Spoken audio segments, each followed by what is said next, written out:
5 frames per second. There's really nothing I can do about it. I don't know why it's doing that. It is what it is. So it's starting the stream early just because I just want to get moving. Where's the camera? Right here? Or right here? Right there. No, right there. Okay. My phone's in a different kind of configuration, so I want to make sure I'm looking at the right thing. All right. So first off, I am going to just bind and do all that stuff. Nice, huh? Nice Horizon Hobby thing on my... Don't forget to watch them ads. Trust me, you're not missing anything. What do we got here? We got Shade Tree, big and cool. What's going on, guys? Build it, break it, fix it. Good morning. All right, so where are we here? Oh, first off, I wanted to address something. So in the last video, RC video, I think it was either on a live or it was a video, but I had questioned, and yes, I did open up a manual, but I only opened up the manual for one thing. And then the other thing, I literally just tested this morning, only based on Suck Ender. What's going on, guys? Hopefully you don't mind me calling you Suck Ender. But anyways, so this is I do have, all right, so this is my radio, okay? This is my purpose bought radio, even though I did buy the foolish, rugged, orange radio, which I can't stand because of the screen. And supposedly this is known as being a battery hog. Now, I haven't really been able to figure that out yet or not because, well, the only way that this battery hogged my batteries was it was in the back of my truck with all my tools. And I think one of the tools obviously broke off the antenna thing, probably from going around a corner too fast and Big Black and all the stuff shifting and ripping off this piece. That's the only thing I could think of, but I can't find it inside the truck. So that's an oddity.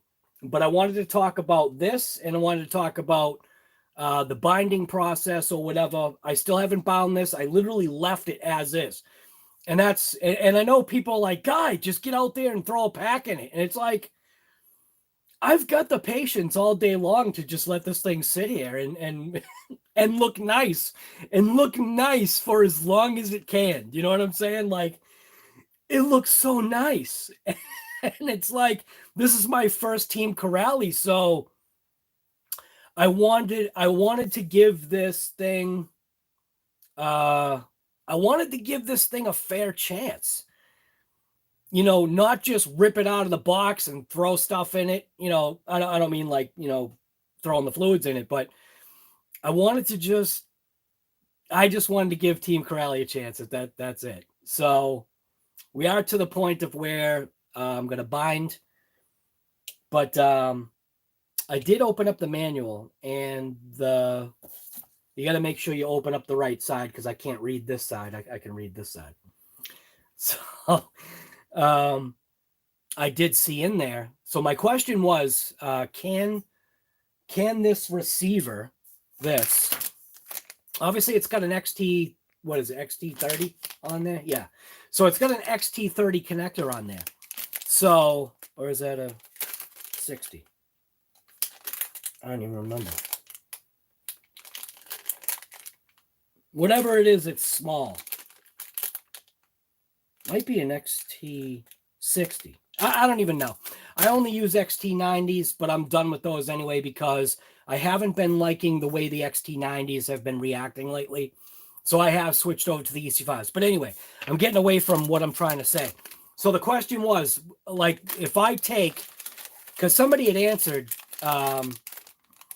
they had said that the receiver is getting its power from the ESC, and yes, I agree. In a normal scenario, the receiver is receiving. It's a receiver. It receives both ways. It receives power from the ESC and it receives signal and transmit signal. This one transmits. So the question was, I mean, these things are only $20. So I was just like, yeah, I don't really want to blow $20, but I guess I'll sacrifice it. But instead of sacrificing, I just cracked open the manual real quick, and I realized that I think it goes 2 to 6S is what it says. There's a thing on here that says somewhere. I just saw it today. Right there. So note, battery connected to telemetry port is only for 2 to 6S battery voltage telemetry.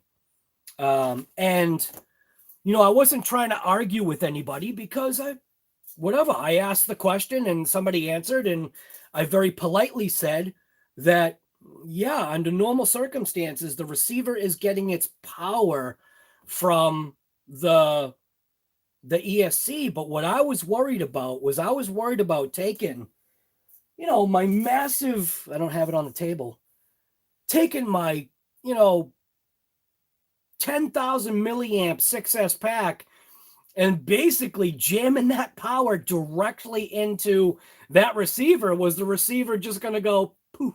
You know what I mean? And I didn't want to waste $20. So I thought about what I was going to do. Is I even got the connector out, and you'll understand why you can't see the connector anyway, but I got the connector out and I was just going to connect it up. And then I was thinking to myself, man, you know what? I'm looking at the connection on the bottom of there. Somebody was talking about this being a battery hog. So I took out the batteries. The batteries still had juice in them, right? And I started doing math, okay?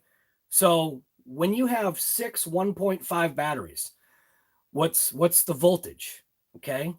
So it's, if you want to go twos, it's 369, right? So this right here supplies 9 volts to the to the transmitter. And somebody was saying that the battery, like you can get a rechargeable battery pack to stick into the bottom of this thing. And I did check it when somebody had said that. I didn't even know. Somebody had said you can take a 2S pack. I think they even gave like a link, a 2S pack for it. And then I'm thinking about it. I'm like, all right, well, a 2S pack, that's only 7.4 volts. So why would you want to run a 2S pack when this is supplying 9 volts? And then I started thinking, all right, well, a 3S pack is 11.1. It's only a couple of volts over the 7.4, right?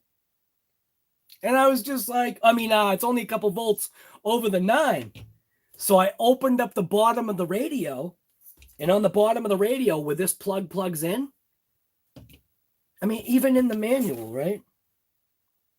Somewhere in here, I thought. In here somewhere, it talks about battery voltage, I thought. Well, I actually didn't look in here. I typed in, so I asked Google, because it's easier sometimes than trying to type.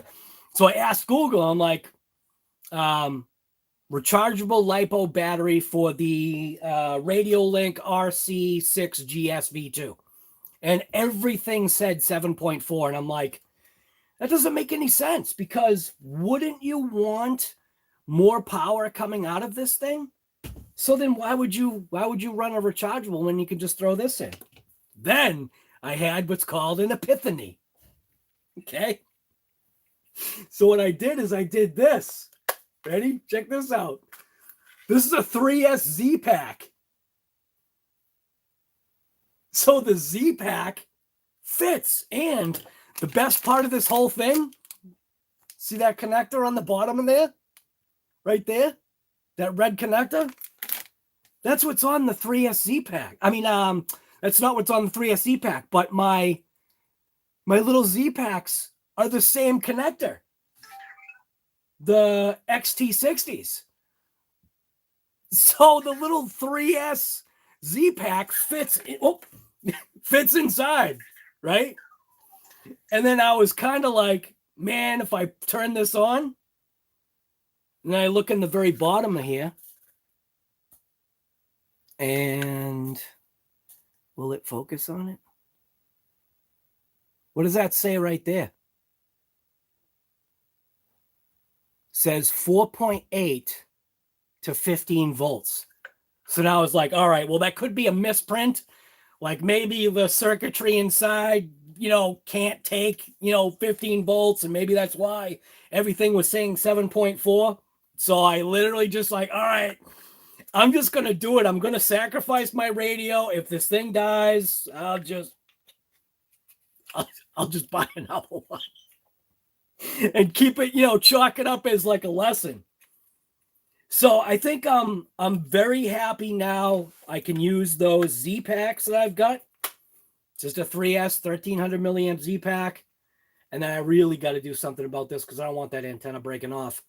But then I just switched it on. And what do you see there for voltage? Where is it?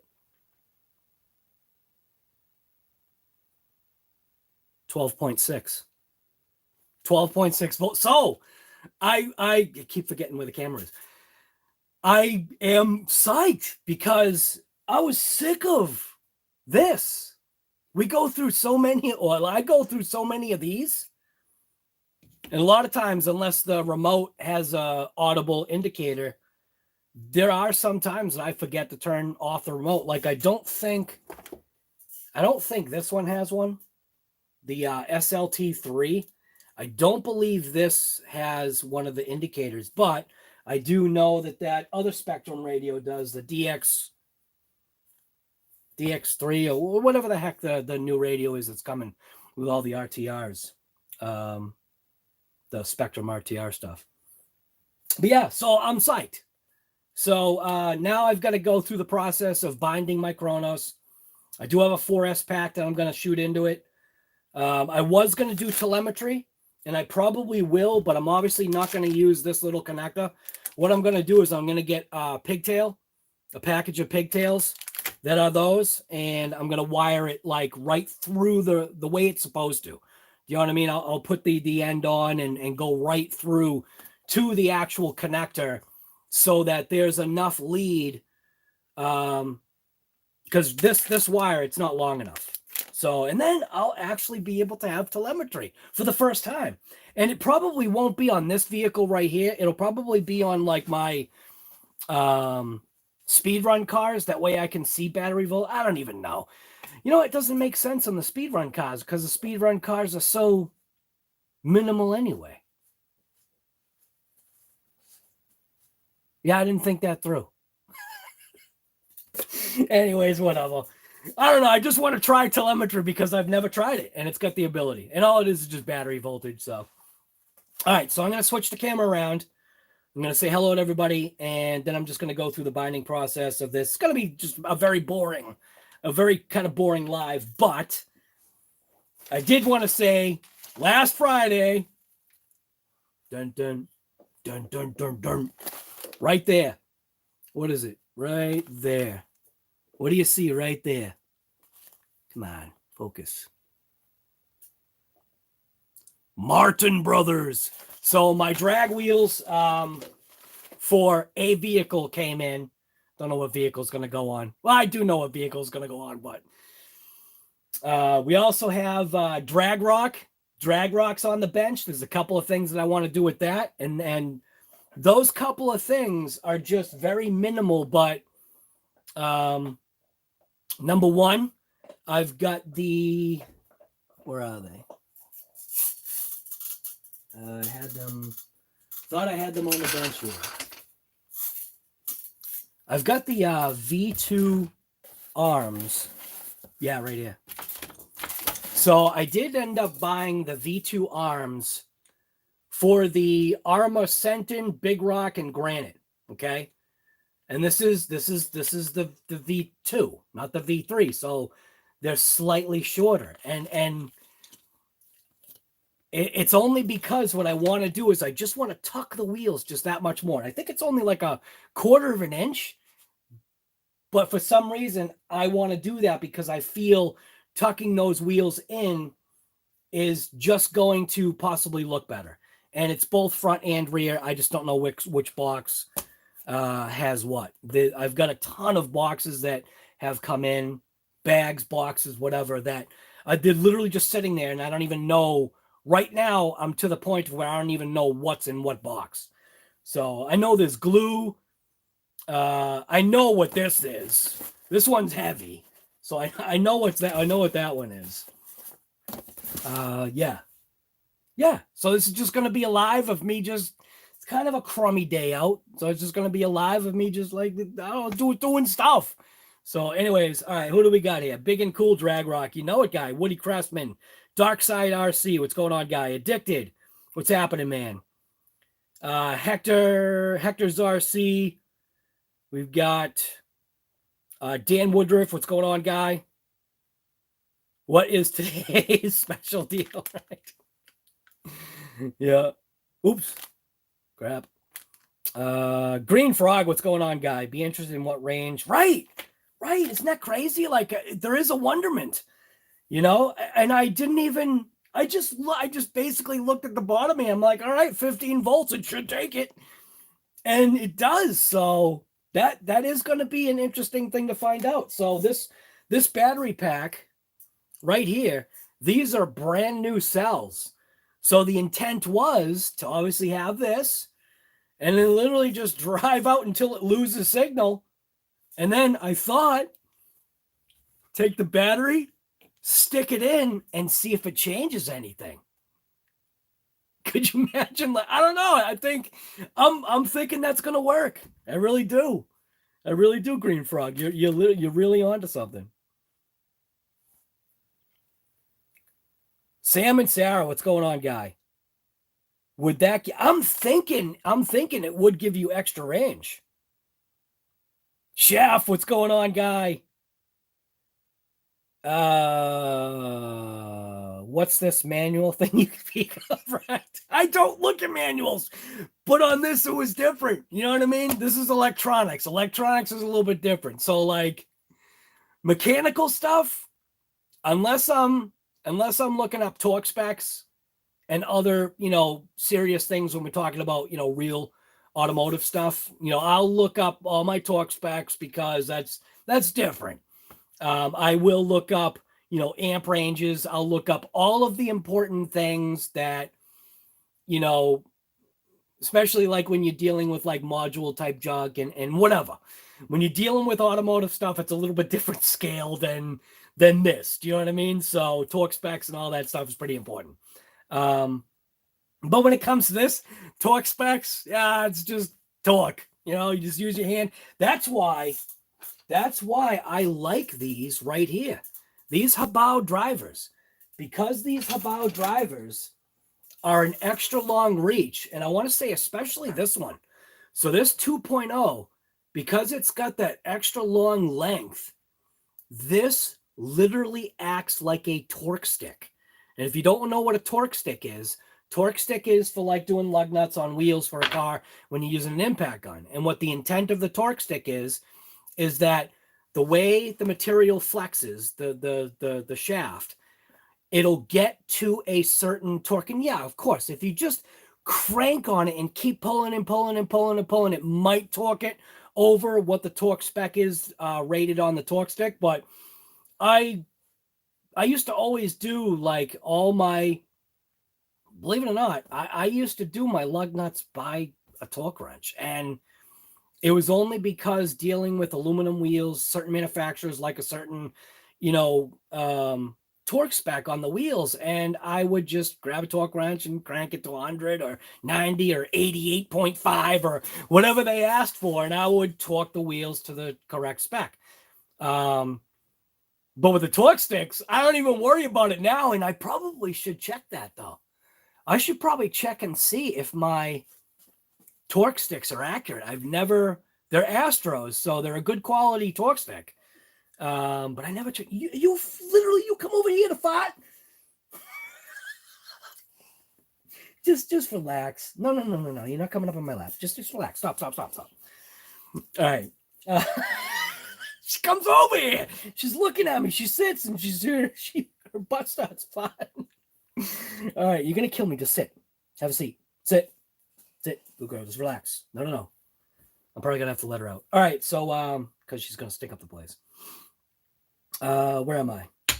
I don't even know where I am. I just know that I need to do this. I know I've got the arms for the big rock just to tighten in the wheels just a touch. I think it'll look great. And surprisingly, the stinking big rock. Now, granted, my DR10 has been sitting for basically a whole year. So the DR10's rear springs were always a problem anyway. But I do have a solution for that, and that is a new set of shocks for the rear that are not team-associated DR10 pieces of junk. They're actually Hobao shocks that were takeoffs from another vehicle that I believe are going to fit very well. They're also a fully adjustable aluminum shock with aluminum collar, aluminum cap, all that stuff. So hopefully those shocks are going to be good. Those are going to go on the DR10. I mean, yeah, those are going to go on the DR10 because the big rock doesn't need them. So somebody had also said something like on that slow-mo video, right? Right in the damn title, it said slow-mo for days, meaning like literally in my mind, maybe I should have reworded it and said, this is only slow-mo, go away. But the individual kind of, it seemed like you can never tell with a message, you know, the text messages or whatever they are, comments. Seemed like they were annoyed that the whole thing was slow-mo. It was just like, but it does say that it's slow-mo for days. And I was trying to show something. I wanted to see for myself what was going on with the DR10 that had been sitting. And it was sitting unsprung. So when I sat the DR10, you know, all four arms and all four, well, that left rear still had preload on the spring. But yeah, I don't know. It was sitting unsprung anyway, the way you kind of should do it. No flat spots on the wheels. Didn't really have wheels on it anyway, but it was sitting unsprung that way that there wasn't going to be any, you know, lasting or staying compression with those springs. And as far as I know, I even believe that I think Earl Moorhead changed his shocks on his DR10, which is his missing link car, I believe. I can't remember. I can't see that he wouldn't, because to be honest with you, the shocks that are on there are pieces of junk. And it's an RTR. So it was literally like, this was my first drag car. So I knew nothing about drag, you know, but I knew that I could take automotive experience or thought and my crazy thoughts and put it to that project. And all of my stupid, crazy thoughts worked, which was nuts. When you think about how my front springs are set up, are you kidding me? How does that even work? But it does. So I thought it in my head, this should work. And the front springs, I won't change. I'm going to leave those because those are actually perfect. But the rear, I did notice on just the regular DR10, the rear springs are shot. Those shocks were junk anyway, so I'm getting rid of it. But on that slow-mo video, what I was trying to show is the rear end, the reason why the car is not hooking up. That's why there was like 50 slow-mos, was to show that when the tires first, or let's just say when the rear end gets that first initial hit, right? It's a shock to the entire system. So that was being recorded at 240 frames per second. So that was like, it was to show that when the tires got that initial hit, that you would literally see the whole tire. Well, you saw the whole tire when it got its first hit. Only the wheel, which was also part of the suspension, only the wheel would bump forward, okay? There was also, if anybody noticed, there was also no squat. And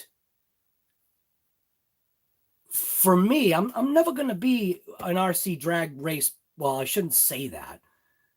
At this point in time, I'll never be an actual drag race, like RC drag race person.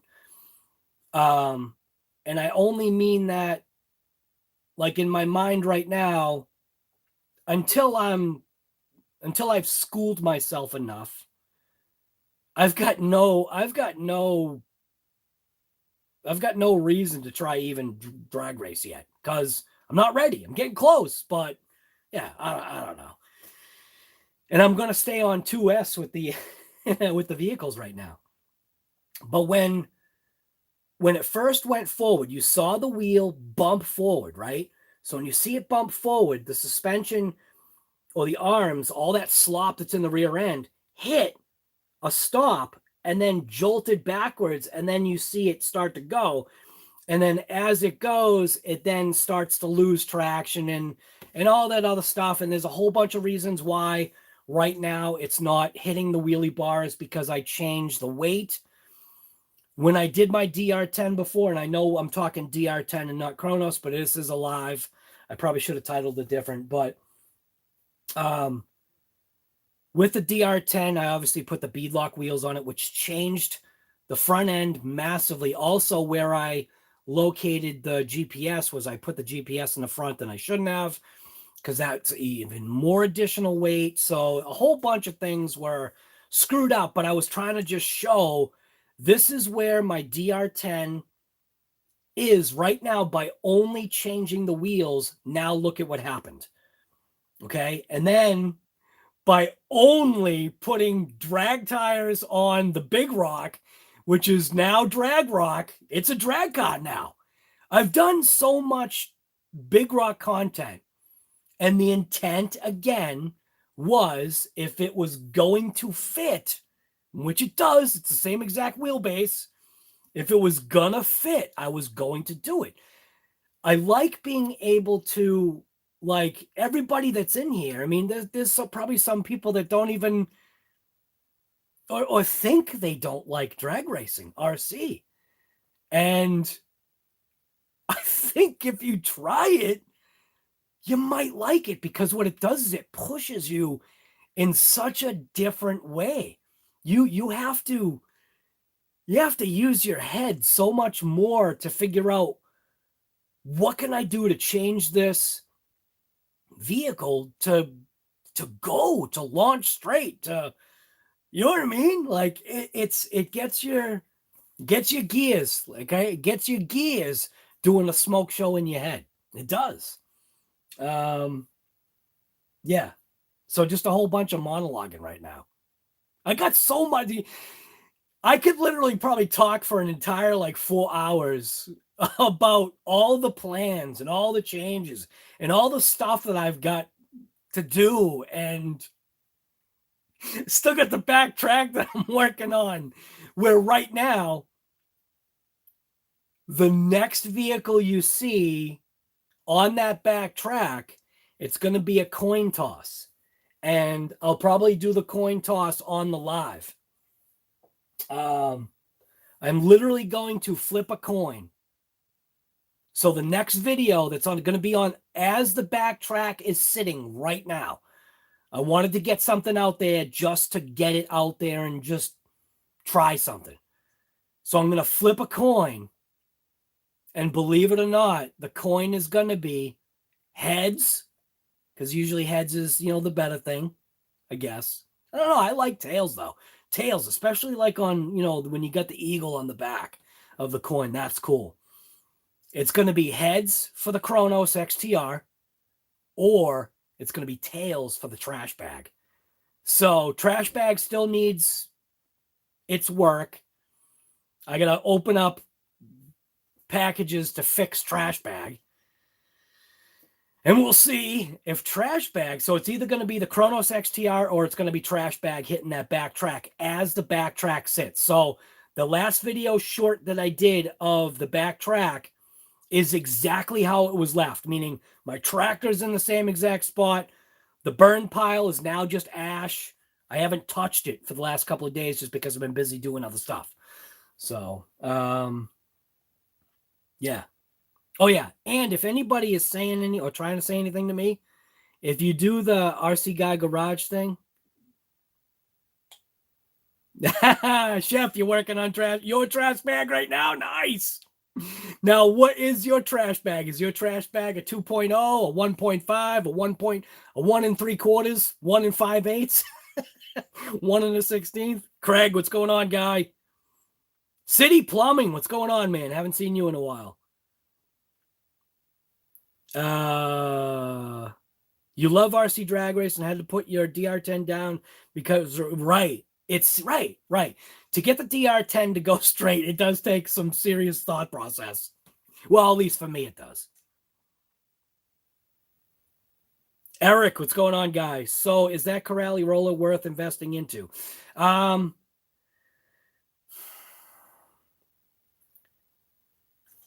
right. So I got to sit on the chair different. The Team Corrali, for me, I think I said it like 500 times already that for me, Team Corrali always just seemed to miss that mark. There was always something about it that I just didn't like. And I go on and I view like pictures and details and I think the only Team Corrali video that I ever saw was Earl Moorhead's Dementor. And even he was against wanting to I think even buy a Team Corrali, but somebody, I think, if I'm saying the story right, I think somebody had said, Guy, you got to try it.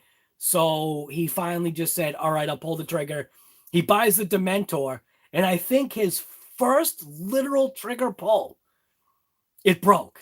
Like, I mean, and he was very annoyed by that. I think he even said he wanted to throw it in the trash. And he had noticed a couple of things that he just didn't like about it and whatever. And this one was different for me. I see a lot, and there's give and takes. There's already give and takes on it that I'm already seeing. But I saw enough on this car to pull that trigger and get the roller and put the system that I put in it. I mean, it's running a 1650 kV with a Max6, so that's going to be some power. It's only going to get 6S. I'm not doing 8S. This is only a 6S vehicle. I'm not looking to kill it. But with that 1650, I'm hoping that I can play around with the gearing a little bit. And I also realized that the first thing I've probably got to change is I've got to change that spur to a different spur. I did change the fluids. I don't call that tuning. I changed the fluids. So, and people are like, why'd you put such heavy fluid in it? It's because it's the way I'm used to driving vehicles like this. So I feel even the fluids that I put in it, it causes more vehicle abuse. Like, not abuse, but it causes more torque, like torque twisting abuse type of thing. It's almost like man, it's like taking a highway geared rear end, being a posi, and taking it to the quarter-mile track. Do you know what I mean? Like, it's a certain amount of abuse. It's not like having, 411s or whatever, or 373s. Maybe it's like having, I don't know. Actually, there is going to be a video coming soon on my Camaro. I'm throwing, I've got another 69 rear end. It's actually my original 69 rear end that's all rebuilt. It's got 355s in it, and 355s. I think they're 355s. It's a 12 bolt, all original 12 bolt posi GM rear end that's going to be going in the 69. It's from my other 69 because the gearing that's in it right now, it's got 411s in it right now, and it's too much. I can't drive. I can't drive the thing. Like, I mean, I can, but I've got too much. I've got too much pedal. Like, I mean, I'm flooring it everywhere. So it's like, you know, I'm beating on the car, and I gotta stop. I have to stop beating on that car. So, yeah, anyway, where was I? I don't even know where I was. Yeah, so I've got, I put 20 mil in the center diff, which is thank you to James George on that. I've got, did I put 20 mil? Or 1 mil? Oh, wait a minute. Maybe I put 1 mil. I'll have to watch my video. I forget. It's either got 20 mil or 1 mil in the center diff.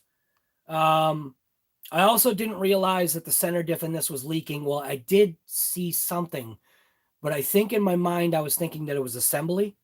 And when I pulled apart the differential, I never checked the back cover, and it ended up being that the back cover was actually loose. So check you're going to have to, man. You get this Kronos, you're going to have to open it up. You got to put grease, and there are some people out there that don't agree with the amount of grease that I put in my rear and front diffs, meaning the actual grease. I mean, ring and pinion grease. But it works for me. The type of grease that I use is either this, which is a high temperature, or should I say it's a lower temperature, meaning it survives a lower temperature. It's just a brake grease, but it's a silicone. It's a silicone ceramic extreme brake grease. Some people, why do you put so much in there? But well, God, if you ever see what my diffs look like after I crack them open when I'm ready to maintenance again, is it a pain in the neck to clean it out? Yeah, but the gears look brand new still. You know what I mean? It's like there's reasons why I do stuff. There's reasons why I don't follow the pattern that everybody else does, because I've always been that go against the grain kind of guy. Like if you tell me something can't be done, in my mind, it's almost like literally a challenge. It's like, okay, well, I'm going to make it happen. You know what I mean? It's like that has helped me throughout my entire life. People telling me it can't be done, and me doing it my not so normal way, and it works. And I love that. I love that challenge. I love that. Like I'm happy. That's all that matters. I'm happy. So anyways, Chef, I do my diffs like I sing. Yes, guy. Yes. Yes, sir. You're absolutely right. Yes. Smurf grease. Right. J.O., what's going on, guy? J.O., guy. Where's the train video, man? If you put a train video out there of that thing running, I have seen nothing, and I want to see it. So J.O. did an unboxing of a train, and I mean, I know it actually is RC. It's a remote control / not remote control train, I think. I did watch the video, but yeah. Go watch J.O.'s unboxing. It's a good unboxing. It made me realize a couple of things about technology that they're literally putting technology into train sets now. Are you kidding me? So, Speed Psycho guy, what's going on?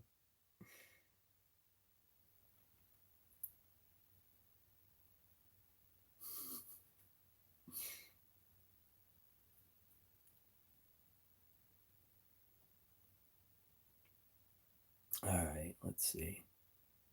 James RC UK, what's going on, guy? You're tempted to put grease nipples on the dude. That would be awesome. That would be awesome. Hey, that might be a little too much, but yeah, that's kind of a funny idea. Do like one that's like an inlet and one that's an outlet. Like literally just put a cap or something. That's funny. All right, so I think I've done enough talking. Your trash.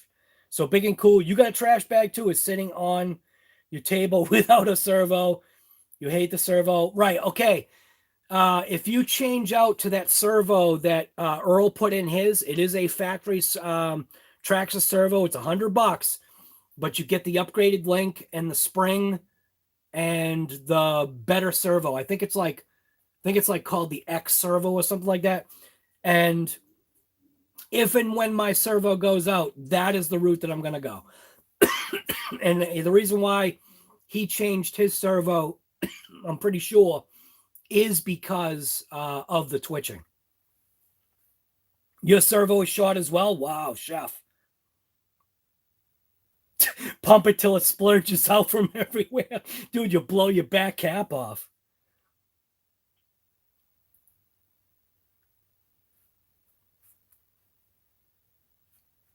Why you have to start a second channel to put it on, guy? That's where you're wrong. Don't start a second channel to put it on. You're going to kill yourself that way. Just keep it on your main channel. If it takes off and people are... I wouldn't put on a second channel, guy. You'll drag in people that might get interested in the other stuff you do. But again, don't listen to me. All right. Anyways, so RG6, right? Yeah. No, RC. That was called RG6. So RC6GS running on 3S LiPo, 12.6 volts, mint. So what I have to do is I got to bind this Kronos. I've done nothing other than just install the system and then literally just go. So I'm going to turn this, well, not turn it around, but I'm going to change it. Focus on here. And it is doing the 5 frames per second, isn't it? Boy, is that going to work? Yeah, all right. I think that works. So I did take off the receiver cover because I thought about wiring the thing there, but I didn't.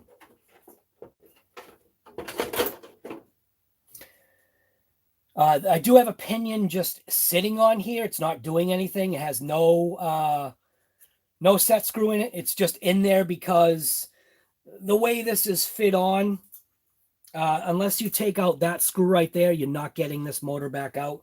So it's literally just sitting in there just to do the whole binding thing. I do have that 4S pack. I can't remember like if I'm supposed to put this in some kind of setup. I forget. So this might take me a couple of times. I do know that I need to access the receiver in here because there is a bind button on here somewhere right there. So that button right there, I got to power on like normal, power on the radio, power on the ESC, and then I think I can just press a button. I don't think I have to like. So this might be like this might be a fail. And obviously the reason why the motor is not, connected with its pinion is because I don't want the thing taken off. Because you never know. So I'll have to like do the whole everything here. So right off, is that going to work? So that might be something that I think about doing. All right. I think that battery's got power. I am going to use just a little thing in here to make sure I can get that button. Yep. All right. So I am going to power this on. Now, the only thing I don't remember, though, is am I supposed to... I think I'm supposed to set... Yeah, I think I'm supposed to set up another model. I think. So I'll have to go through this because I'm literally just like what Earl calls me. I'm just a toggle switch. So I don't actually remember. So I think... All right, so that's name. Happens if I... Okay, so that's not what I want. So I do have to go into right there, model. So I want to create another model. All right, yeah. All right, so I got to create another model here.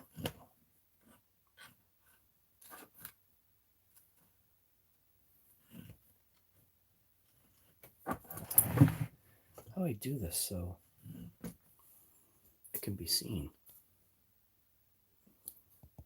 Like that? Does that even work? See, it's focusing on the light. Ah, there we go. All right. So right now I've got Mojave.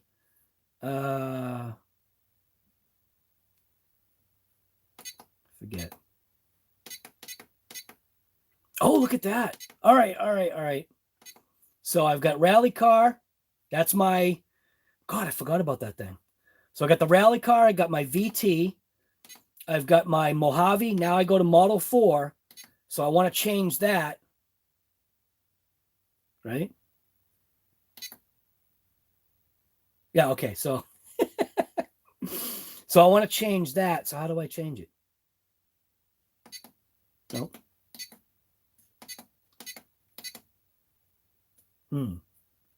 Oh, I got to change. So I got to go down to, I think, name it, right? Did I already pass it? Name. Okay, so Model 4. I think this is the way you're supposed to do it. Will Kronos fit on here? K-R-O-N-O. Yeah, okay, so Kronos. So then I go to K, R. See, this is the stuff that's not intuitive. O, N, O,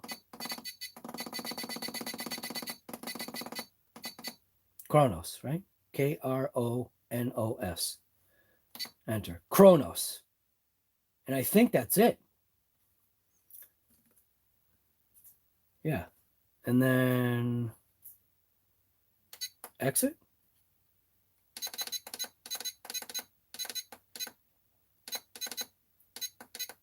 Model. Kronos. Nice. Enter. Okay. So that's now. So now I think this is in Kronos. All right. Yeah. Okay. Kronos. Hey, look at that. Sweet. So now I got to power this thing on, which, what did I do with the switch? So the switch is there.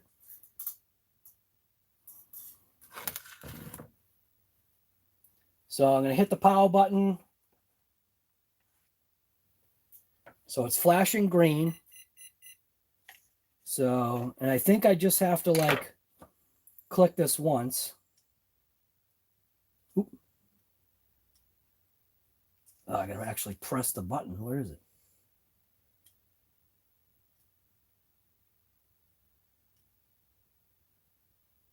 There we go. You can see it's flashing. Oh, there we go. All right. So now it should be bound to that receiver.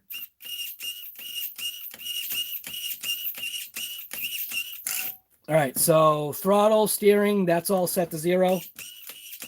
So now what I can do is now attach my, the thing there. The thing. I think. All right. So I want to get the steering straight.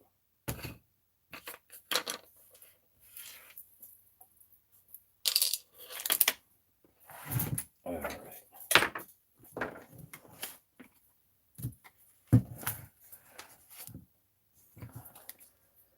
Get the steering kind of as straight as I can get it, which I think right there is as straight as it's going to be for there. And I think I'll leave that out for, actually, you know what? Here's a negative about this. Yeah, you know what? Actually, it's not a negative because I never use a gyro anyway.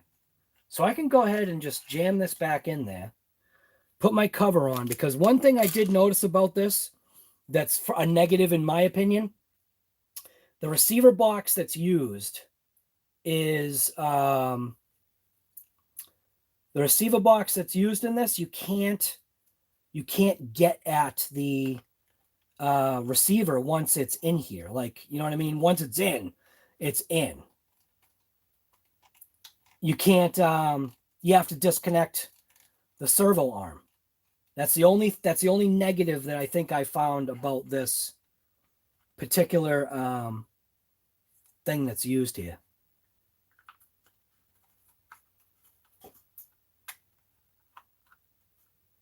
And there we go. All right.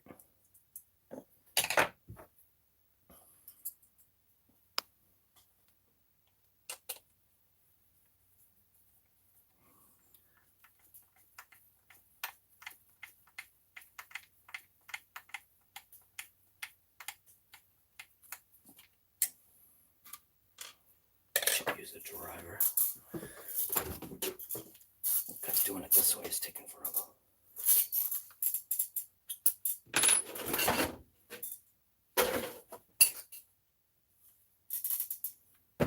But do I have the right driver? I might not.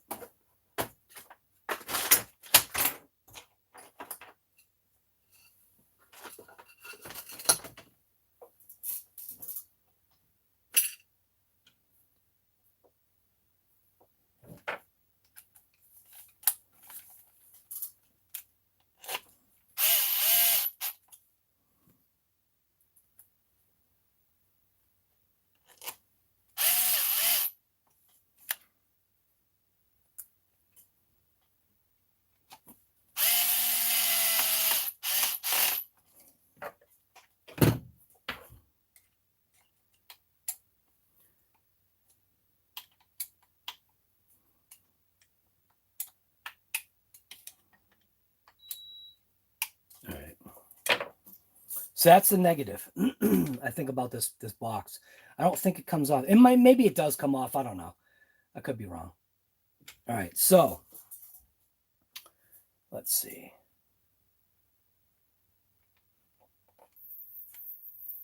So it looks like right there is where that wants to be.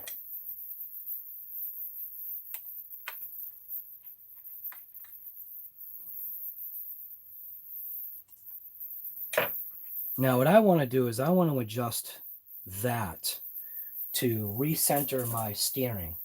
I don't want to, because this is already in its neutral position. So I want to change, I want to adjust the turnbuckle. And it looks like I will have to adjust the turnbuckle out, right? No, turnbuckle needs to go in. It's a pretty quick. Oh my God. That was pretty good. All right, so I think, yeah, I got to adjust the turnbuckle in order for that to work. So that's going to be with one of the ignition wrenches. Going down. Okay, it's not that one. And it's not that one. Were these all 3/30 seconds? It's not that one.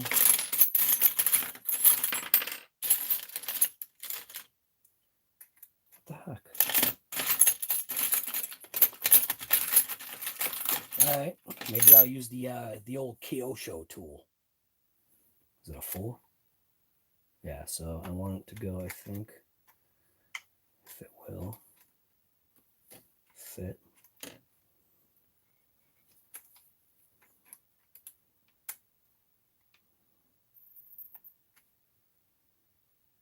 Is it a 5?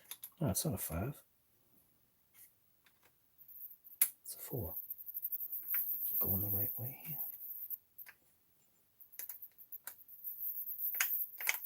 Can't tell if I'm going the right way. It's probably going the wrong way. Can't tell. Yeah, it looks like it's going the wrong way.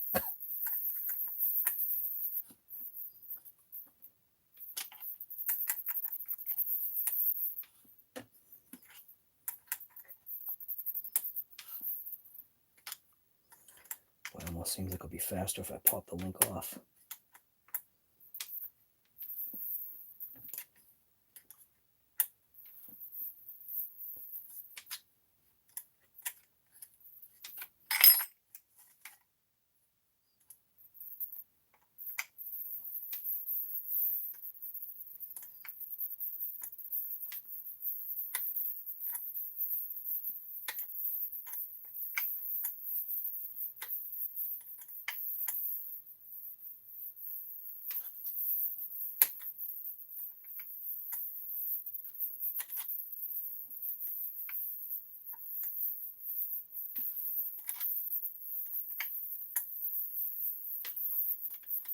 I think that's going to work. I don't think adjusting that.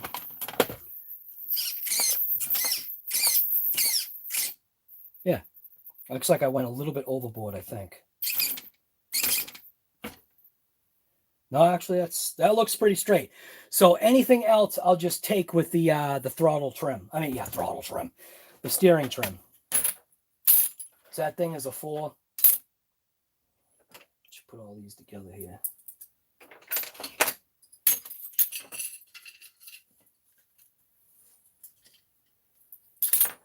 All right, so that's all set. Pretty sure this was torqued down. So that's torqued. That's probably on a thing.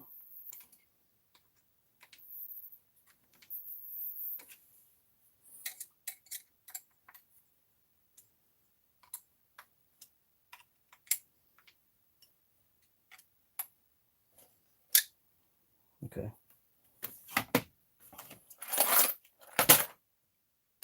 So now let's see if I've got motor direction the right way.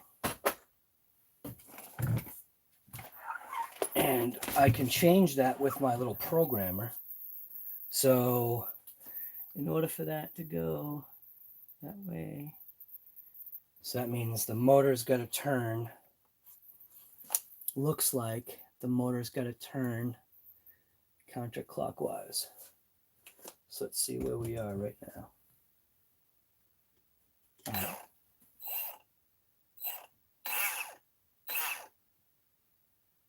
All right, so this is radio's backwards, I think. I think. So let's see.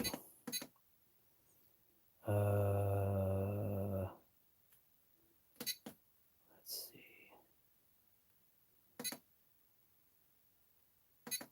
There's a thing in here. I thought, yeah, reverse. Okay. So steering is normal. Throttle is normal. I'm going to go down and I'm going to reverse that. Enter. I think that's it.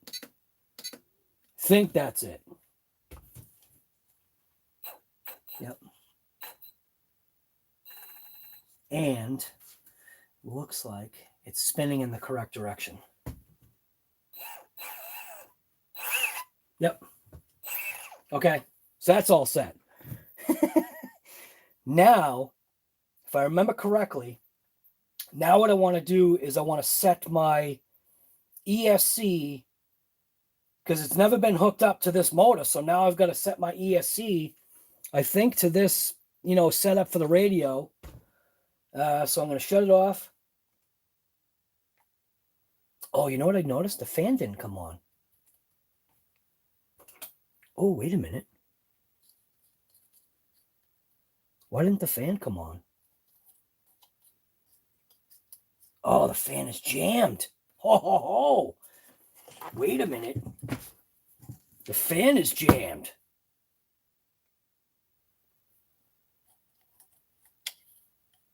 What the heck is jamming the fan?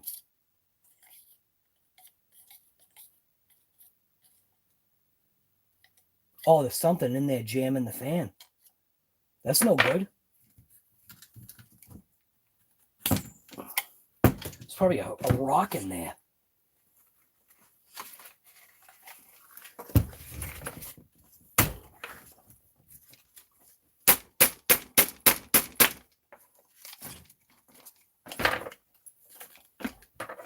Oh, that would be bad.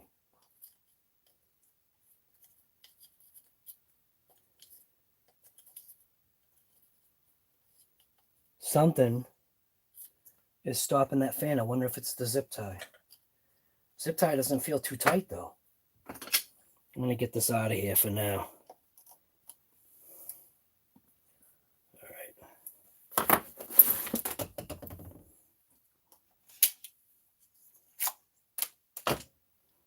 Fan try to go.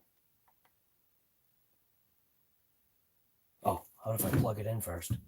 Come on, guy. Okay, so the fan is jammed.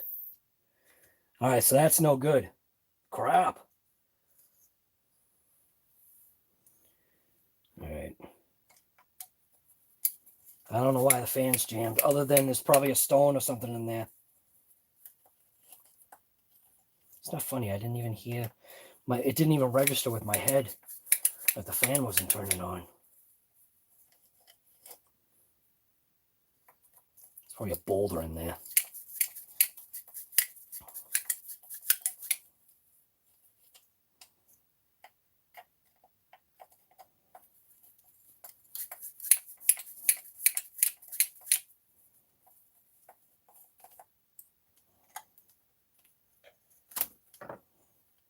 So let's just pull these screws out of here.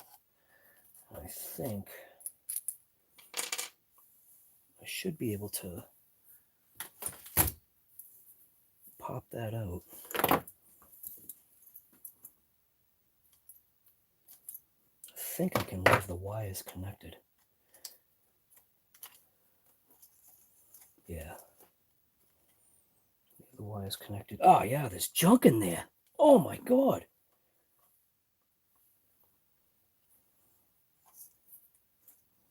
There's like roots and stuff in there. Look at the stones. No wonder why. Look at that. There's boulders in there.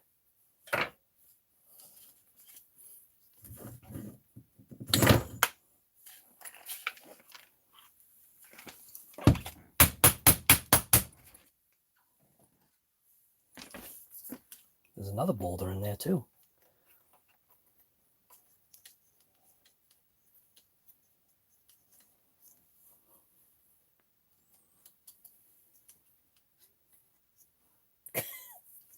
Ah, it's because this is the one that went through water. This is the one that went through that the abuse test of the Monster Mojave. That's why there's boulders and stuff in here.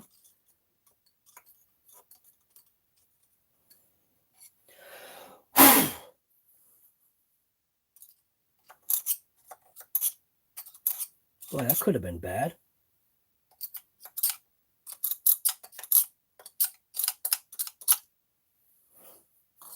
There's all kinds of sand and everything all jammed in there. All right, let's see if it, it's going to settle this down.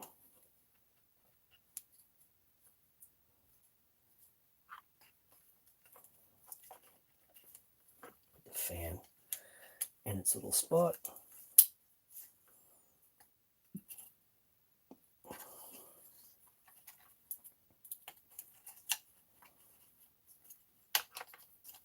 Just plugged it in real quick, see what happens. Hopefully it spins. Nope, still jammed.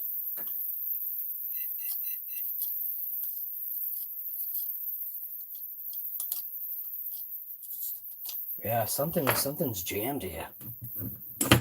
Dang. Boy, I wish this cover would just separate without taking the whole thing off here. Crap. Come on. Come on up.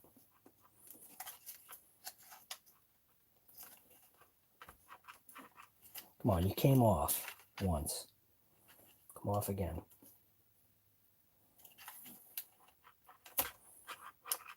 Here we go. All right, let's just pop this fan out of here, see what's going on.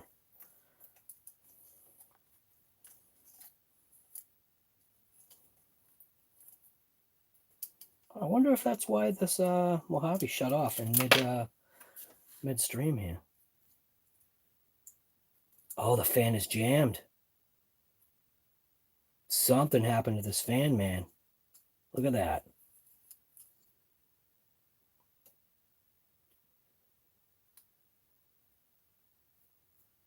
Oh, now it's going.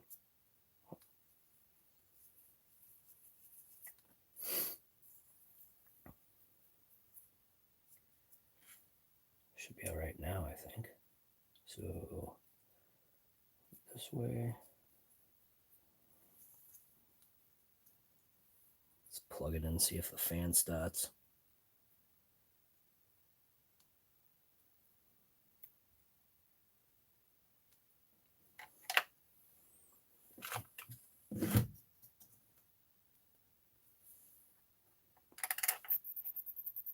Yeah, no, this fan's not happy.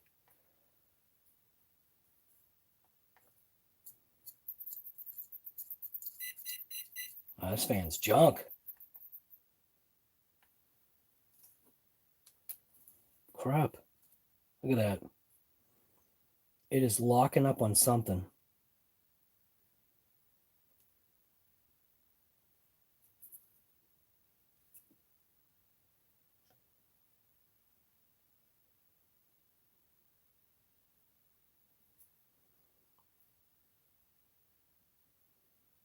Trying to see if... Look at that. It's locked. And then it unlocks.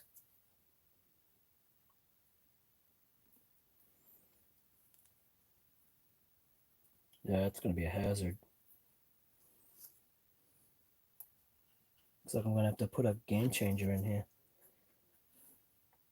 Yeah, nope, I'm not messing with that. Crap.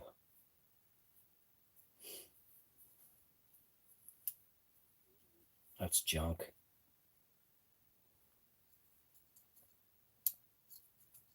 That's making me wonder, what is in there? What's jammed in there?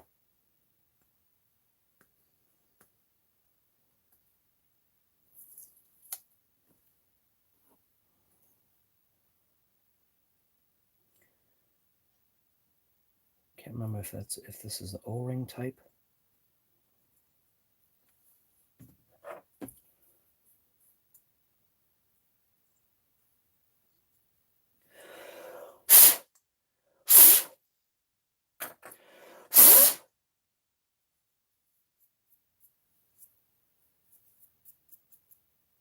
That might have fixed it. That just might have fixed it. I think something came out of it. So, plug it in this way. See what happens. Yeah, so something got in there. That really doesn't blow much air either.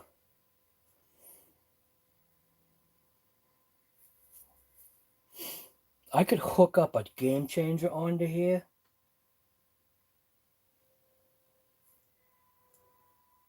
Wherever it was, it's gone now.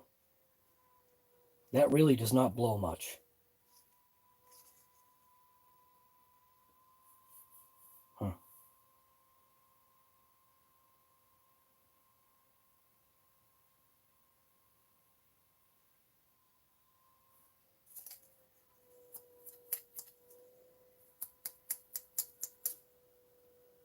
Whatever it is, it's gone.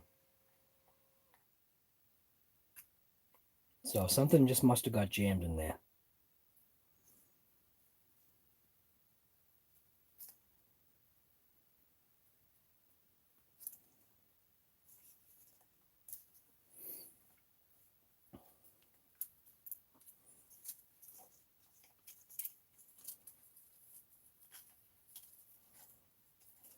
So we'll see what happens.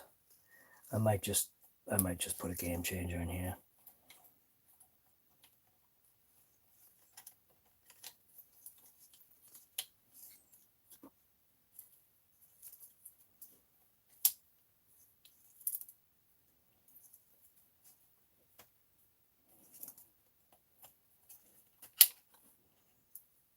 Let's make sure I've got this going the right way.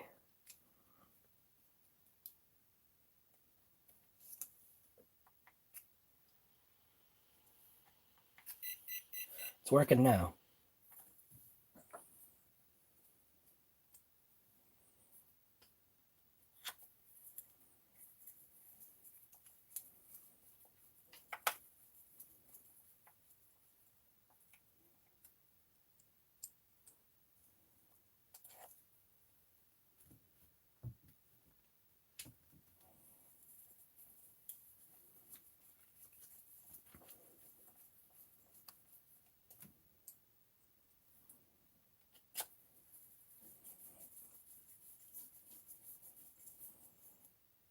When you buy the HobbyWing ESC, they give you another fan in that. They do? Well, you know me. I don't look in the box. They give me another fan? I'm going to check that out right now. Let's see. Is Earl Moorhead right? He's right here right now. Let's see. Does Earl Moorhead really know what he's talking about? Yes, he does. I just don't know where my box is.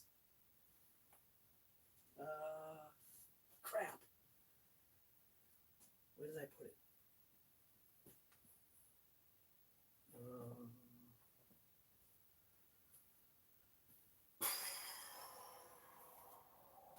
Hopefully I didn't throw it away. I doubt that I threw it away.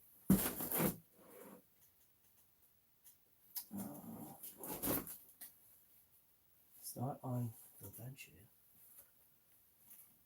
I've got the cover for it.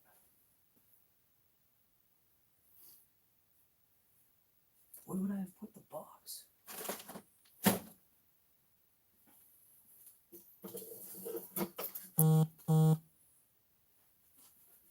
Hey, Earl, guy. Look what we got there, Earl. What we got there, guy? All right. Where's the box, man? I really hope I didn't throw it away. That's what I've done with it. Ah, here we go. All right. So I never opened up the contents of the box. So let's see, is Earl right? Let's put Earl on the spot. I know he's right. Because he wouldn't say it otherwise. All right. So ESC, that means there should be some extra stuff in this box here. Mo RC, what are you doing, guy? Because I still call my kids DragRock. It doesn't sound like there's anything in there. Nothing. Maybe I took the contents out. Is there anything in this? Oh, uh-oh. Sounds like there's some stuff in here, though. What's in here?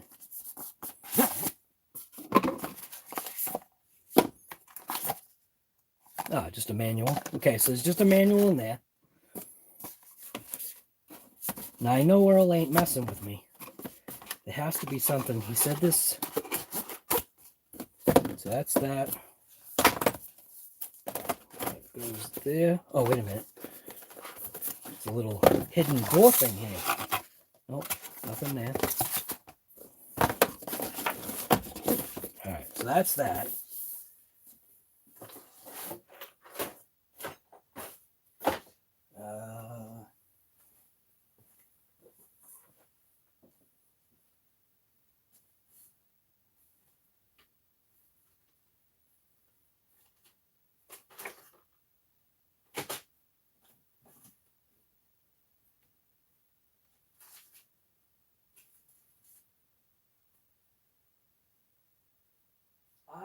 If something came with that, it looks like I must have just thrown it away. Because I don't see nothing.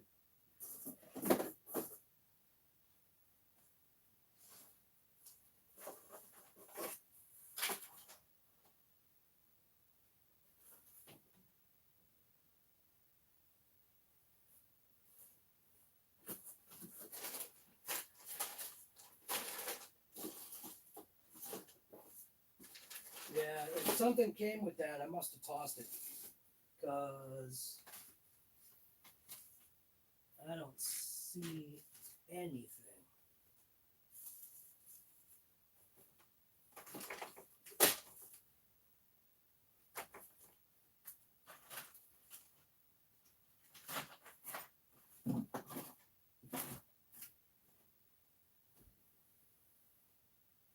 So if it came with a goodie bag, which most likely it did, I must have just thrown it away. Oh, that's terrible.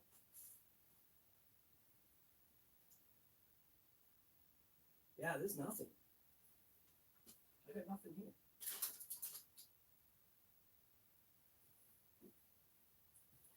I could check, actually. Checking this.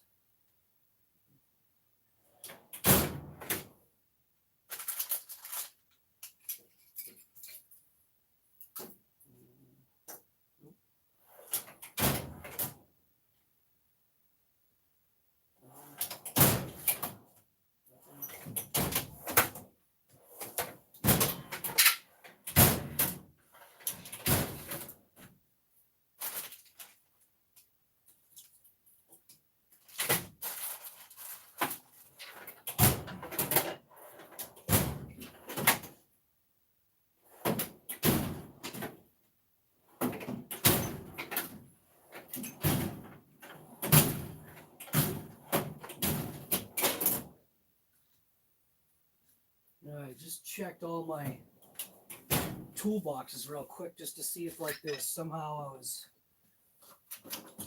missing a little HobbyWing goodie bag, but I see nothing. All right, well, Earl said that there's supposed to be a thing in there, and I definitely would have a tendency to believe him, but I think I must have, if I had one, I must have tossed it because I don't see nothing. So, yeah. Nothing. Crap. So HobbyWing gave me a little care package and I threw it away. Nice. All right, well, anyway, this seems like the fan's working. Now I got to figure out another stupid zippy tie because I don't want to trust that. But anyways, all right, so here we go.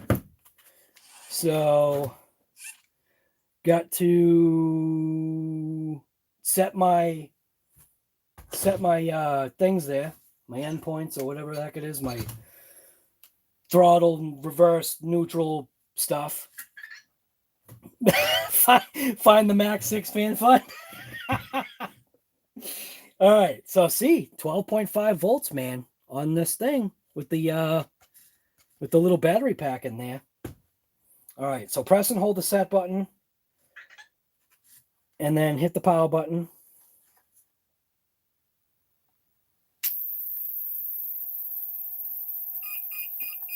There we go.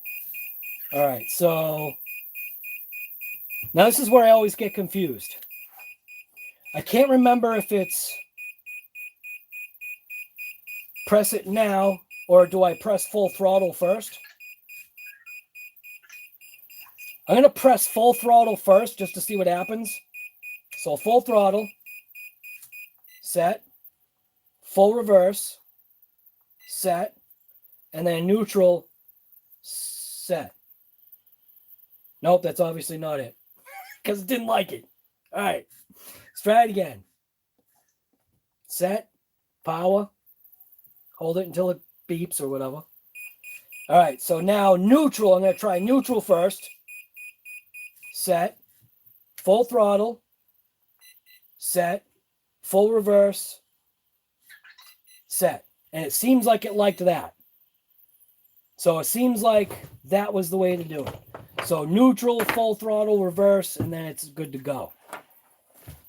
I believe that is seemingly what it wanted. So let's see what happens if I give this a little bit of gas. Yep, that's it. Nice. All right, so it's all set. Yep. Mint. Okay, now, do I want to check any of the settings? No, I'm just going to literally rip it as is. Or should I check the thing here? Nah, I'll just leave it. All right, so now I can throw a set screw in this thing. Really wish I don't understand why I would have thrown... If the thing came with a little baggie, I don't understand why I would have thrown it away. Maybe I get the cheap versions of products, because I think that's happened before, Earl, where you said that there was parts in like a spare fan or a cap pack or something, and there wasn't anything for me. Anyway, I think I just get I must get the bare bones versions. Comes with nothing. So I'm still looking, because I know when you say something should have been in there, it should have been in there, but I don't see nothing.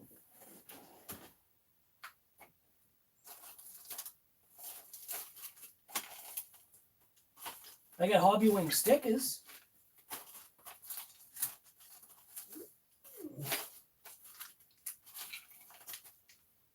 Got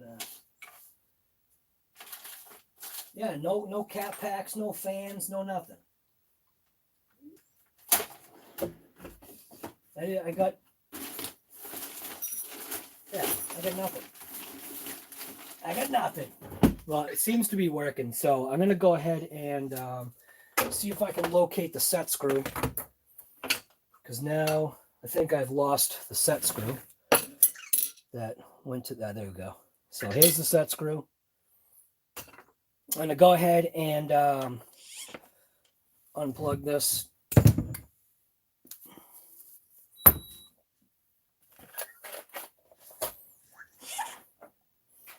And find the hole just right there. So that's going to be fun, because how am I going to get the shaft to rotate? I'm going to have to get something in there to rotate that shaft down. I ain't going to be able to rotate that shaft down. What a mess. Yeah,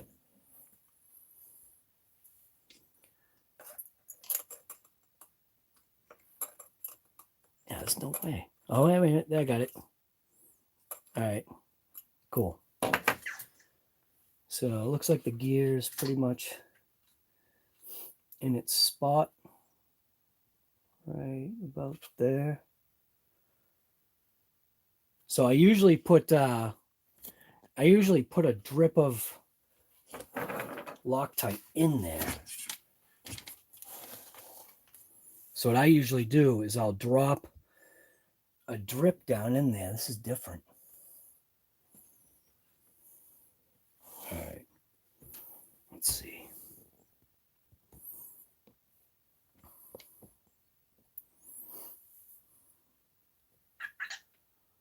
Let's see. Where's the little set screw? Get the right thing here. 2.0.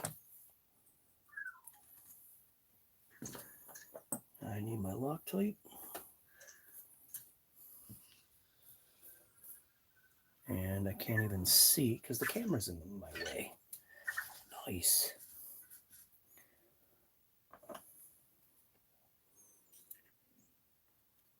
So bring it out like that. I'll drip the Loctite right into that hole.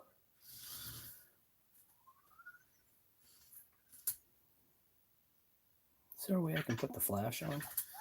Enable flash. There we go. See, a flash makes it so I can see. So put a nice healthy drop right in there.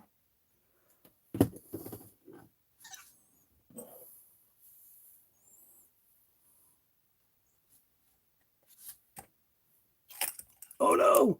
No! It's gone! The set screw's gone.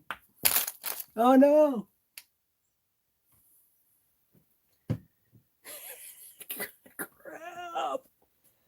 Where'd the set screw go? I didn't hear it hit the, well, I know it hit the table. All right. Where'd it go? There it is. Somewhere. I just heard it hit the bench.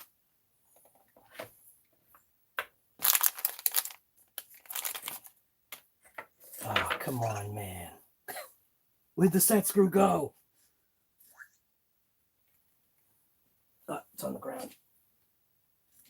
Try it again. So you try to do this stuff, man.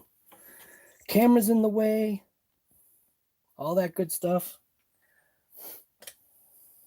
Let's try it again. I should put a magnet on this thing. If I put a magnet on here, maybe that will help keep the set screw in place. There we go. So rotate that right to there. Now the set screw should stay on because it's got a magnet on it. Ah! Here we go. All right. Now, line up the gear.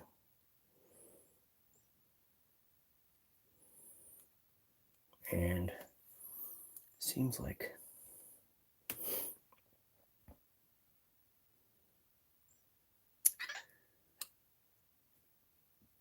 this bolt is in the way right here. So this bolt has got to get out of the way.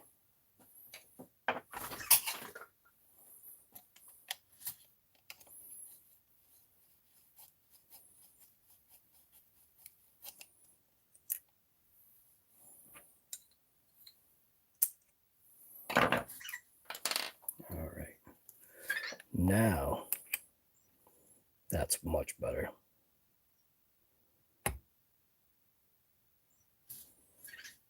Give it a crank.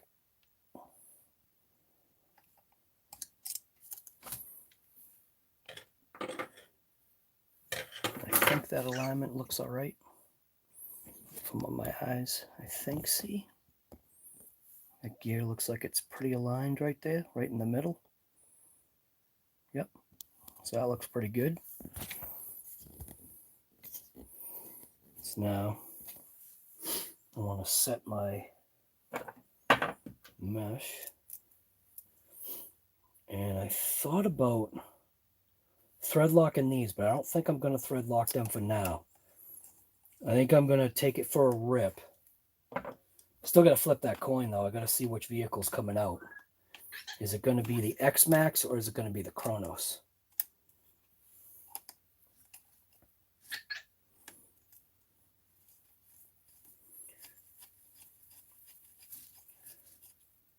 So let's do that kind of just a little loose.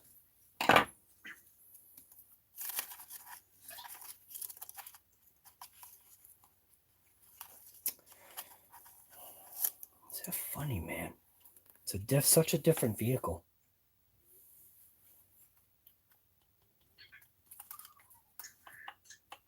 That's too tight. I mean, too loose.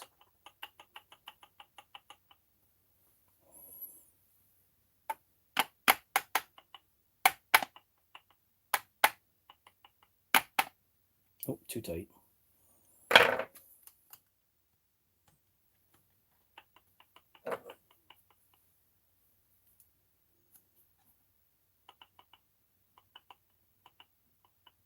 That seems good.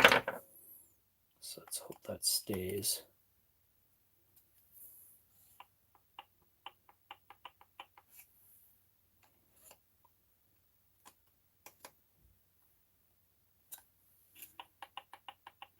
That seems good. Give it a crank. And give it a crank. All right. That's it. Only took 6 hours.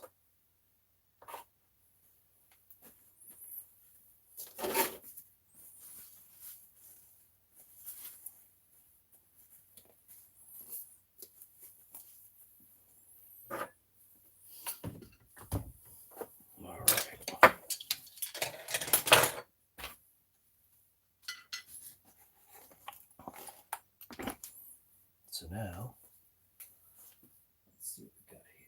Like I was saying, crazy part is this battery fits in there. This battery fits in there. And then obviously the 4S, other 4S pack does. Man, I might just want to take this out for a run. See what this thing is like on 6S. I think I need to take this thing out. This thing is like ready. I think this thing just needs to go for a ride.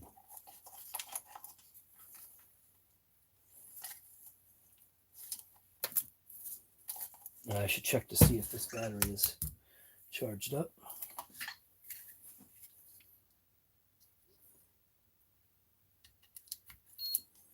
We're at 50%, so that's no good. Let's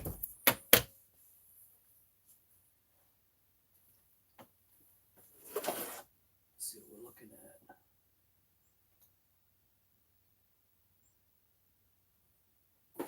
Got a couple of other batteries here. So I got this, the Ovonic Air will go in there. Let's see what we got here. I think I just want to take this out for a rip, just to see what it's like. Oh, 9%? That's no good. That thing's going to get charged up. And 94%, good enough. So it looks like I'll run the Ovonic Air battery in here. See what this is like. This Ovonic Air battery just floats in here.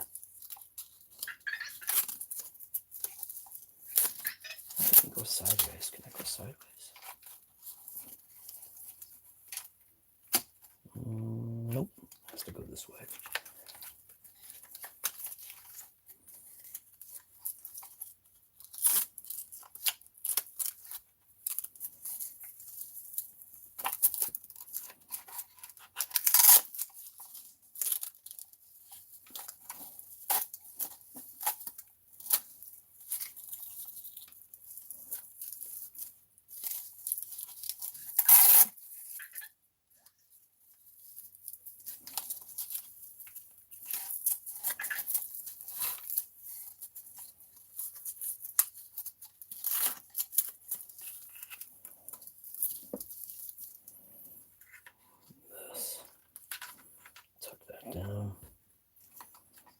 Oh no! No! I'm not going to be running the Ovonic. Didn't even pay attention to the stupid XT90 junk. All right. I've got to have a good battery pack here somewhere. Something that's already charged. And I don't. Gotta be kidding me,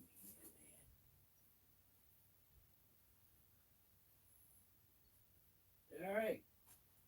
Well, it looks like I'll be charging a battery pack. I mean, checking a battery pack.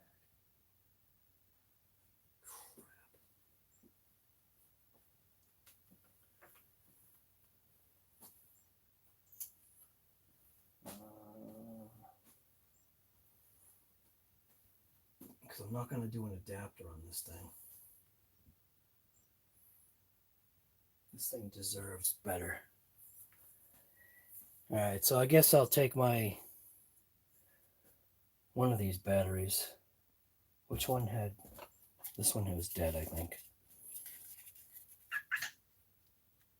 I think this one was dead, right? This one had 50%, so I'm going to go ahead and throw a charge on that. I mean, I'm going to throw a check on it.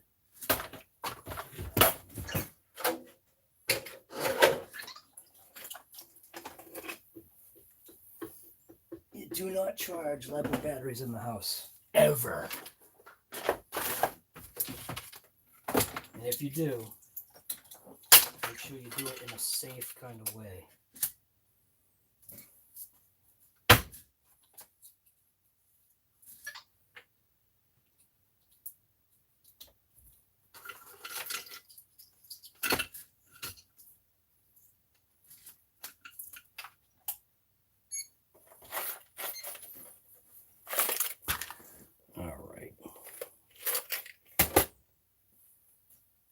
So I guess this thing's ready to go. Kind of.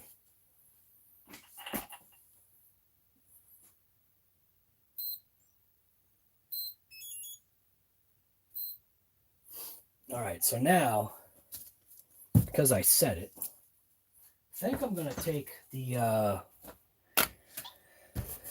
Big Rock or DragRock.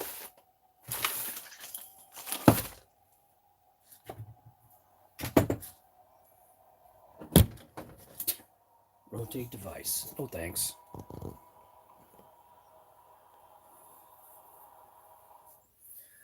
right, so this is DragRock. And I want to take apart the front end here because we've got too much weight. I almost feel like I want to take the ESC too off of its little spot. And it looks like the ESC might bolt down in there. If I can do that, that'll take that much more weight and kind of put it to the back. There are two little locations down here on the Big Rock that it looks like this factory ESC might go down there, but I'm not positive. I've never done it, and I think I'm gonna change it up a little bit. So all this stuff right here was just to fix the chassis from the crack that it had, which has been working out mint. So even though it's cracked right here from using the hard cases and all the slams, putting that little additional support in there definitely helps. I do have a new chassis too, but I just want to keep running it as is.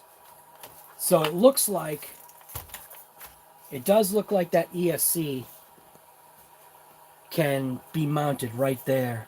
Maybe. Oh no, maybe not. What is that?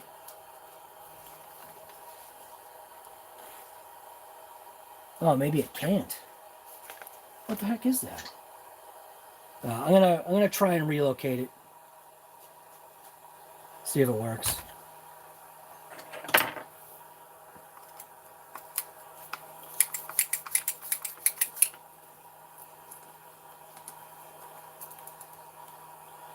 Am I going to run it today? It depends. I'm going to do a coin flip to see whether if I run Trash Bag or the Kronos. I probably will run the Kronos, but the next video that's seen, maybe I should have said it that way.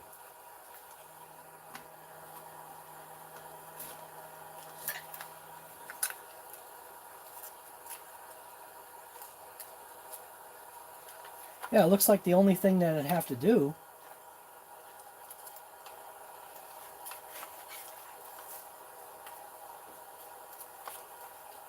take that switch and I'll turn the switch around, or I'll mount it in one of those holes there.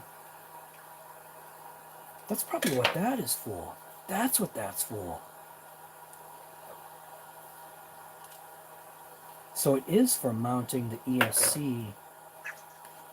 That's literally what it is. Yeah, check that out. But then the wires are kind of messed up. Oh, that actually works. Check that out. All right. So I guess that's how that's going to go.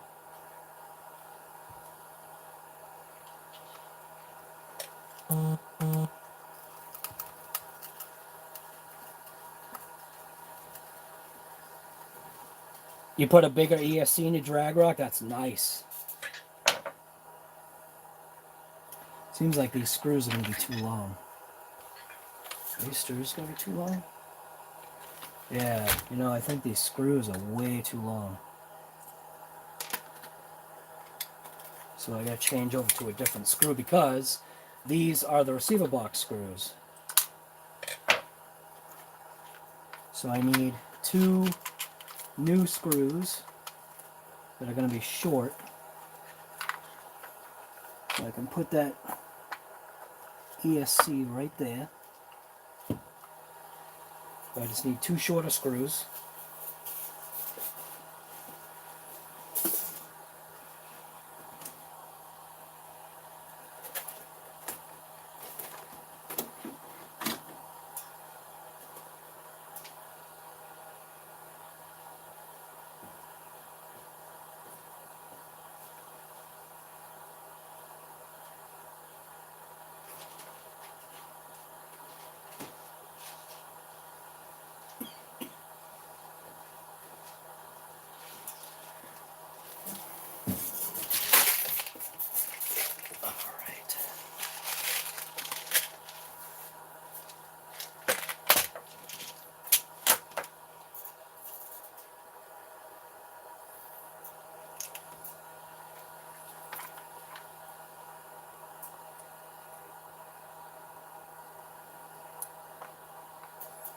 I think that might work.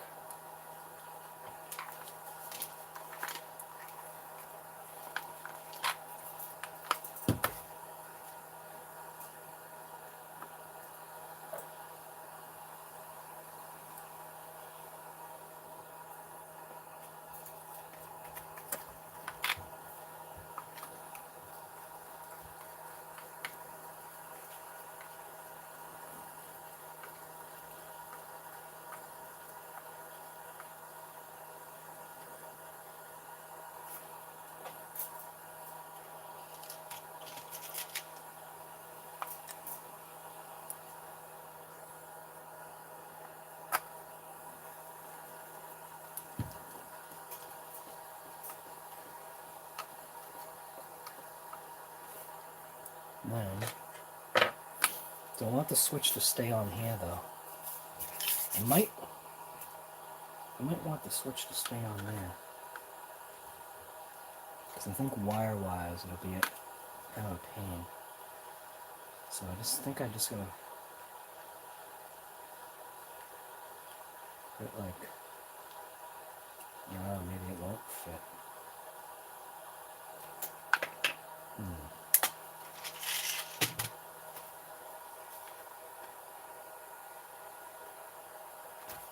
See, it's got like that little locator hole thing there.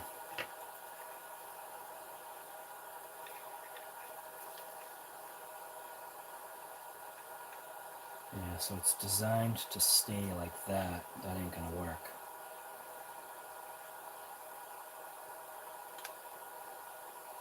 So, could take it and stick it in its spot, which looks like that might be okay. Yeah.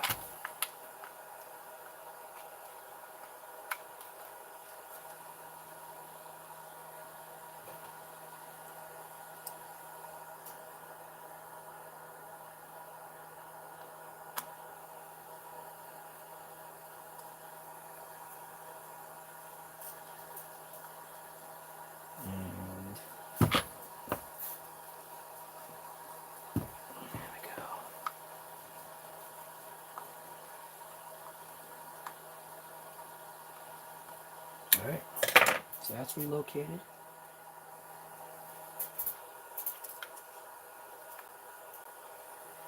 Get this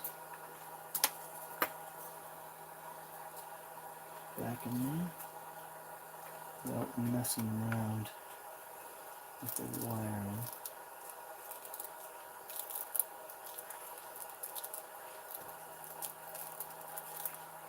So I don't want to do. So I want to mess around with that foolishness here.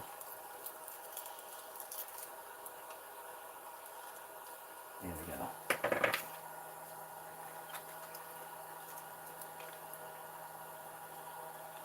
Come on, get over the wire.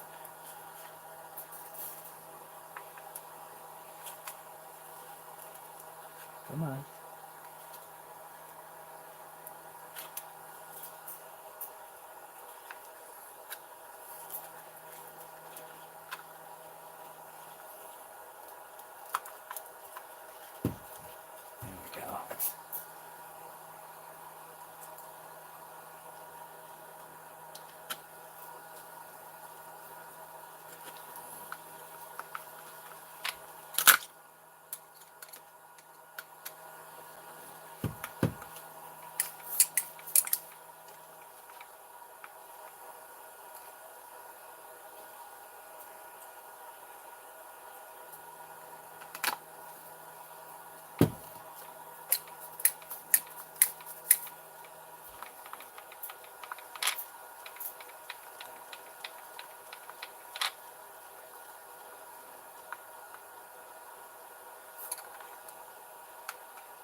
this front end because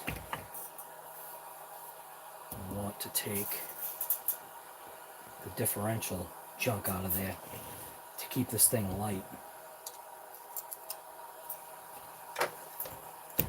Or get it lighter.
Not a good idea.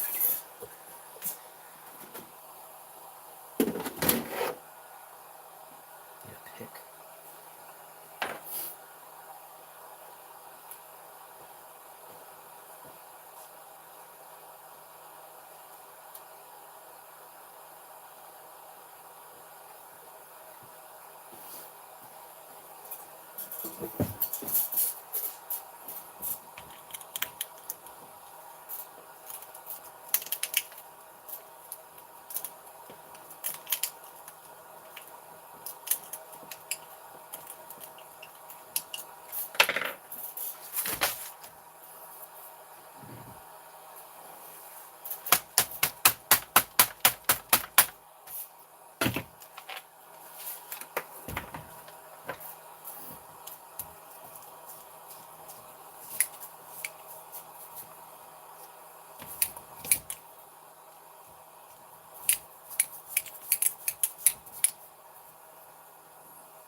This is a big rock that has been converted into a DragRock.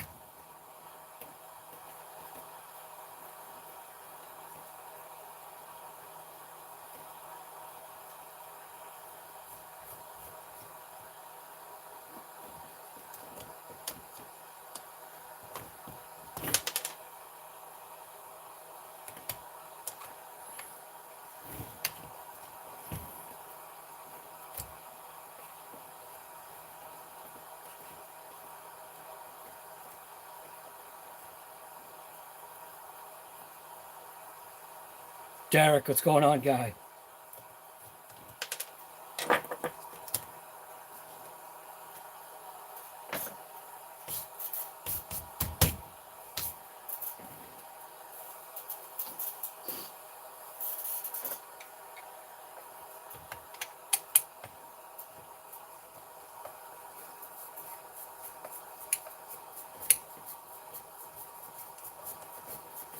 Is there a build video for this car from start to now?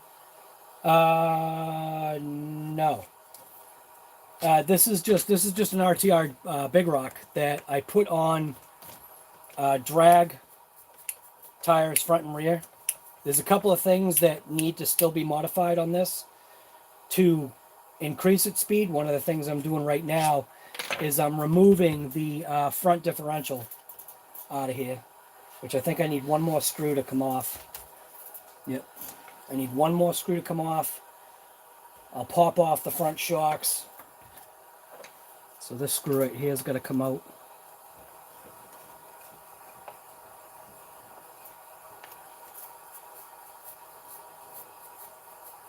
A rock dragger. No, just a DragRock.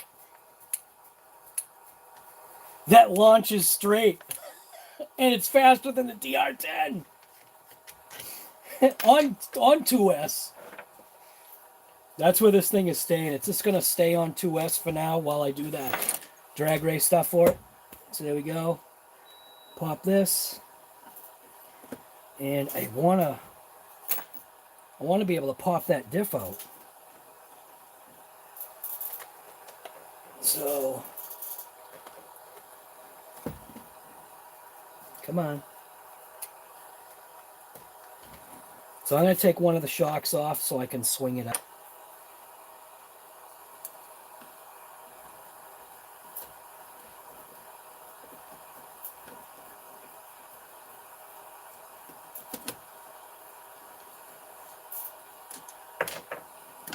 There we go.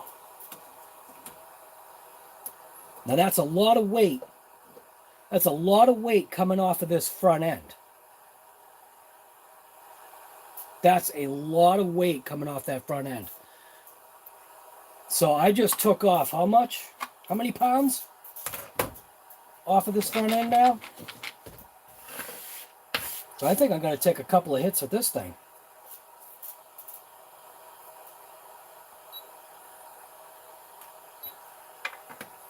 So this front diff in grams as a total unit weighs 98 grams. So I just took off 98 grams of weight off of that front end. Now what I'd like to do is I do want to put in something in there, because obviously this is going to have to be totally cleaned out. I wish there were like caps that I could put in it. I'm going to wrap up this diff.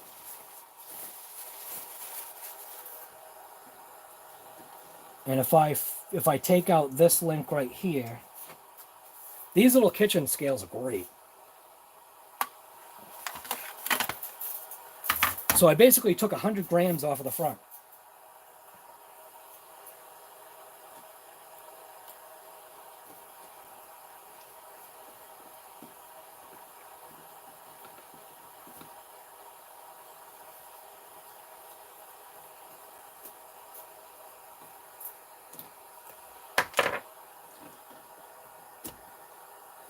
Now that ball end I never changed. So I should probably change that right now. So the only reason why I'm doing that is because I just want to clean out the grease that's in there. This is when I was using the orange stuff. Oh, did you even get a chance to look at that gear? So this is what I'm saying about how well this stuff coats the gears. Granted, I just rubbed it off, but it has a tendency to sling, so it doesn't stay in one section. Do you know what I mean? It'll move around. But I figure I'll just clean out the junk out of here.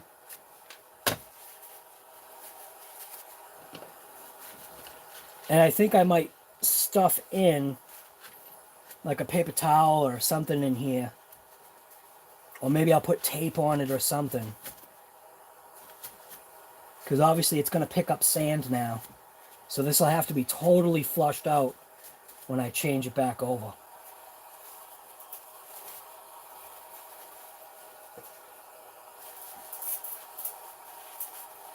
Get all this good grease in here. See how slick this stuff is? The stuff is just super slick.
So, what I think I might do, actually, I have this foam. I'm going to cut the foam and stick the foam in there to block.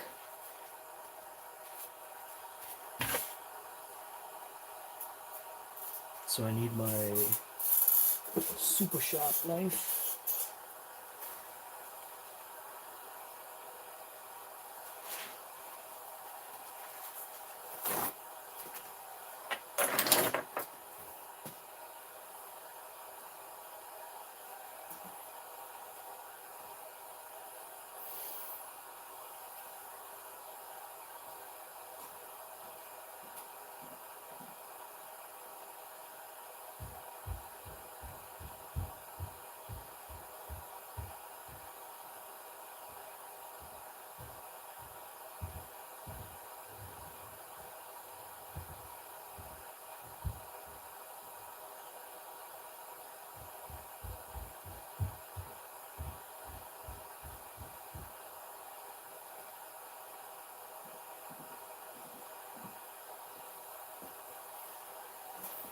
All right.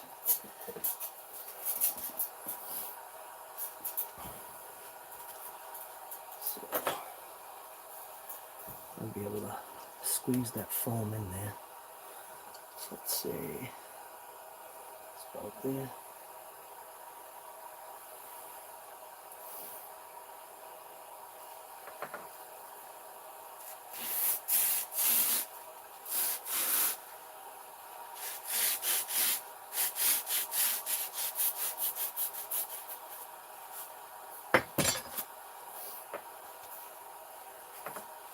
I'll square it off.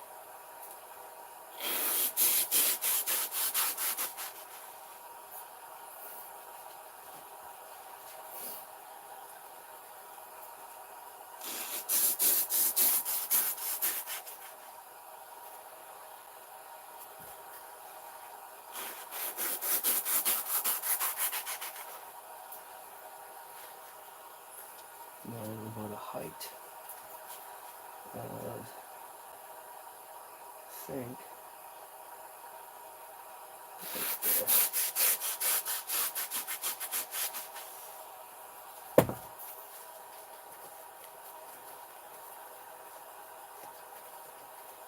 I think that might work.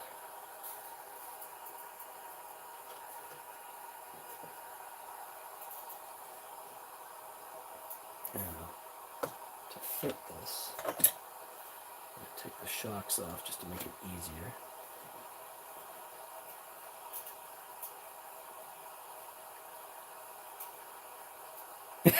Cutting it out. It's just foam. So what I'm doing is I took out the differential, the front diff. So it was like 98 grams off of the front end of this thing now.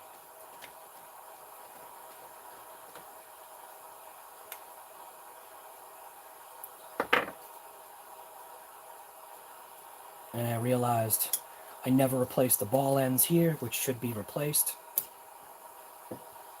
Because I got them, they're just falling out. Now I can see that I can clean this a little bit better.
Should use a driver.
Human compressed air.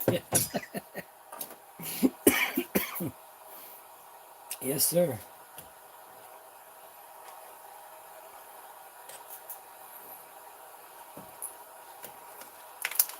Oh, that's so much lighter in that front end now. Oh, that's beautiful.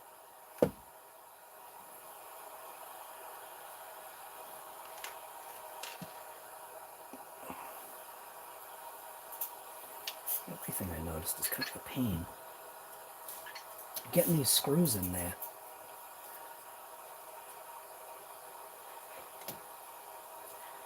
It's like you have to like oddly need like needle nose pliers or something to get it in there.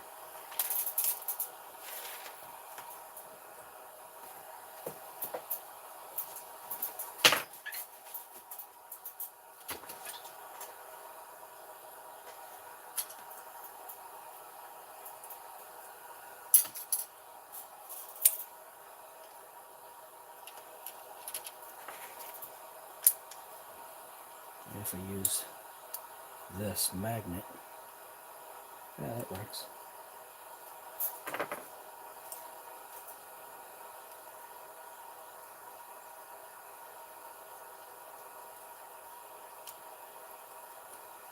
Yeah. That worked out.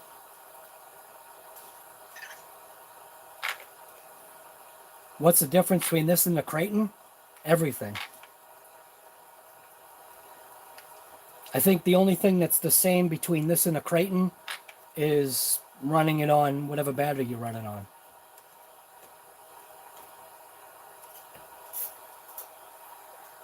The Kronos, this is my first Kronos. And the reason why I got it was because of what I saw in the car. It looked really good.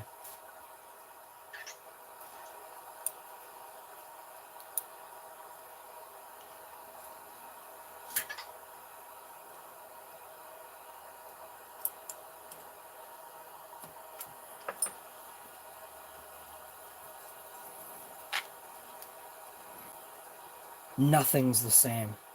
Well, I can't say nothing's the same because I didn't tear it down by nut and bolt, but I didn't see anything really appreciably different that made me go, yeah, nah. Now, it literally just made me go, yep, this is the one. This is what's going to finally make me want to go ahead and get one of these. So I got to get that hot racing little baggie, wherever that is.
So this was that hot racing ball end thing that I got for the Big Rock. And I never replaced these, which these probably will just snap in. Yeah. So that can now go there. I hope.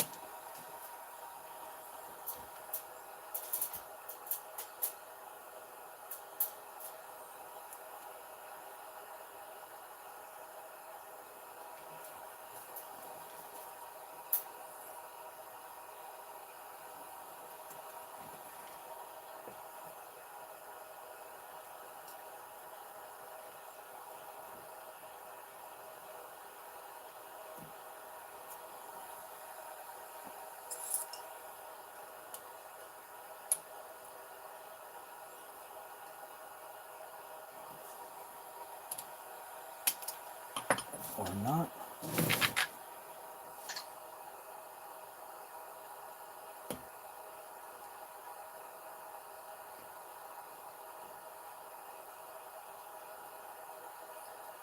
Should slide right in right there.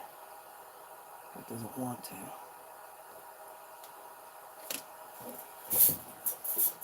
Come on.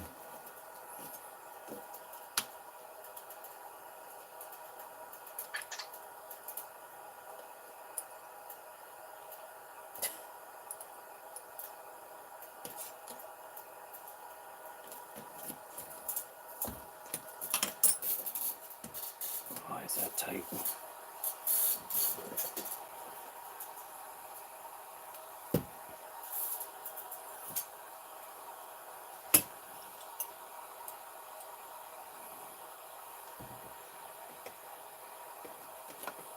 Crap. Now that I get the bumper on, I can't get to the stupid hole.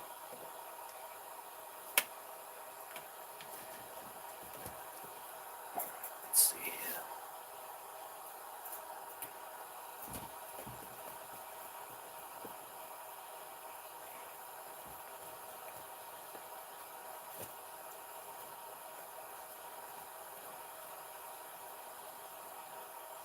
Why would you put a Max 6 in the XTR? Holy crap, you're looking to kill the thing.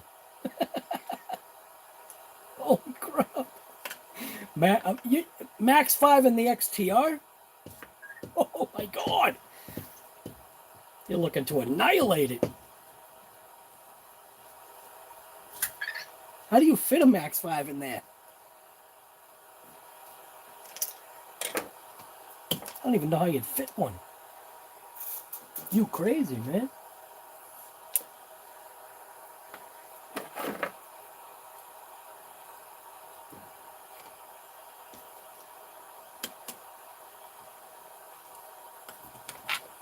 All right.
This one will probably pop in better with heat, but I don't have any time for that.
Oh, I just don't have the hands for this, man. Come on. Let's get in there.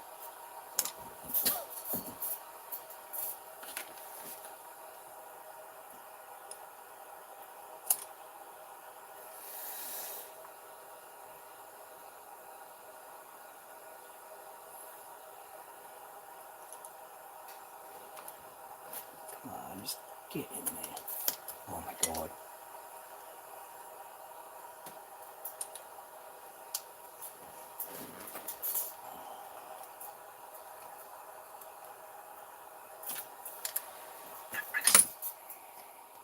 Spread this thing.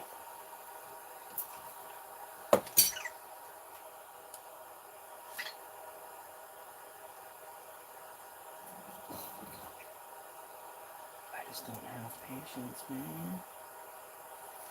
Come on.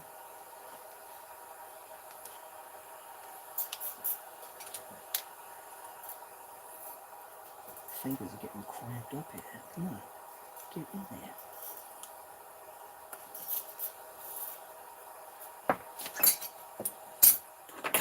Get needle nose. Go the opposite way. But I don't know where my needle nose are.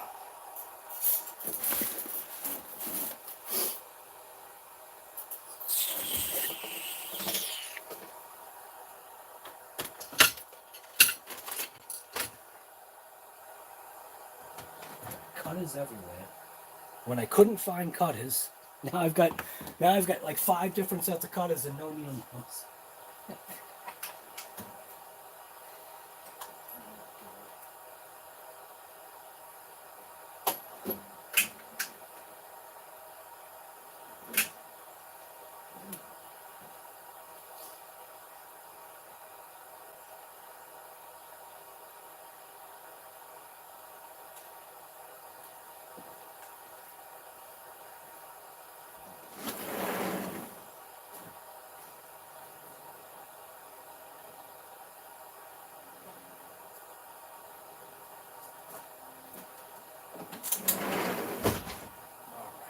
Here we go.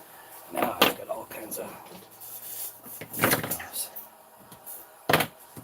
So let's see if I can spread that enough.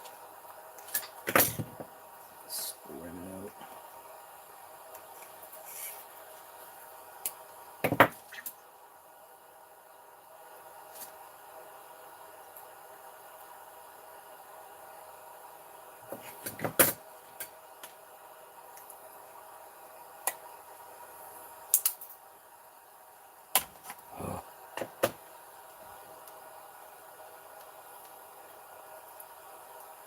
If I shave off a little bit, I can get a ramp to go in there.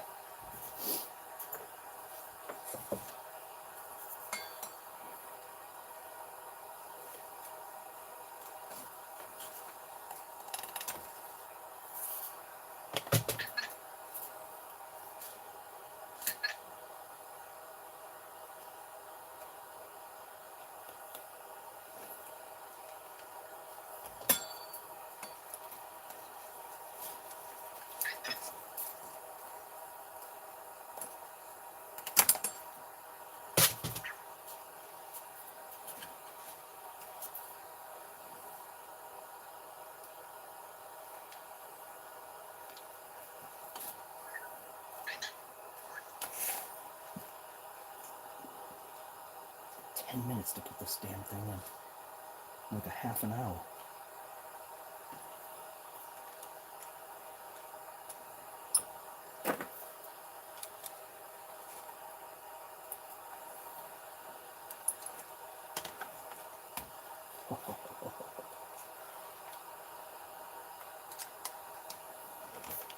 What the heck, man?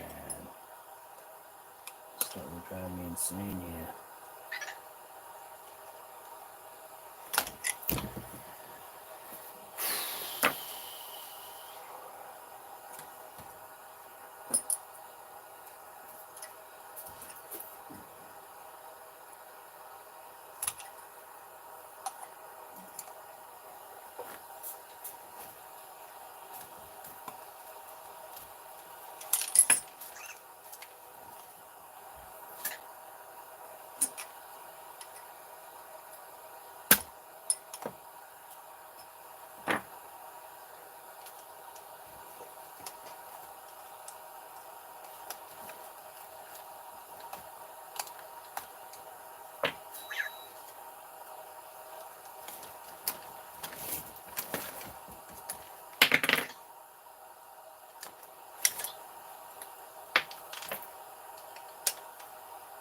Oh, I didn't realize my front bumper's broken.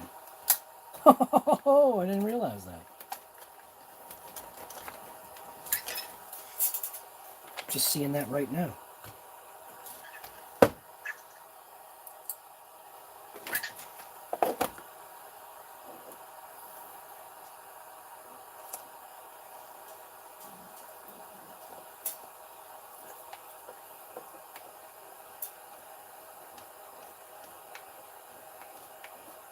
I don't know about the, you know what it does? All right, so tortured. Whoa, light is on, blinding me.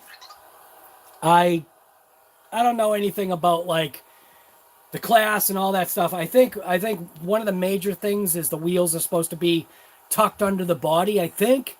I don't know any of the classifications. I just literally feel like if you want to have like the experience or the idea of what drag racing is kind of like, take your big rock and do this very minor conversion. It's so easy. Even if you just want to pull out the drive shaft and rip it to, and that's why I was saying to, you know, people, I was like, you know, just leave it two-wheel drive. There's a reason why. I've got, wow. Wait till you see how wallowed out my universals are in my rear drive shaft. Man, that's probably where I'm getting some of that extra tire shake. But as far as like any of the class stuff, I haven't read up any of that stuff.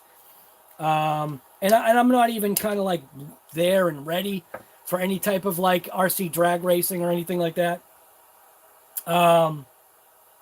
It's two-wheel drive. It's got the length. I don't know. I think the only issue is tucking the wheels. So, and I do have the version 1, version 2 RPM arms, which are a 1/4 inch shorter. So it is going to tuck in a little bit, but not a huge amount. What is the rear or front? Yeah, so these are the fronts. So I actually should be replacing these fronts now.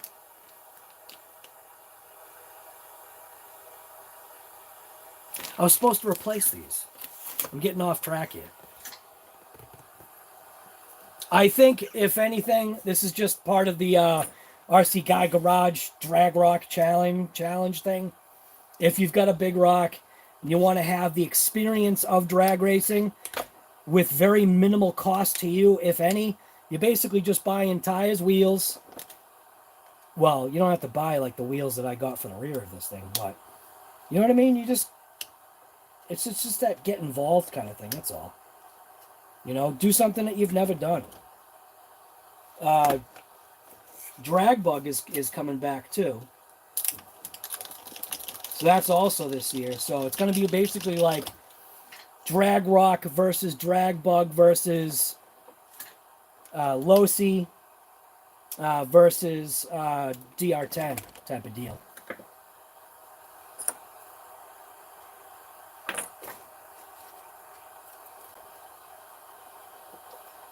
Boy, this tell you, man, this thing is taking quite the beating.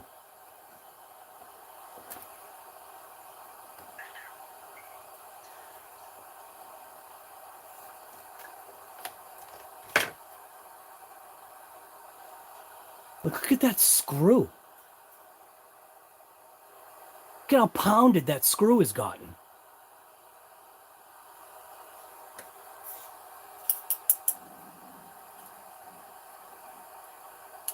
Ouch.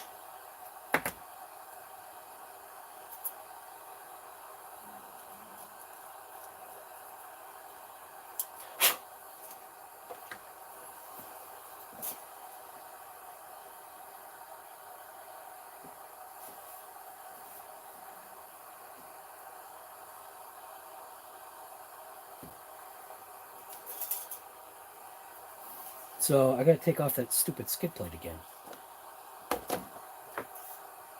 Because in order to swap out just to a slightly shorter arm. Yeah, dude, Tortured, I know nothing about drag racing either. It's easy, guy. All you gotta do is just literally just look it up. Just say to Google or Siri or whatever you got and just go, you know, what are the requirements of RC drag? Be careful, actually, complete the sentence. Complete the sentence. Say RC drag racing. You gotta be careful just saying RC drag. Unless that's what you're into.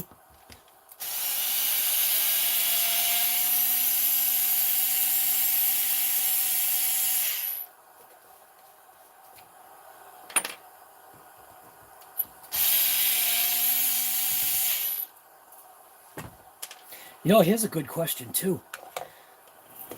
Is there a weight difference between the Arma arms? I mean, yeah, the Arma arms and the RPMs. I can do that.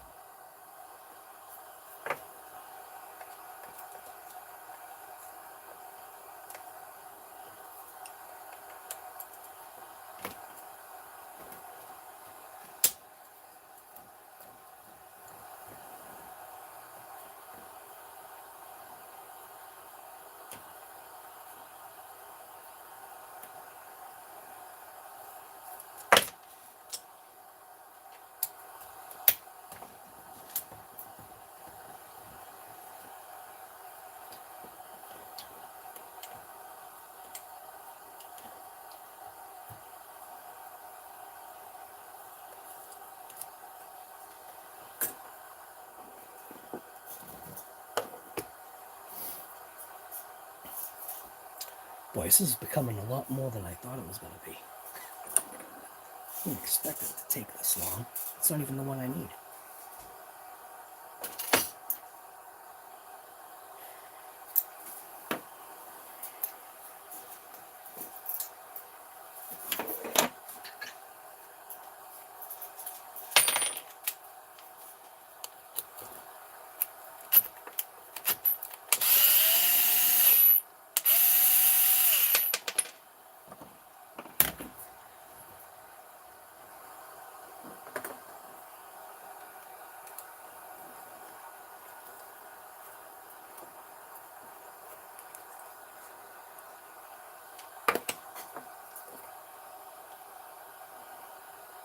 So I was going to show you something too while I'm doing this if I can.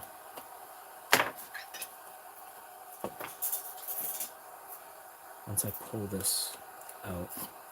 I'm going to zoom in so you can see a little bit of something that's going on, which I'm okay with. See right there? There's rubbing going on, but it's okay. Because it's going to get to a certain point to where this area, it's just this front section. So all you really have to do is just file just this lower portion of this little plastic C-hub thing here. And the wheels will spin free. It seems like, what's funny is it seems like the wheel plastic is stronger than this plastic. But I had taken a file and I just knocked off just the bump that's right here, because it's really not necessary, but I just knocked off the bump a little bit. Yeah. So now pop this out of here. Pop that. Pull this. So just out of a curiosity, what does one weigh over the other? I'm curious. So make sure we got, oops. All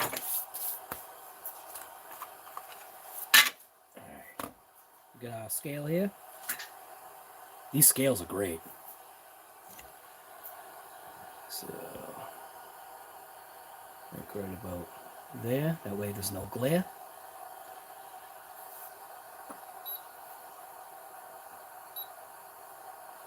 So this is the ARMA. I mean RPM, not ARMA.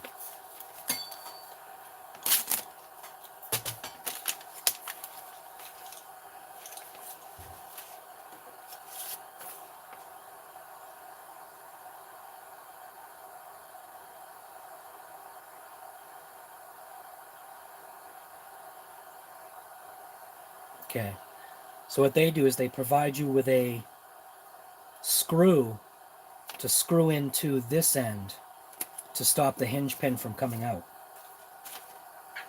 All right, so let's get the right side on, if it matters. I think it's literally the same exact thing, right? Yeah. So left and right, same exact thing. Or, yeah. Flip-flop, same exact thing. And on the ARMA, it's not. All right, so on the ARMA, coming in at 22.1. Pull it off. I'll just put it on again just to see if we get the same number. 22.1. And on RPM, feels lighter. Wow. 14.2. 14. Nope. Yep, 14.2. I actually blew on that.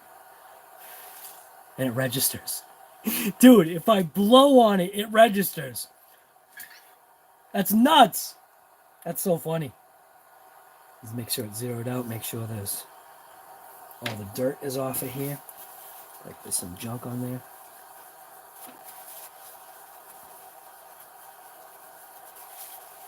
Wow. This front end is going to be light now. So let's try this again.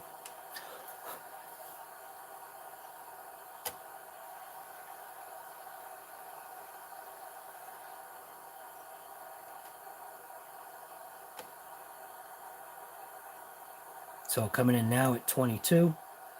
Must be some spit stuck on there. And then this one, 14.2. Wow, that's a big difference, man. That's pretty cool. Okay. So it's definitely going to be these going on. Yep. Okay.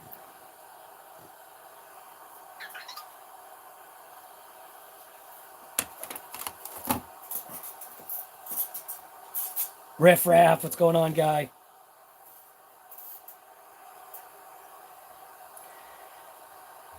Alright, so it goes on this way.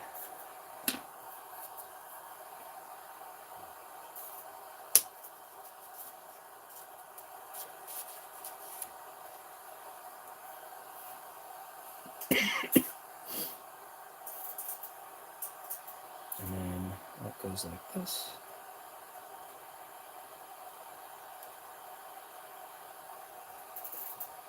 Slide the pin in.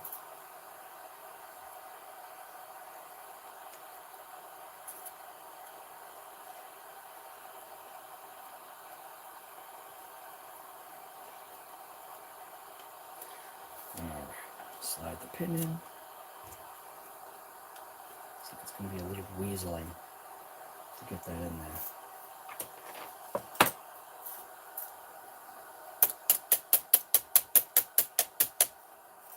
Alright, so why isn't that pin going in?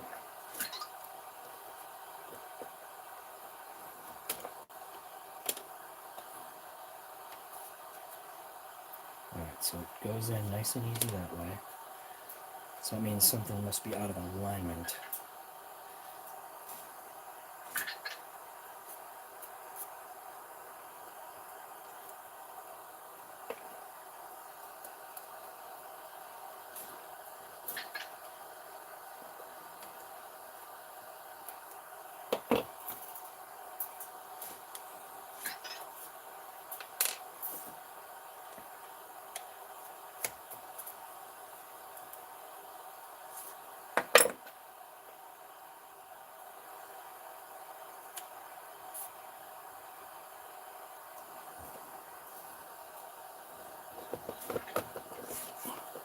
Alright, so let's try this.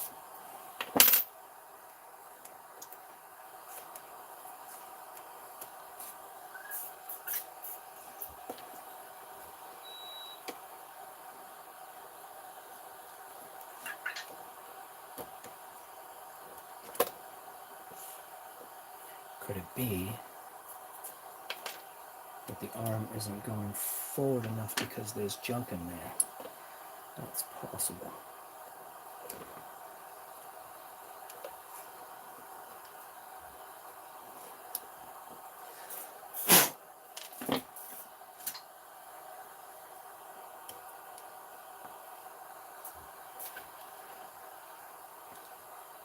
Or it just might need some hammer treatment. Let's see. If I can give a couple whacks with a hammer. There we go.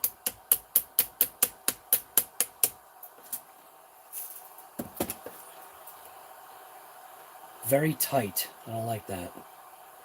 That's super tight now.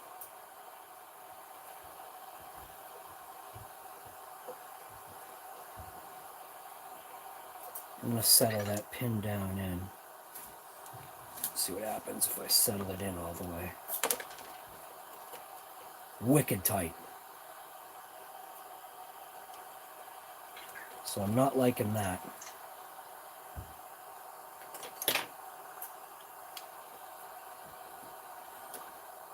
So now I've got to use something to drive that out.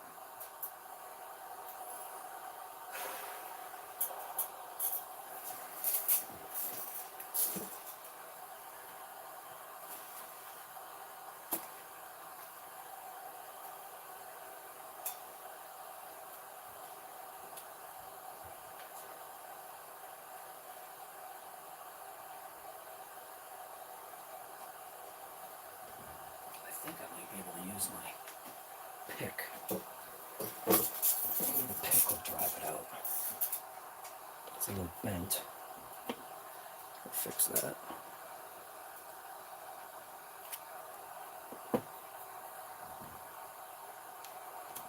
There we go.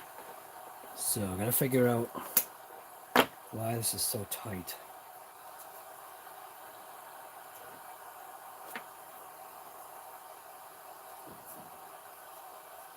Because it slides in nice and easy, but once it's in its slot, it doesn't want to slide very easy.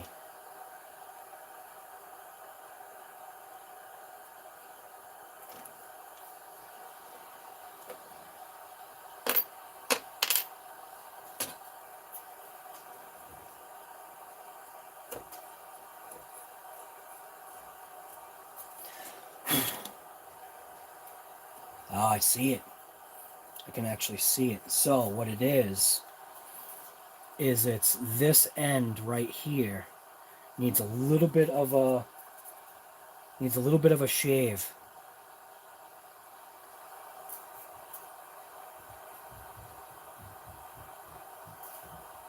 So I'm going to take this very edge right here and I'm going to basically sand that down. I'm going to bevel it.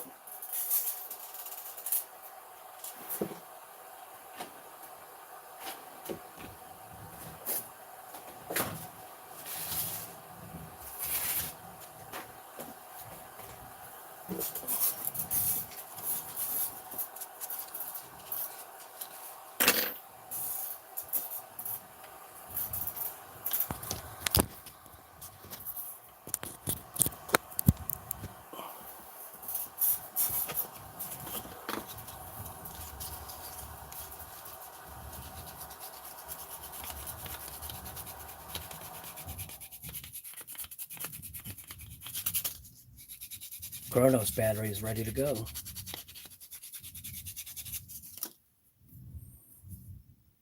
So I might need to actually file that, but see what happens. See if it's still tight.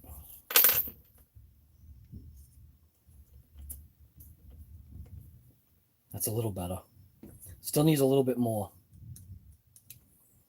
But what I could see is I could see inside.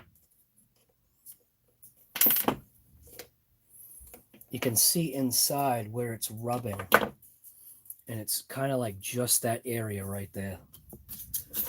So I'm going to just do it on the table here.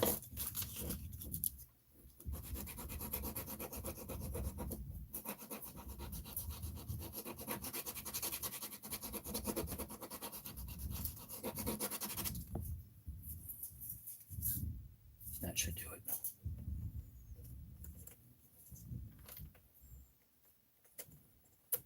Yeah, pin goes in now. Still a little tight.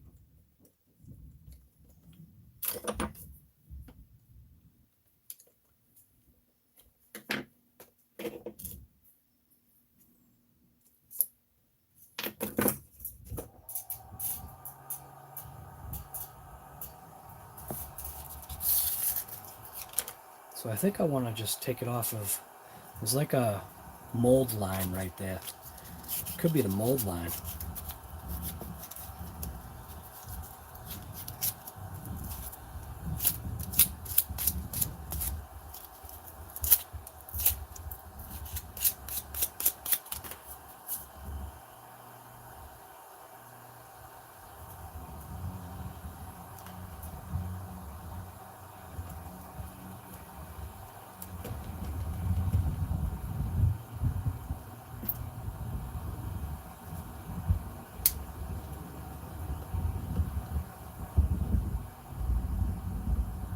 It's a little better.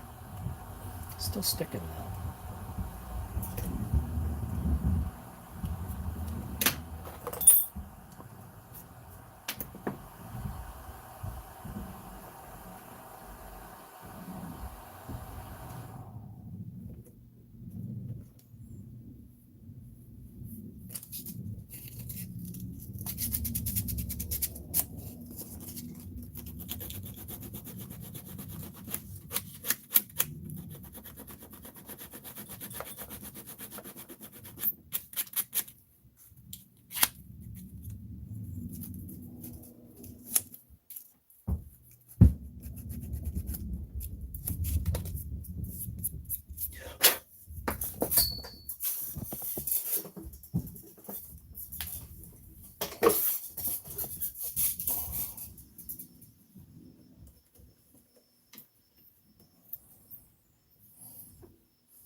I'm going to try that.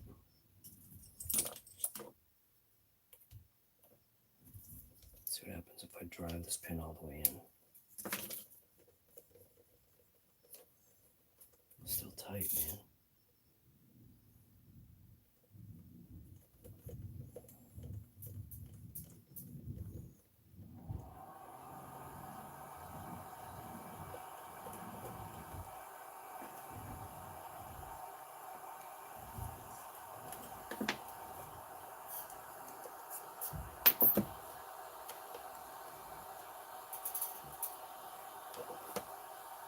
I take a file.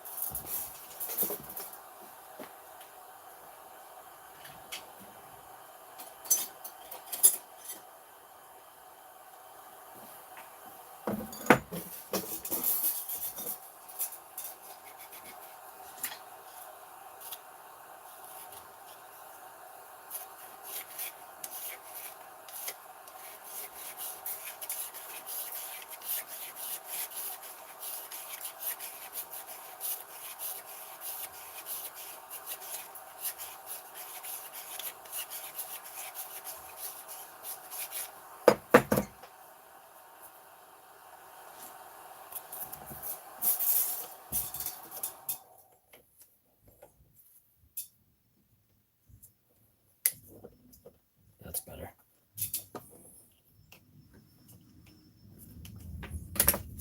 Yep, that's better. Not perfect, but better. Oh, they give you a Phillips? Ah, that's dumb. They giving me a Phillips for?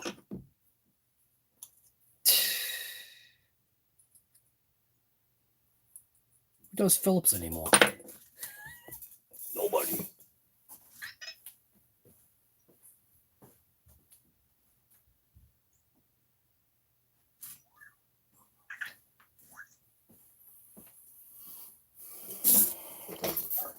Phillips radiator.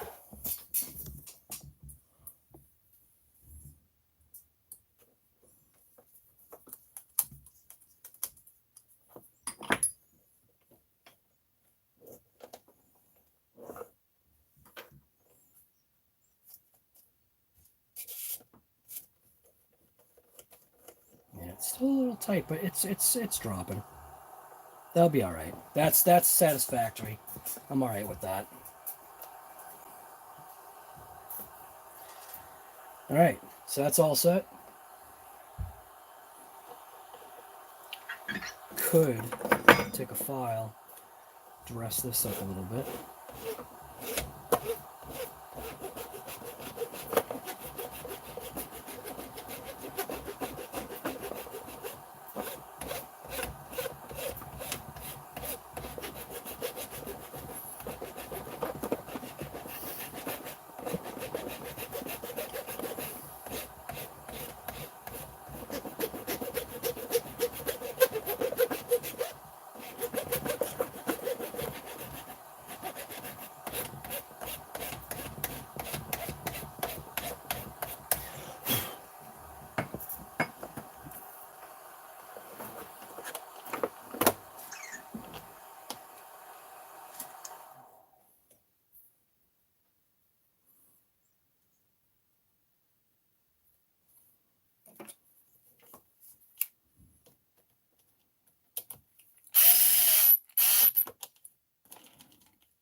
Wheel is a little bent, huh?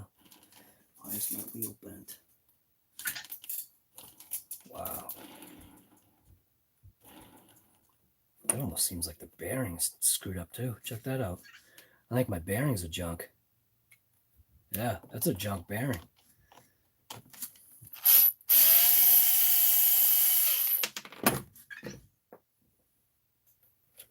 Oh, yeah.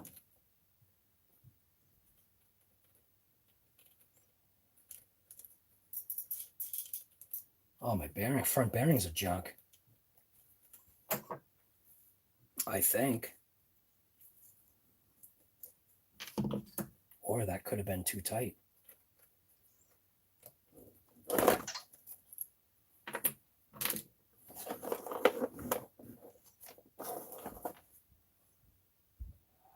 Yeah, outer bearing feels like crap. Dang.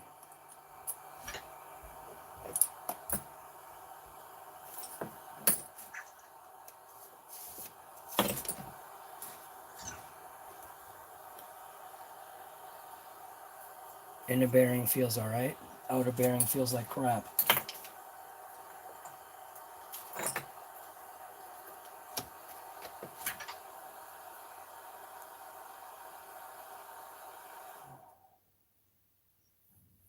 Yeah, it feels like junk. All right. right, so that battery's all set. Wonder if I can save that.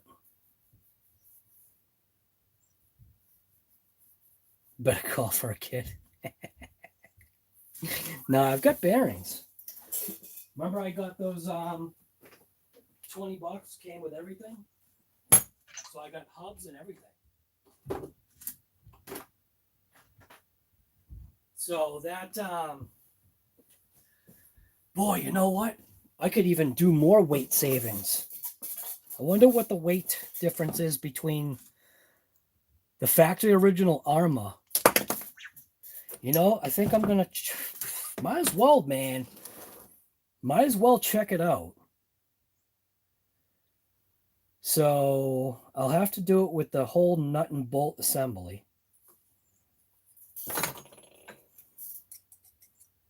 So I need one of those stupid wrenches. Where's the stupid wrench?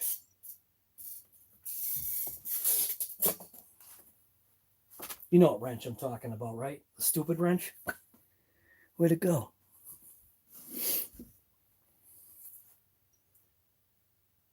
Like, seriously, where did it go? Oh, there it is. All right. So as an assembly, I wonder. I could just make a quick swap. That way, this big rock is would still technically be stock. And I don't have a stupid wrench in here. Wow. Okay. Where can I find a stupid wrench? Right here. Whoa.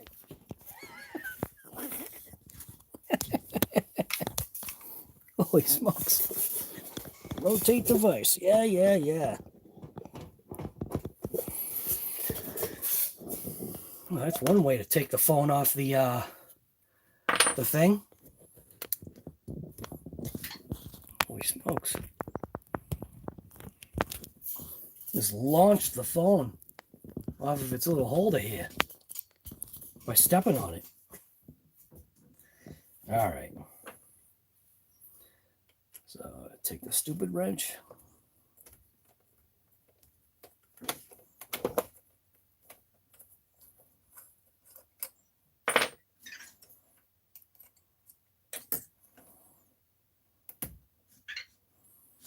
Wow, everything's like locked on. Oh, that's right, everything's thread locked.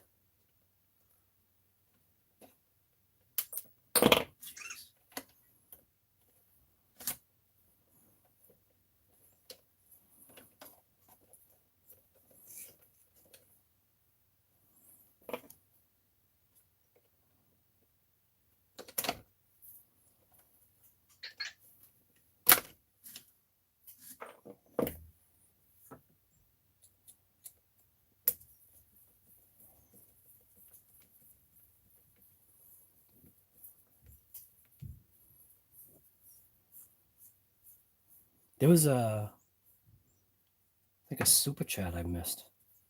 Sorry about that. All right, so just because I'm curious.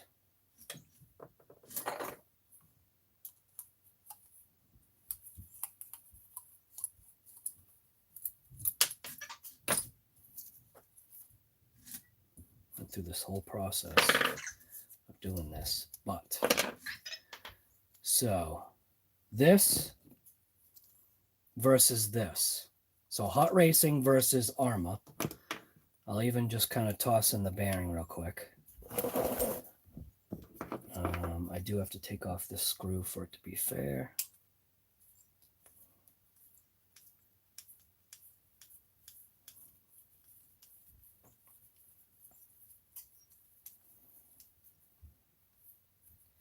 Ceiling cam, right? Floor cam, ceiling cam. It's all of it. You get it all on this channel. Well, almost all of it. Oh, God. The Loctite's killing me here.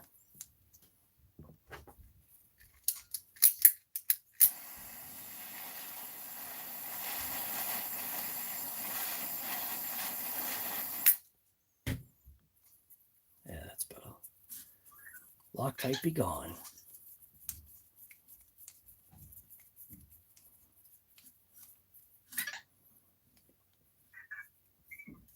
All right, so just because I'm curious, I just wanted to see weight-wise what this is as a unit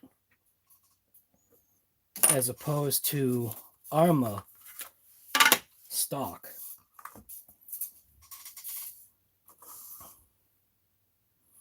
So on.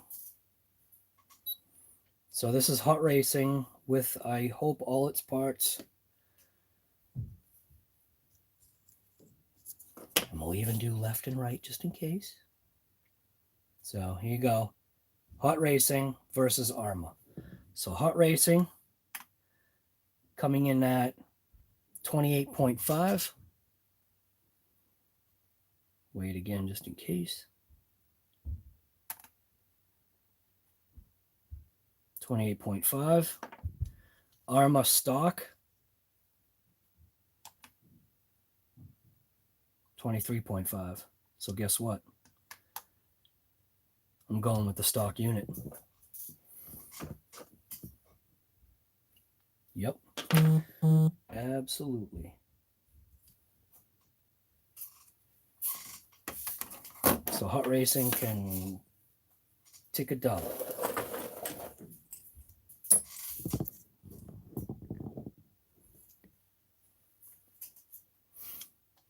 Did I get the right side, right? Yeah. All right, so where are we? So this is going here.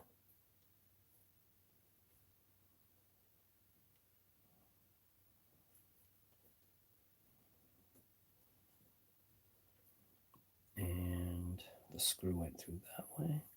Is it that screw? Yep. I believe it is.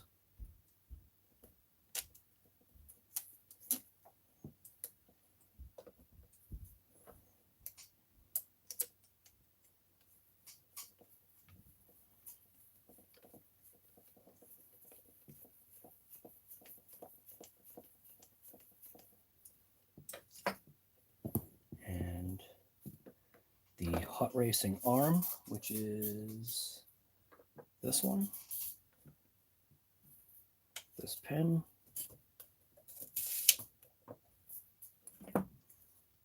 Now I wonder if I'm going to have that same issue where it shouldn't though. Pin. Killing myself here. Should install the axle first.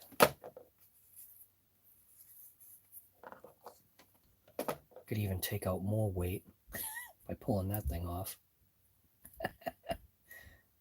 It's going a little too crazy though. There's that.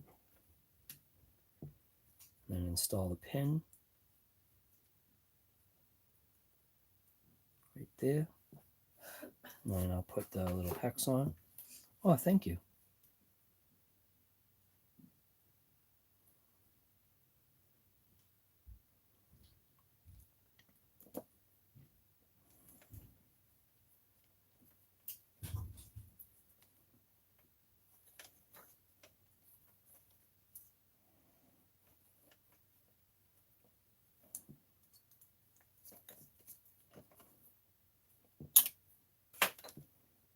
Now the only thing is, see, I'm following myself up here.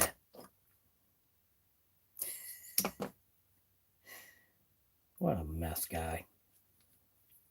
He's such a disaster. Oh my God. Because I want to put on my filed hub, C-hub, because the filed C-hub is the one that I'm going to need. So I just did that for nothing.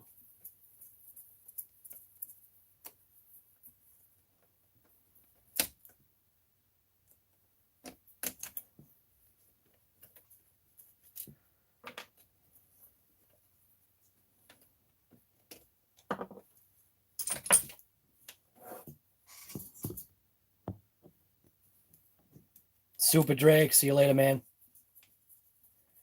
What size Allen key did you use to remove the Kronos motor?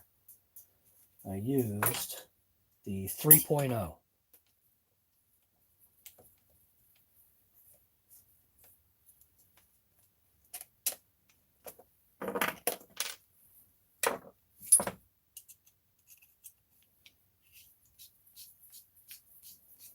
Boy, this was coming loose anyway. I don't think I ever thread locked that.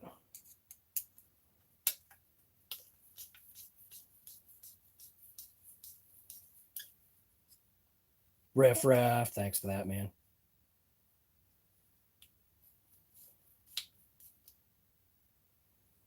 Oh, check that out. It doesn't want to pop out.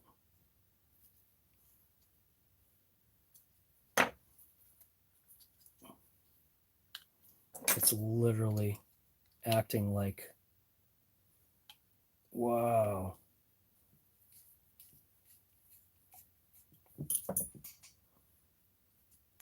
It's stuck in there.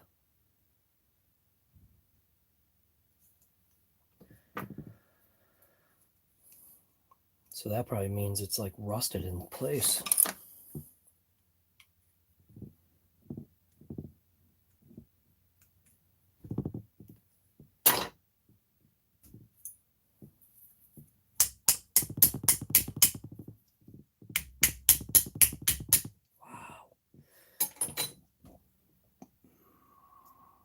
That's not moving.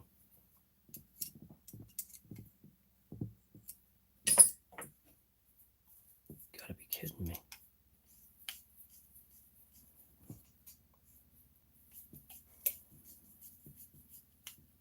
Boy, one thing after another here.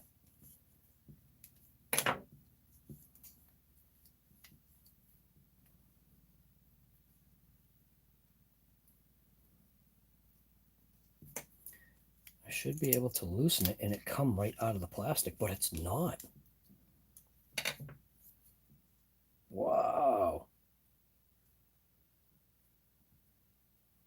So what I need to do is I need to hammer tap. That's what's going on.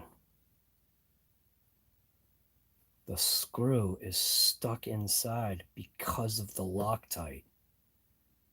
Ho, ho, ho, ho, ho, ho. Huh?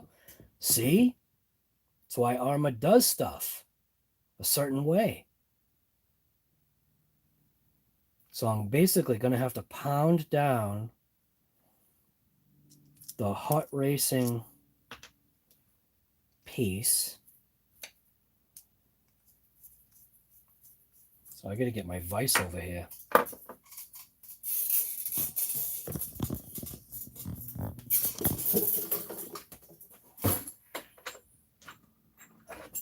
All right.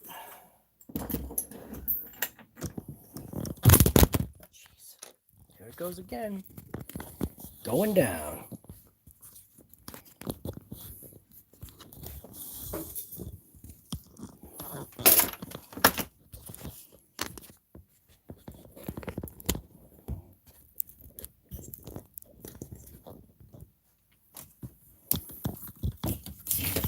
I think I'll make it so I don't step on it anymore. How's that?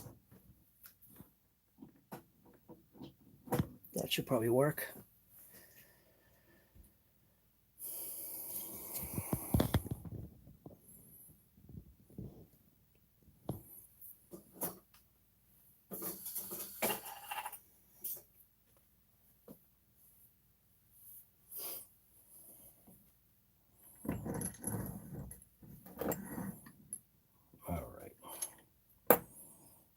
So I'm going to pound out the hot racing piece. It's stuck on the bottom, so it means I have to have it over the edge somehow, like that.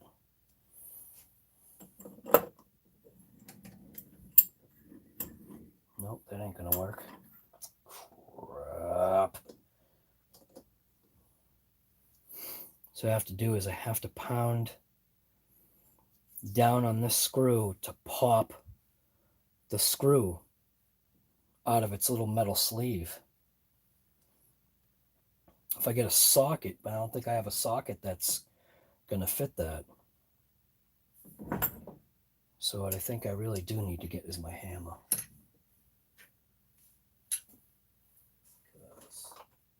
I don't think using.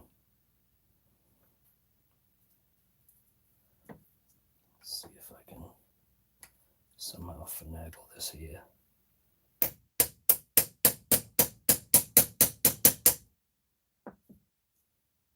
Jeez.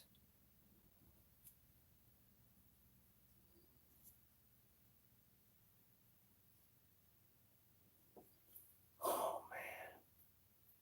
That's terrible. That's such a bad design. Not by Arma, but that's a bad design without racing, man.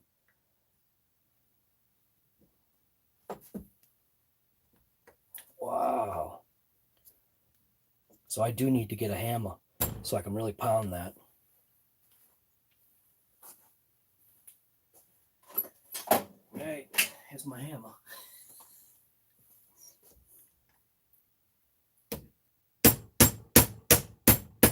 Jeez, there we go. Popped it. Boy, that was pretty rough. Thread lock was just keeping that sleeve in there. Still keeping it in there.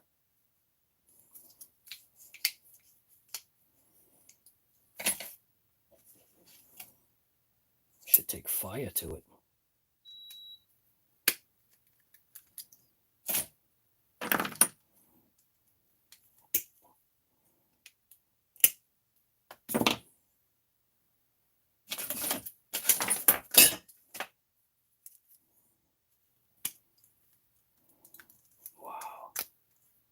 Look at that.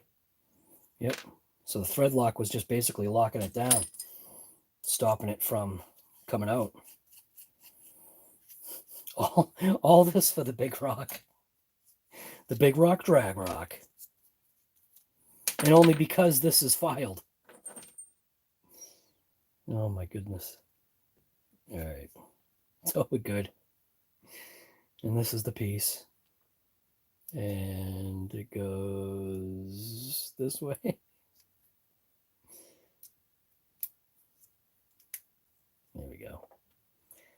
So I'm going to burn this thread lock off of here.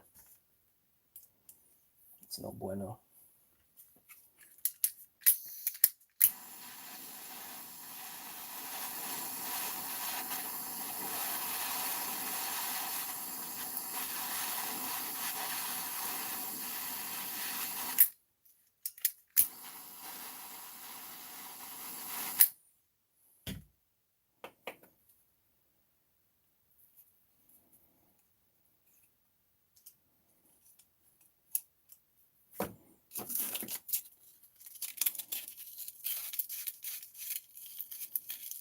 Hot stuff.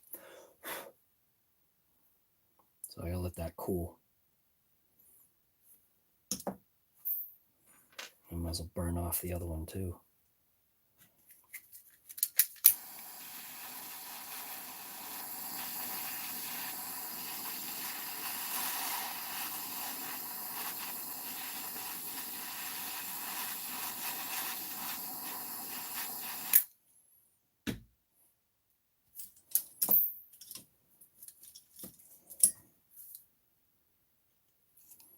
Boy, how'd this turn into just literally a big rock video?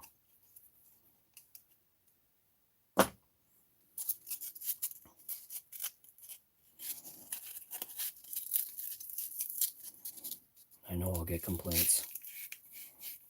Somebody's gonna be like, dude, I didn't see no Kronos.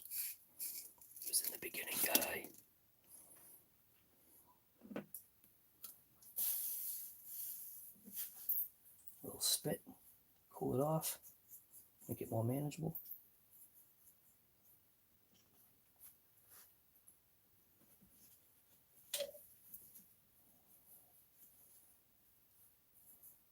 Perfect.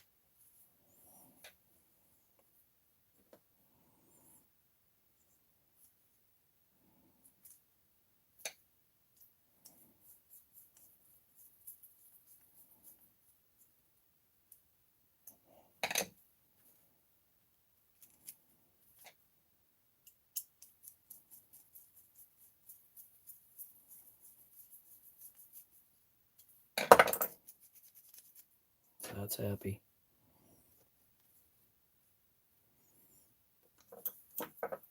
This should now be happy.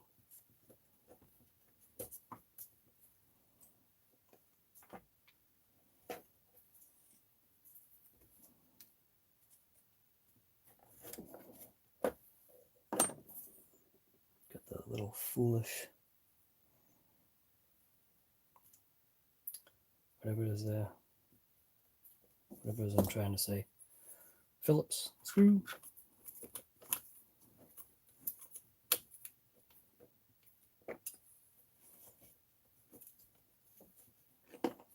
Now attach this.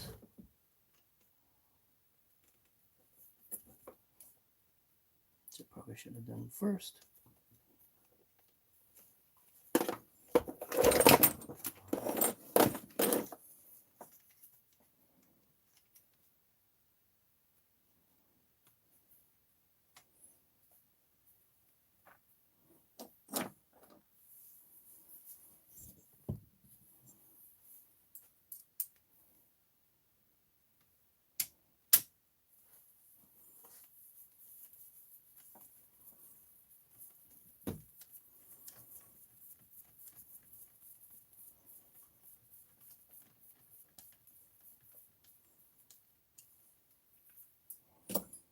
And now this from the original Arma anyway, so that's going to slide in nice.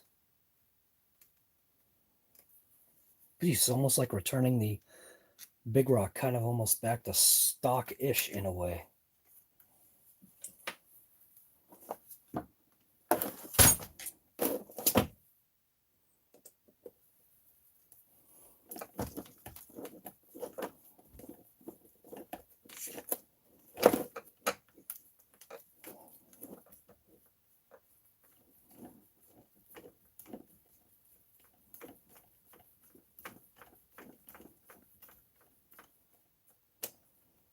There we go. That'll work. All right. So that should be fine.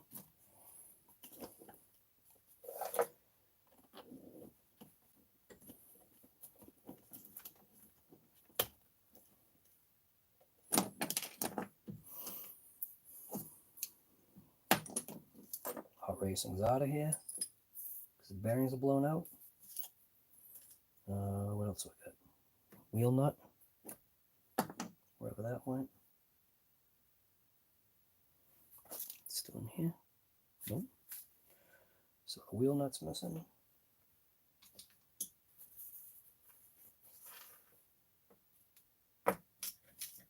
Awesome. So I lost the wheel nut.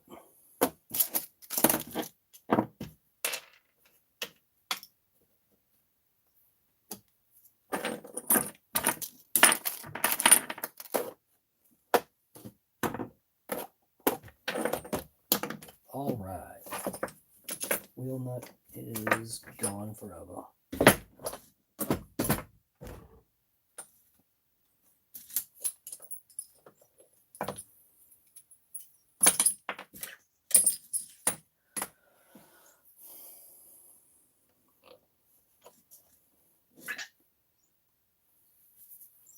So I'll just grab another one.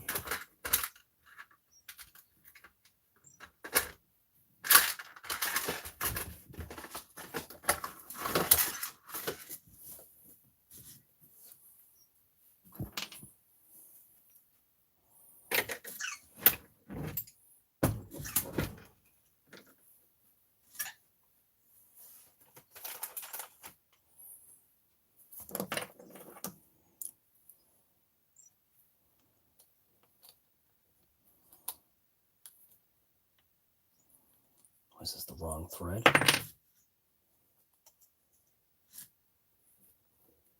Yep. So that one ain't gonna work.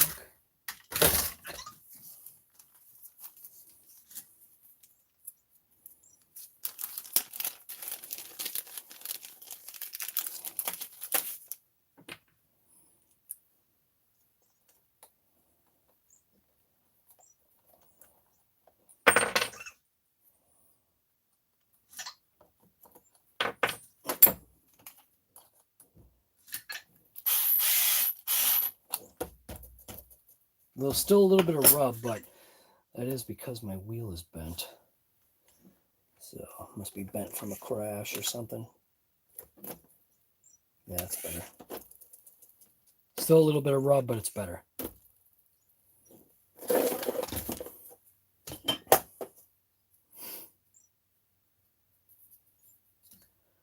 Now, shock.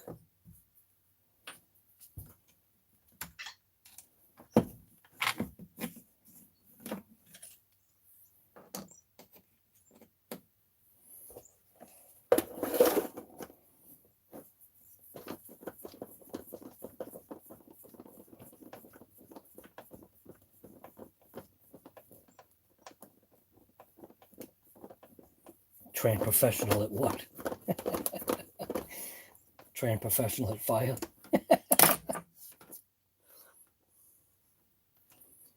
a trained professional at nothing, guy. And somehow I lost the ball end for the shock.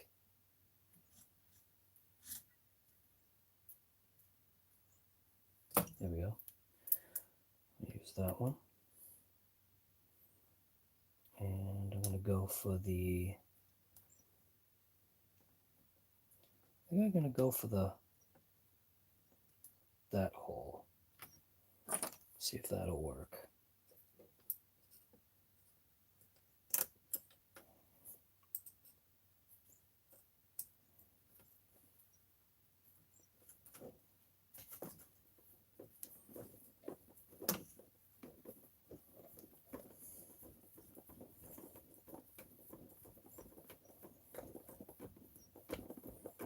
Mash that thumbs down if you haven't already. What? Mash that thumbs down if you haven't already, if that's what you're into. No, don't mash the thumbs down. All right. Oh.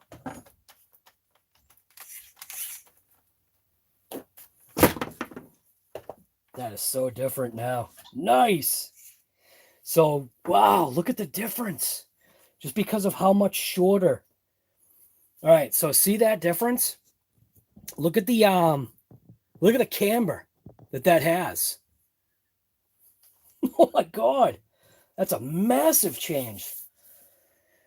So that is tucking that wheel in that 1/4 inch. So I'm gonna obviously have to adjust the little tie rod thing is all that junk and steering and everything. It's gonna have to be readjusted now. But that's a massive difference. That's going to be nice. This front end is so much lighter now.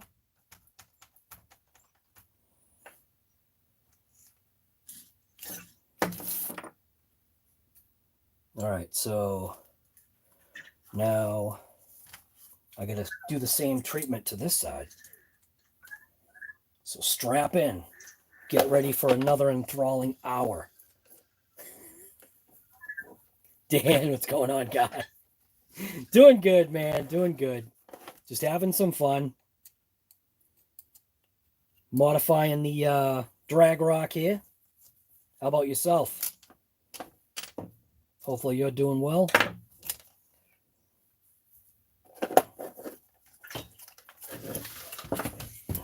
DragRock mods. Very, very minimal. This is kind of returning kind of just back to stock-ish. Getting rid of the heavyweight hot racing hubs because they're not necessary right now. Should be taking off this wheel.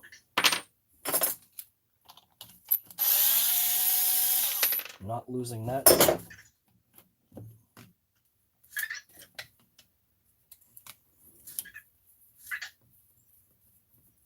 Not too long, been in for puck rip. Nice with the Mad Van, dude. Awesome.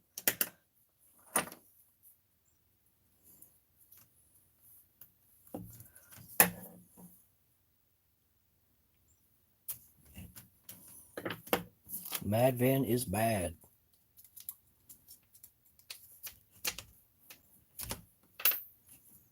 Drag van. All right, so stupid wrench. Pull this piece off. Pull that out. Get rid of this.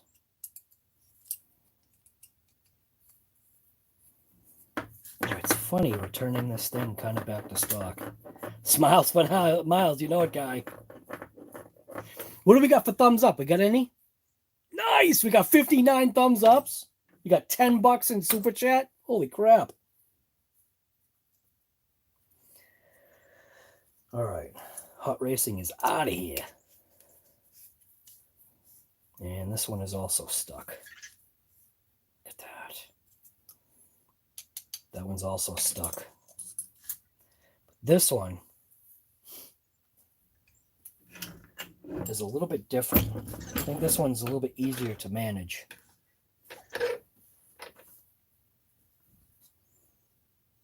So that one can basically just pound that one out just like that. What I use for a hammer, I use this.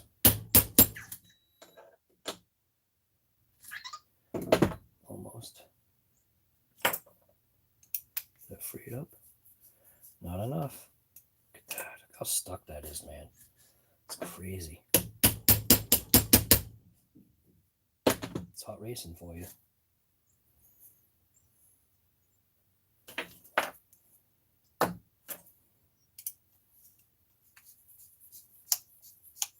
All right. Fully out. Grab it with these and burn all that thread lock out of there.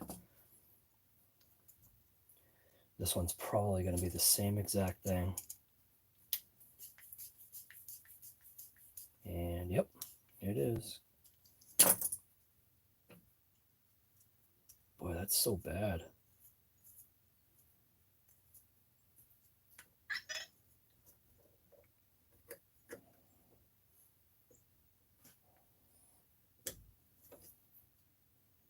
Trying to figure out the best way, and I think it's this way. Just give that a pound right out. There we go.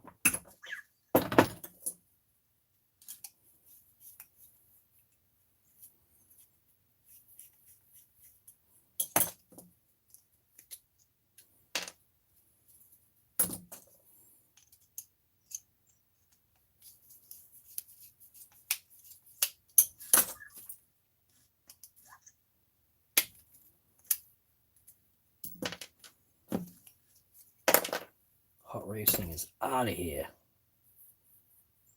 This side is actually all right.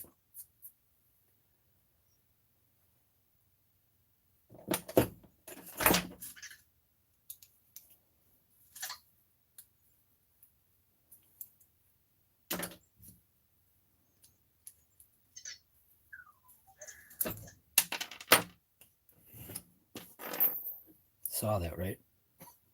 Can you slow-mo it? Thing popped in the air.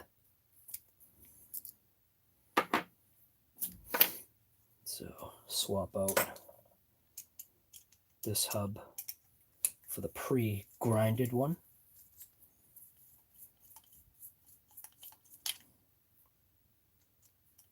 And what am I thinking? I didn't even need to burn out that stuff. Wasn't thinking, because I got these brand new screws right here. So I need to burn nothing out.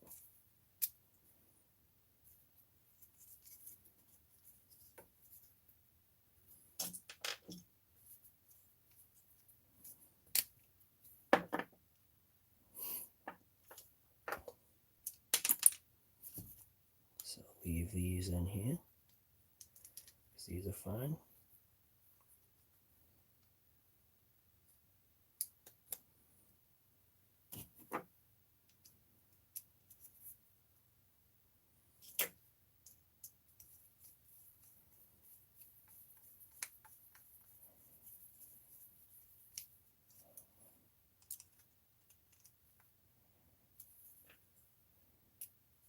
Oh, riffraff, you rage, right?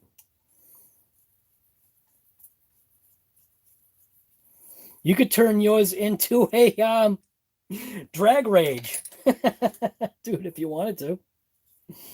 You could enter with a drag rage when I do the drag van thing, because that is happening. Drag van, drag bug, drag rock. Seems to be a theme or something there. Just because it's easy. That's all.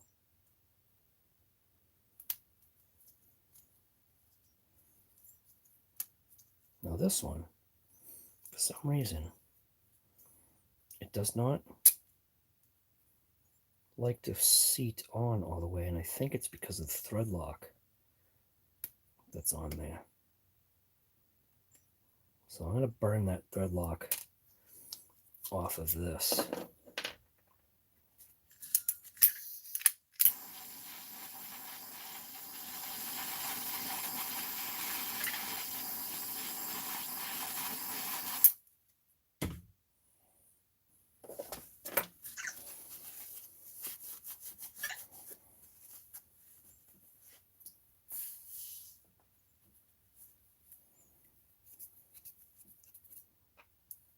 Good to go.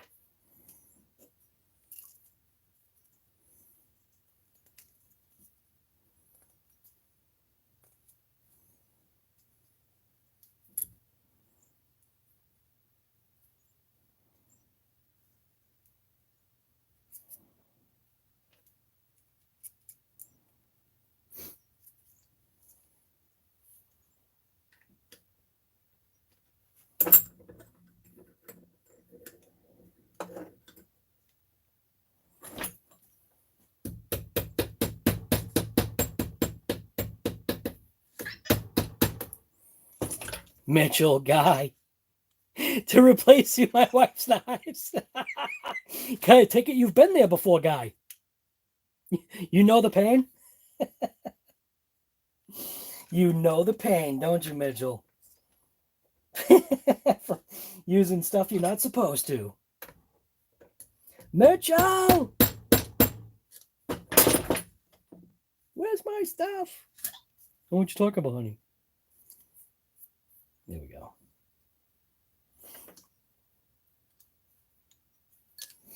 I like that. That's funny. Where's my knives? Oh, what are you talking about? All right. So I got smart this time. And install it while it's loose and not rigid. Oh, God. That's it. Riff raff, you're fired. Now that song's going to be playing in my head here.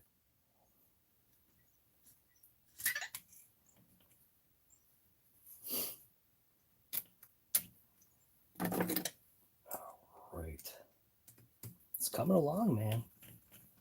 DragRock just cut weight, man. DragRock's cutting weight like I should. It's getting RPM downgrades. Whoops. I mean, upgrades. It's getting RPM downgrades for pots. RPM downgrades. It's horrible, huh? Isn't that horrible to say? It's getting some RPM downgrades.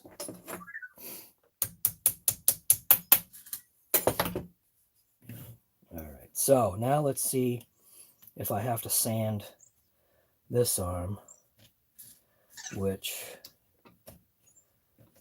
I'm guessing I probably have to, which what I should do is pull this pin, install this first, see how we're doing here,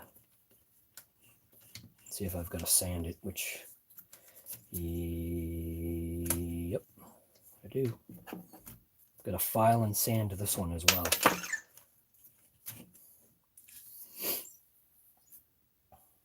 So where's my file? There's no way I put the file away. It's got to be here somewhere. That'd be unlike me to have actually put that file away. There it is.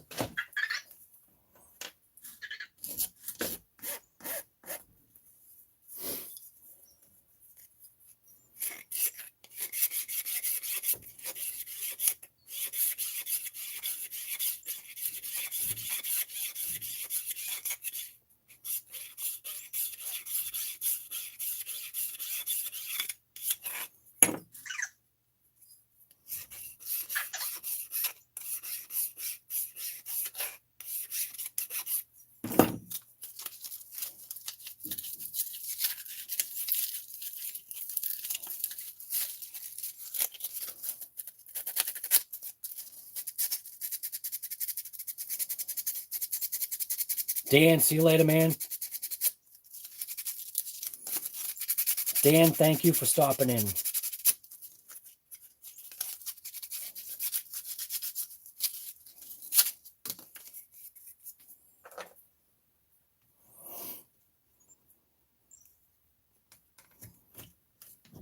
Probably not enough. Real close. Really close.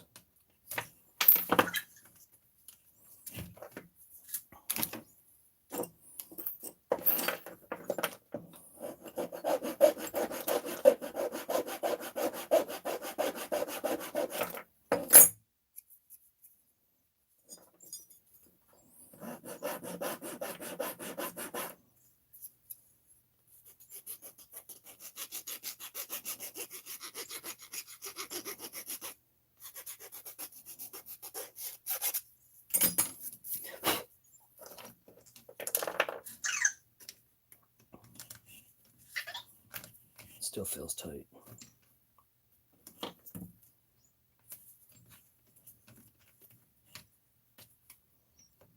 Might not be that bad though. That actually might be all right. So then use the little stupid Phillips, man. Just don't agree with it. Maybe it's the only size that they could get that would cover the whole size or something. And maybe because it's coarse thread, I don't know.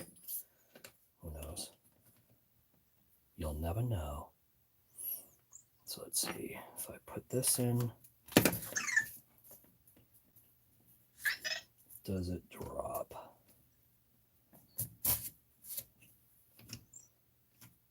And it'll wear its way in. But you can definitely hear it's still rubbing right in there.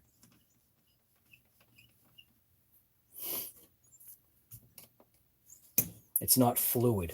But that might not be a bad thing either, though. Once this thing has weight, like the wheels in there, it'll probably be fine. Oh, if I push that pin through. But what I should be doing, I just got to file this hub just to get rid of those little burr sections.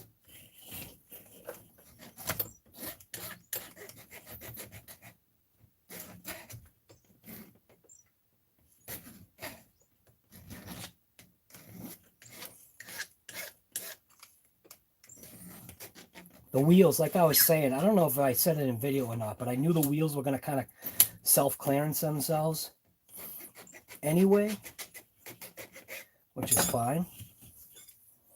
It's just a very minimal amount of filing.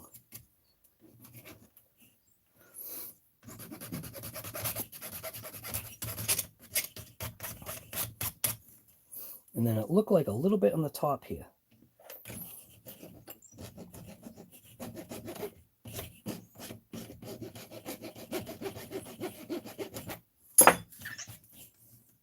That should be all right, I think. Guess I'll find out. When it's going straight, it's fine. It's not an issue. So I could probably just dress this up a little bit more.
good. Right there. Perfect.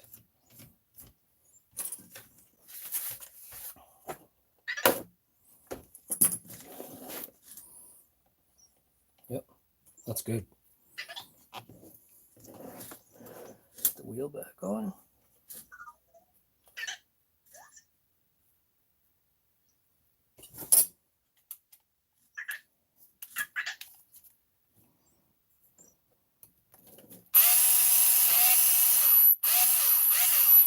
Isn't that going on?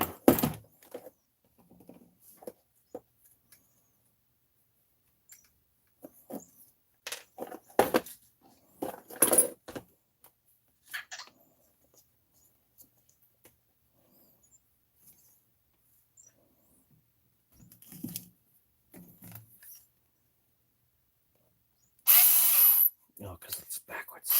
No, it's going on now. Still a little rub. Wheel is bent. I knew that. There we go. Way better. Yep, cool. Way, way better. All right, now put the shock on. I should replace that little bottom piece. I have them. Which one is it? It's this one. I've got them. I should just pop it in.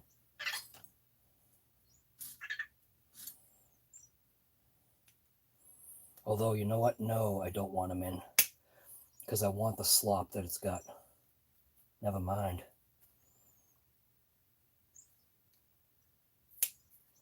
No. I want to keep that slop in the front end.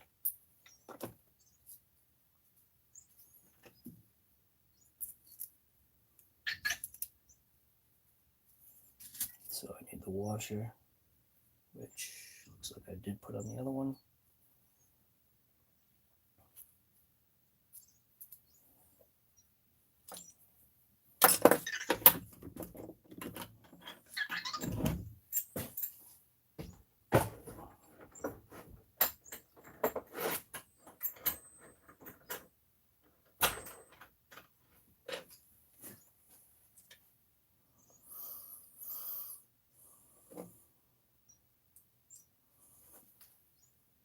Going for the inside hole. Oop. Is that the right screw? I think that's the wrong screw. Yeah, that's definitely the wrong screw, right? Oh, yeah, it is. This must be the top one.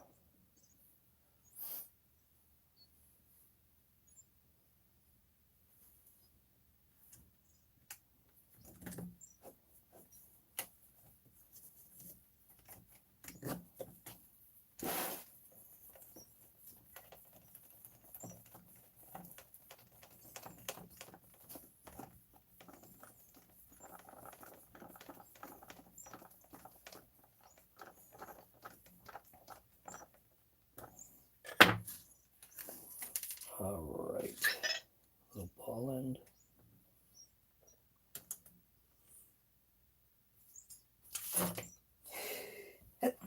Excuse me. It's these ones. So I put the wrong screw, I think, in this one. No, maybe I didn't. I think it's that one.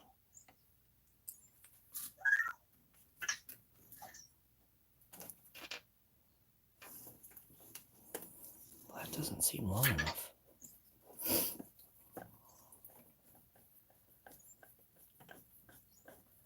I have a feeling that's the bumper screw. Is that the bumper screw that I just stuck in there? Yeah, it is. That's the bumper screw. So I might not even run a bumper on it. Nah, actually I should. Well, you know what? I don't even have to. That'll really lighten up the front end if I don't.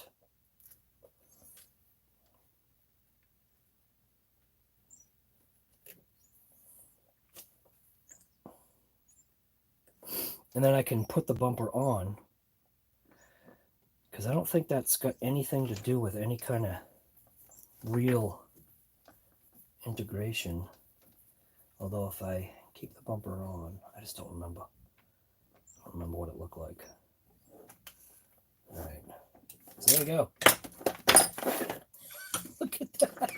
Look at how much of a massive change that is in that front end. Got to suck those wheels in now. Definitely have a huge amount of camber going on.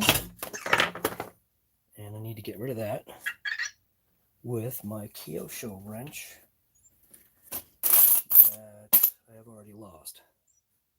Oh, here it is. I think it's the 5. Yep. And I gotta go this way.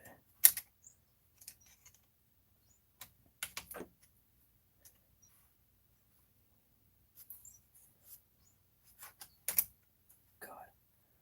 I think I have an ignition wrench that's a 5, don't I? I'd rather use that.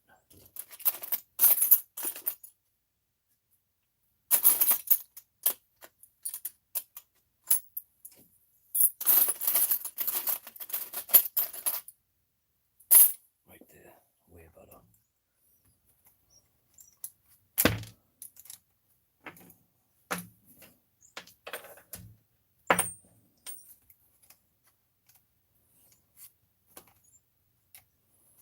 Boy, I wonder if these ends can take this amount of threading. Guess I'm gonna find out. Oh, this isn't working.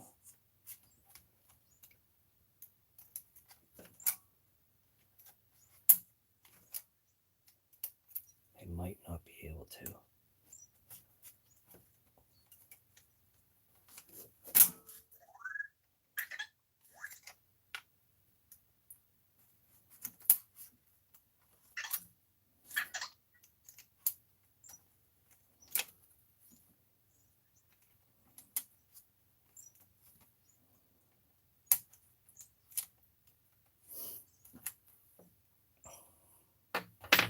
Yeah, I think it got it. I think it's right there.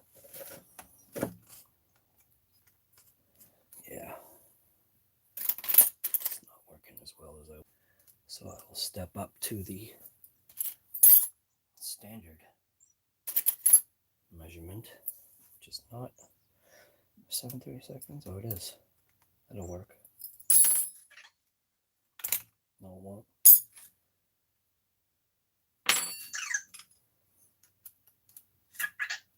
But what is that? 13/64 will work.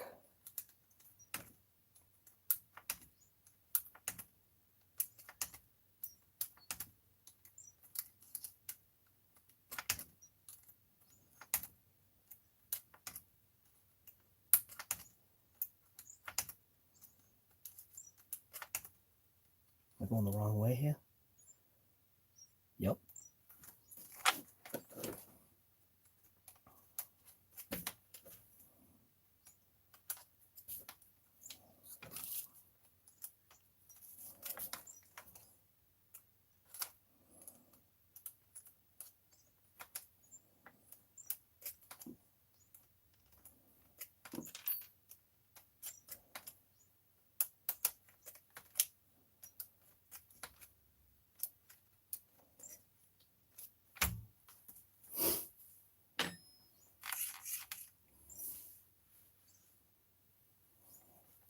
It needs a little bit more.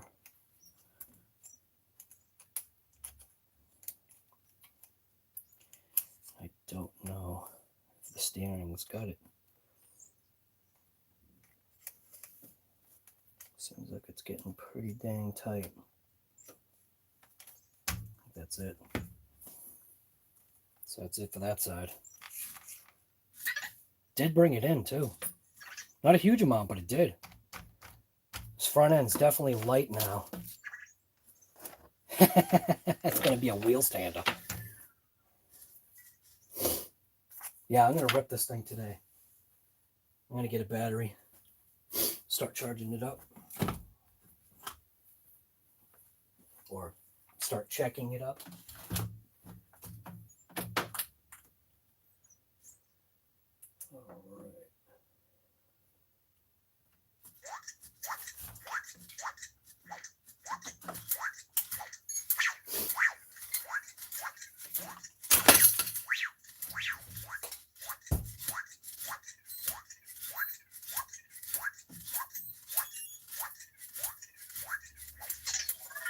All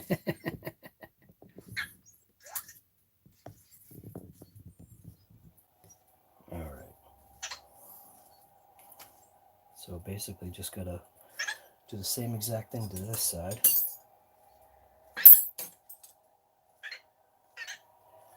And let's go this way.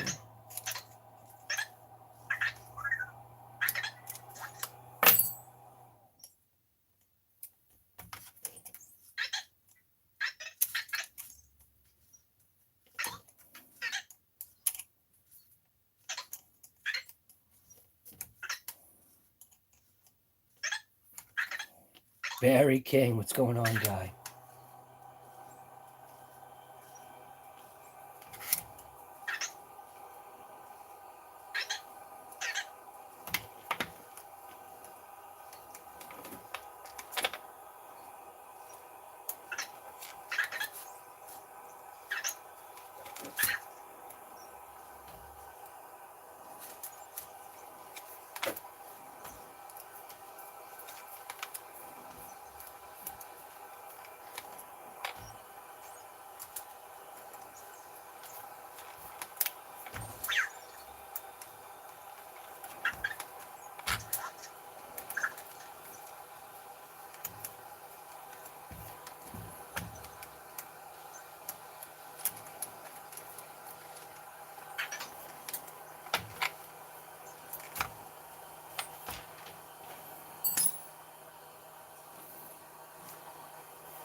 Holy smokes.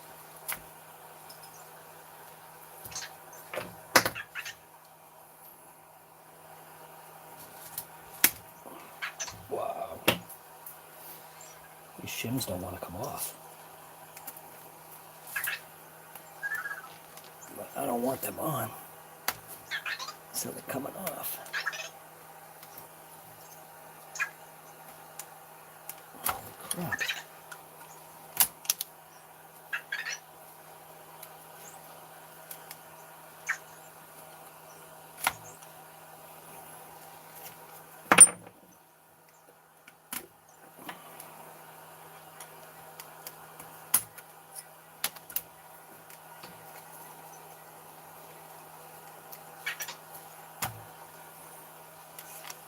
Don't know if the steering's got it in it to be able to come in further.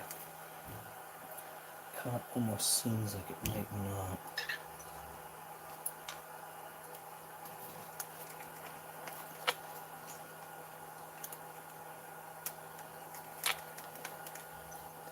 Can't tell if it's going in.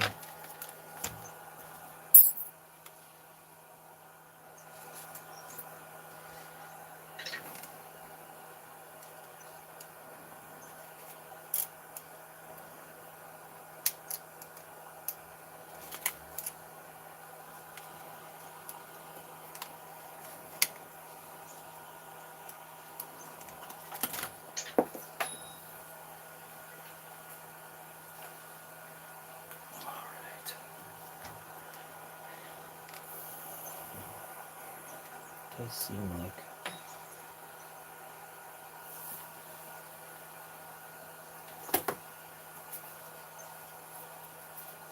plug this in real quick just to get it centered.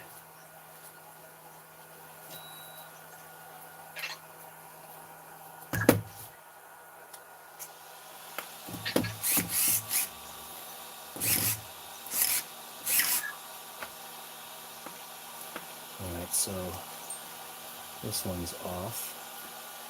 I don't know if those little tie rods have a room.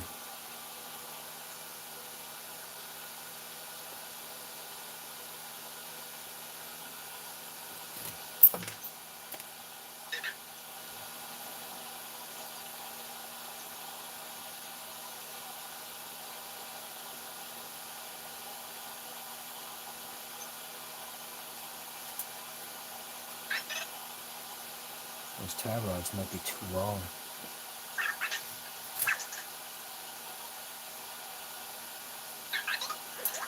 So I can definitely see where they're going to. I can get a wrench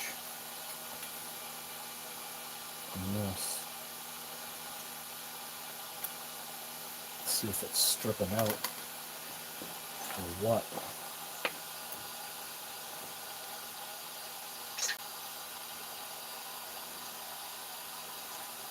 Let's go this way.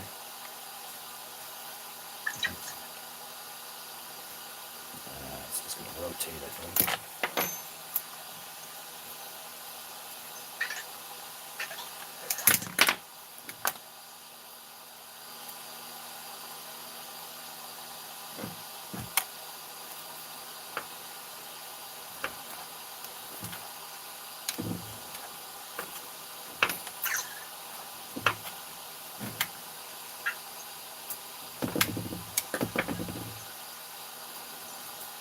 I have a feeling they might have bottomed out. Yeah.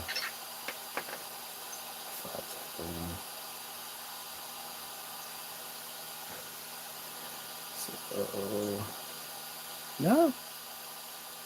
No, they can actually go in more. I think. It looks like it's close. Might be bottomed out. Let's see. Check it this way. Let's see how many threads.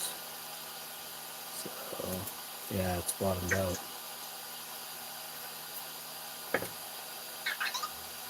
So, what I can do, since that's the case, is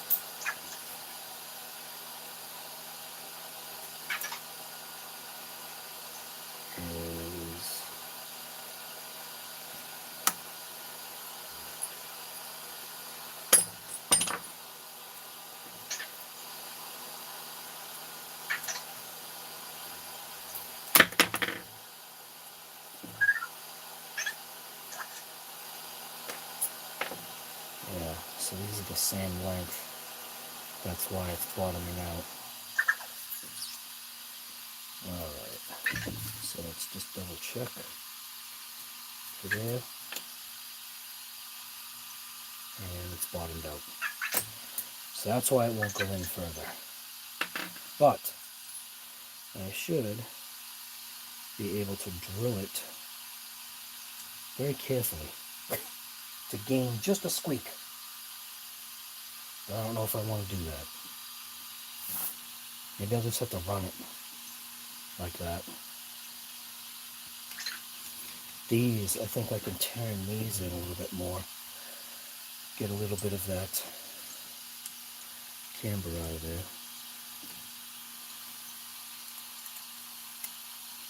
So maybe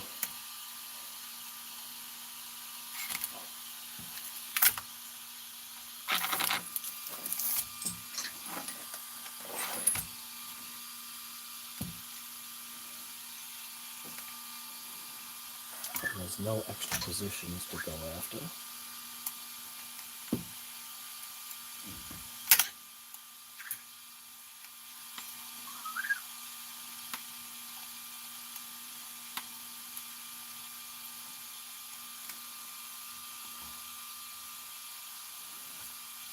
That looks a little better.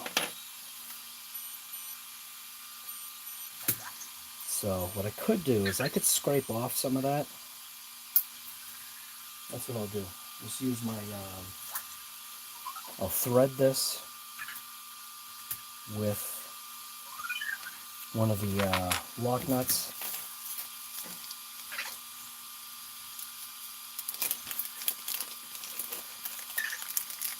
That way I can just recut the threads. Well, actually, I can only go one way though, right? Yeah. So I can cut one side at least.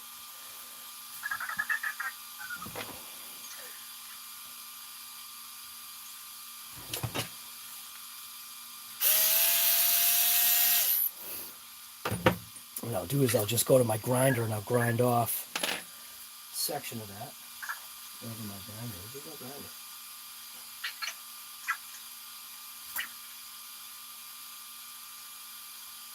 Did I take my grinder out of here?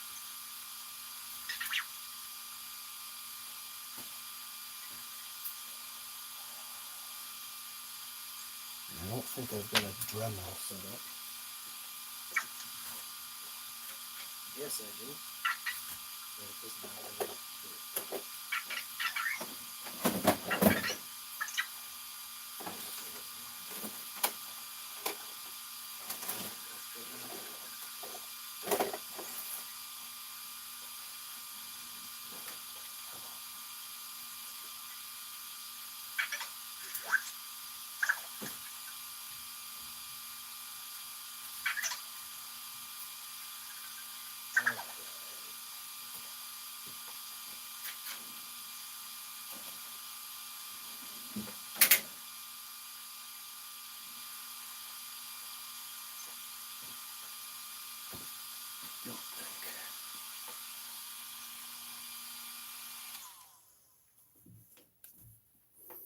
I think I've got another bit.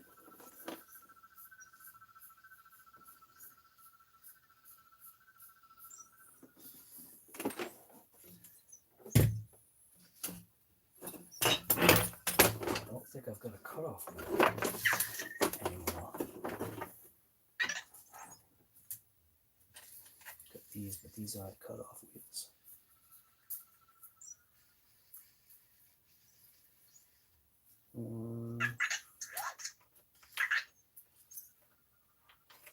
Suppose I could try to use one of these. See if this will work.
So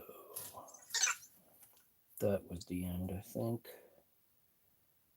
So it's that way, right?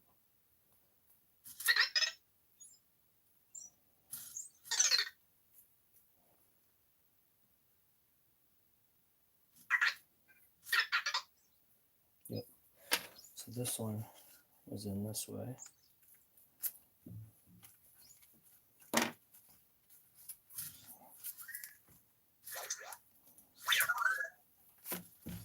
And this one was in this way.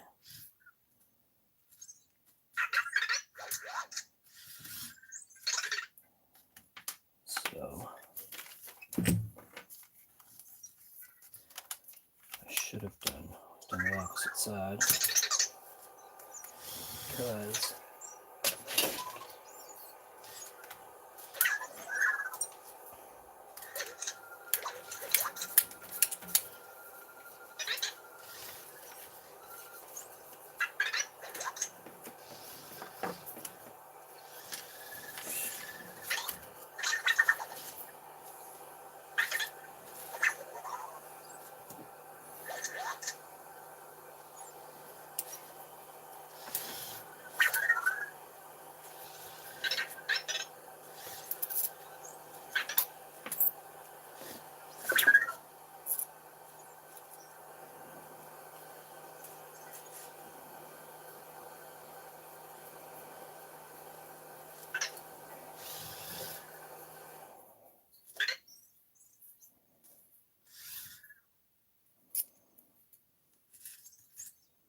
that should get it all the way in.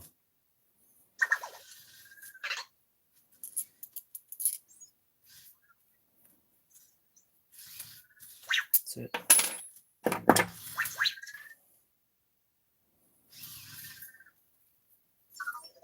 On this side goes in this way.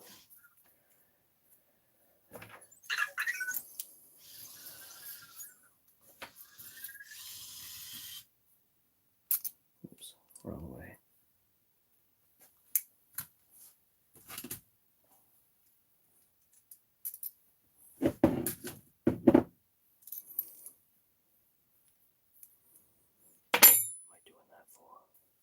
Come on, guy. Think about it.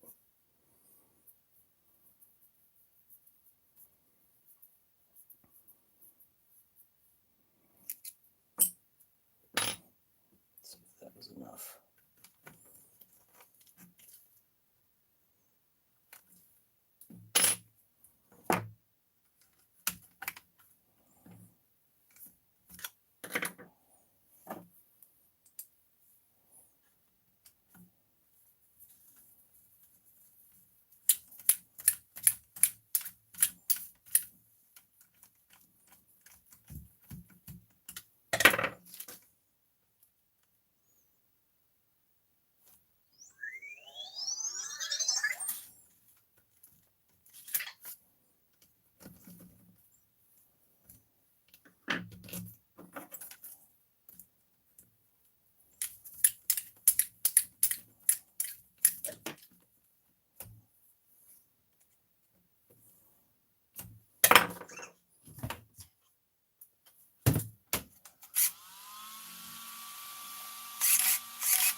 I think I have to change the other side too,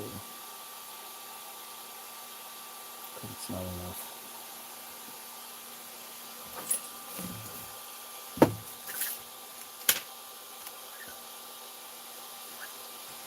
It's not bad, but it's just not enough.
Thread on.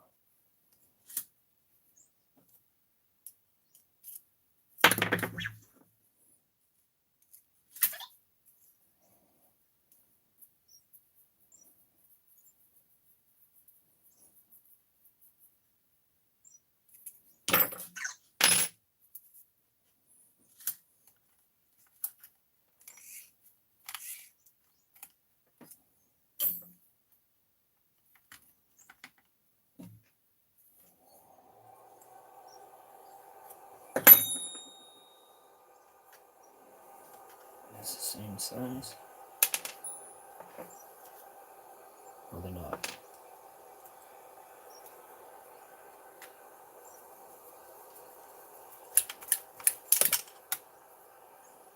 Audio check. Headphone check.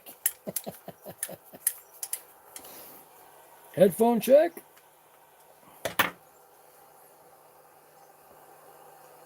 Just making sure your headphones are operating to its highest spec. Whoops.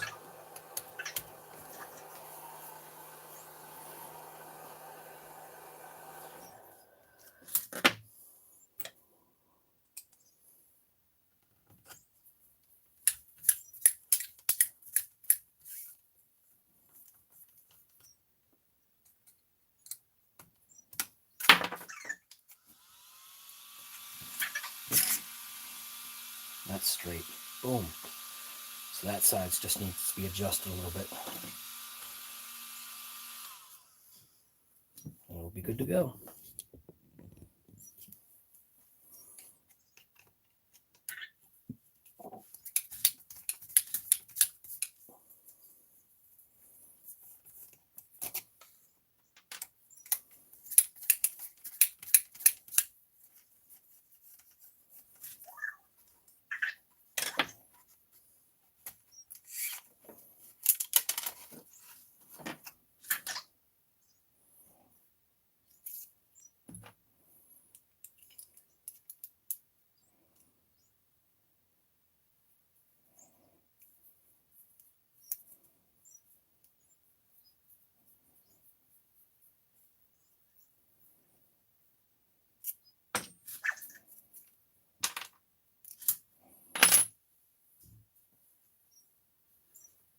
I can't mute this, can I, though?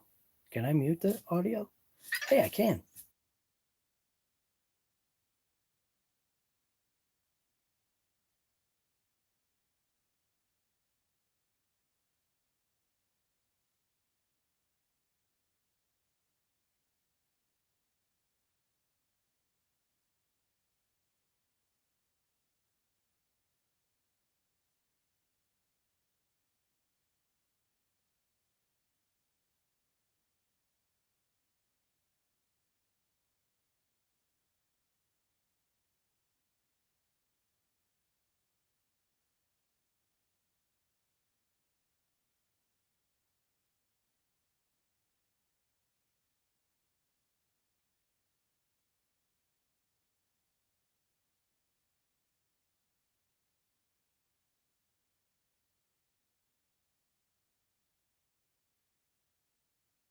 Hey, unmuted microphone. All right. So now that goes what way? Can't see the threads. I think it goes this way.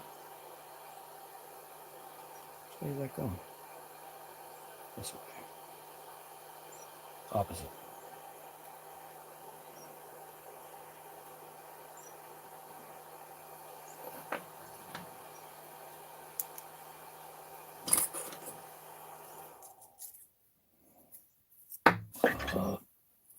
Going down.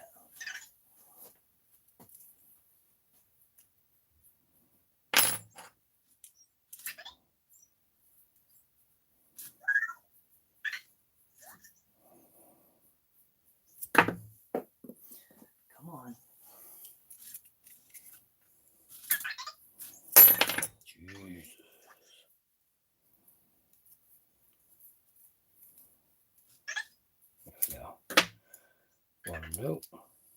Now this one should be the correct way. Hey.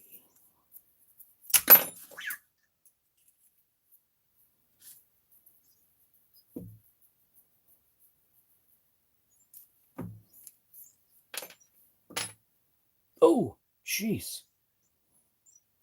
Put it in. It made it go too far. Oh my God. This one went way too far. Whoops. So, that means I've got to go this way to bring it back. Holy smokes. So that means I need to grind off more. That happened to the other one too, I think. So I got to grind off a good amount. So audio mute.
Totally not even doing anything XTR right now.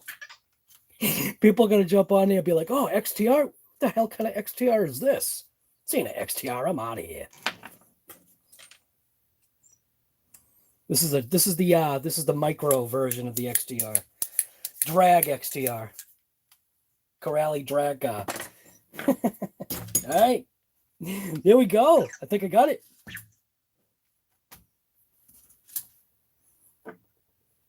Looks like that one could come in just a touch more, but we'll see. See what it looks like. Nah. Perfect. Perfect. Woo. Big Rock's going to go for a drag. All right. It's going to tie up a couple of loose ends here. Namely this front suspension area. Put this back together.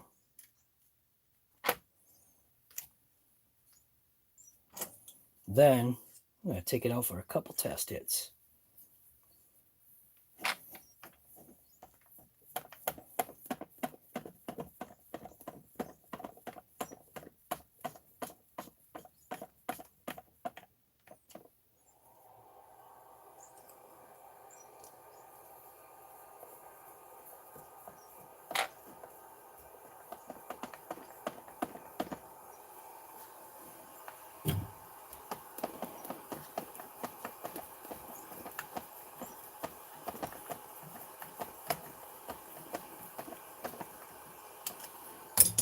Now, The only thing about the bumper is it does tie in that one thing, and it'll also give me a place to put some weights, and it's really not that much, and if I just want to take the bumper piece off, I can. So maybe that's what I should do. Get rid of this bumper piece.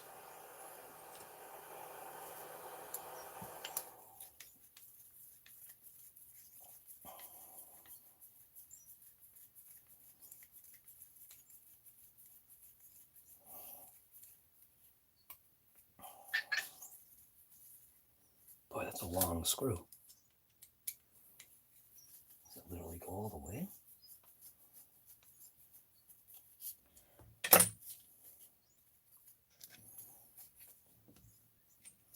I think I can get it.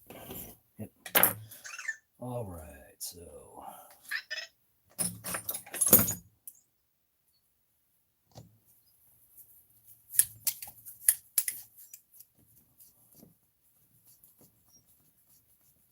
maybe it's going to need protection in the front here when it slams down.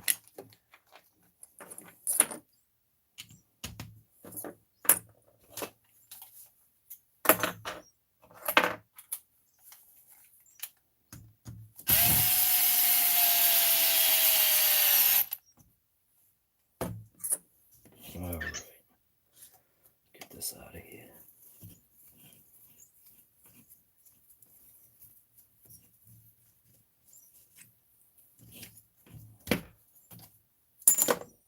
Awesome. There we go. 2S packs ready to go.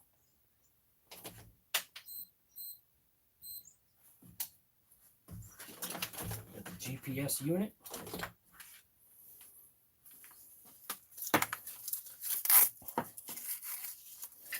Keep the weight towards the back. So at least what will be cool is to, oh, actually, you know what? You know what? I'm not going to put my bracing in there. I don't think it needs it. I'm not bashing it, so it shouldn't need it. So I'll leave the bracing out for now.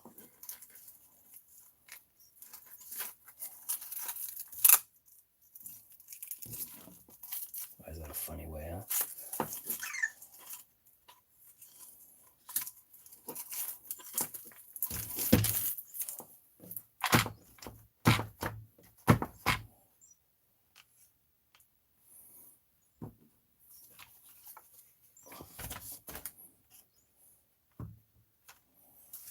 I think what I wanted to do is I wanted to take these little shims out of here.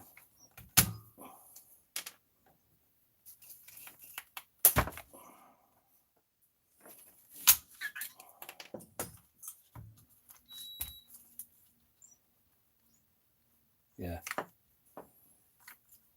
think that'll work. Yep, I think so. All right, I'm gonna take this thing out. This thing's ready. Take it for a quick little run, see what happens. Yeah, that's not gonna work.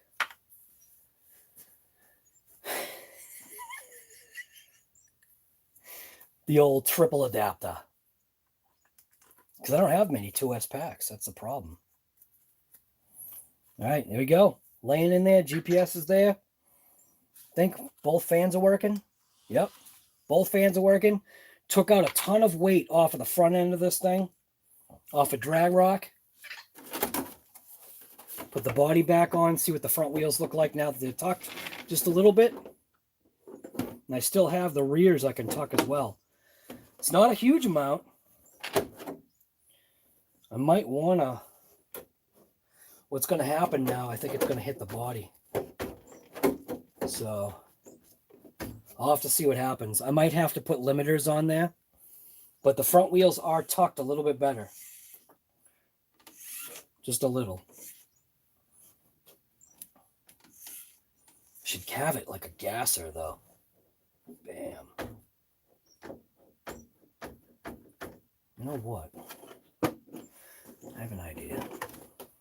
Am I maxed out on? Yeah, I am.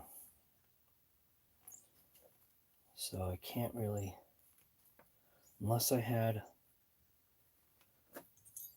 what can I get off of this front end? If I can get this front end to drop a little bit more, I wonder what that would look like.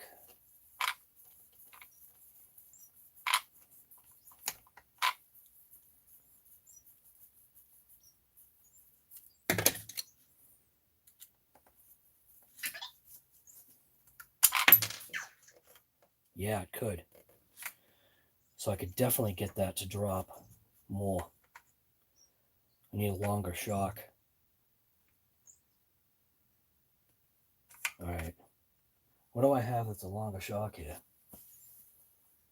Nah, you know what? But then I'm messing. Nah, you know what? Then I'm messing with the whole DragRock thing. Never mind. My mind is just going a mile a minute here. The whole point was to literally just let this thing go as is, kind of, sort of. All right, I got some GoPros ready. I'm going to take this DragRock out for a couple of test hits, see what happens. 2S. We are lighter. Oh, you know what I should do? I should change the gearing because it tops out. Yes. Couple of things I need to do right now. I need to, I almost forgot. So I need to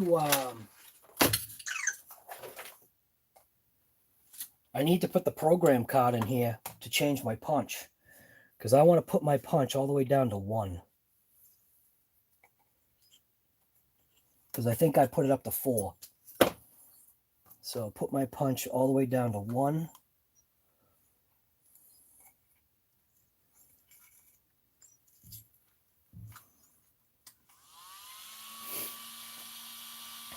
So punch was, I forget.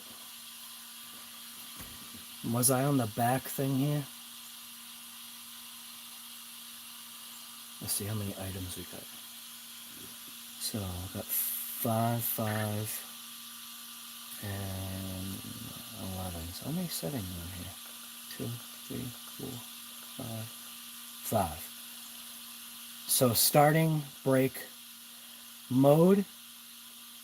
So that is number 4. And there's no way that that's right. How is it already at 1?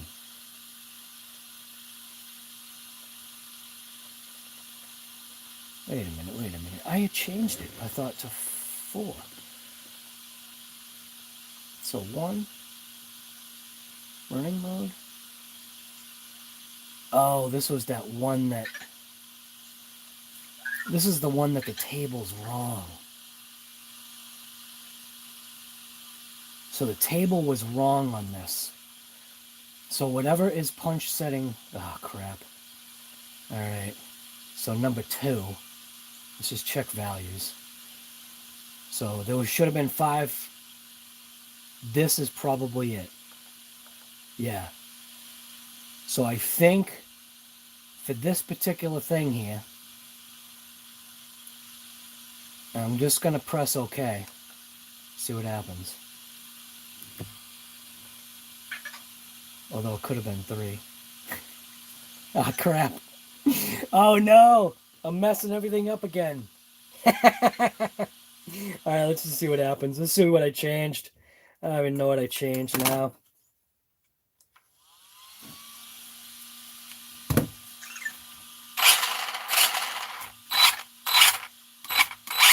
That seems like punch.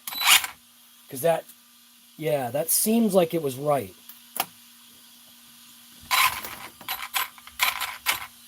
Yeah, I'm going to say that's probably right.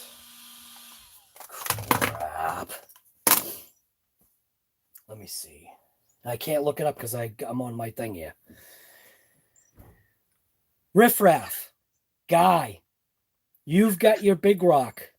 Actually, you know what? Where's my manual? I think I don't even know where the manual is because I just don't care about manuals, but I was going to say, just check your manual real quick and tell me where the punch setting is, because I can't use my thing here.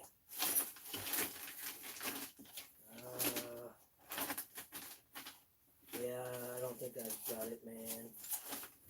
Dang. I don't know where the Big Rock manual is. Yep,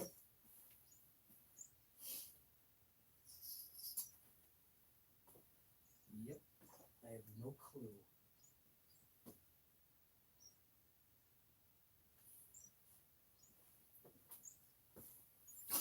All right, let's see. If I go into this, all right, go to, this is an Arma. So where are we here? Gotta go to Chrome or something. Chrome. Arma. Oh, look at that. It's right there. I can't believe it was still open. Okay. So it was still open. All right. So get started. Is there a glossary?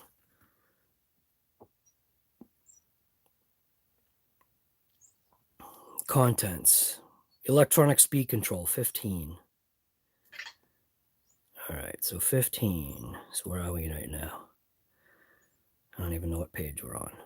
So there's that.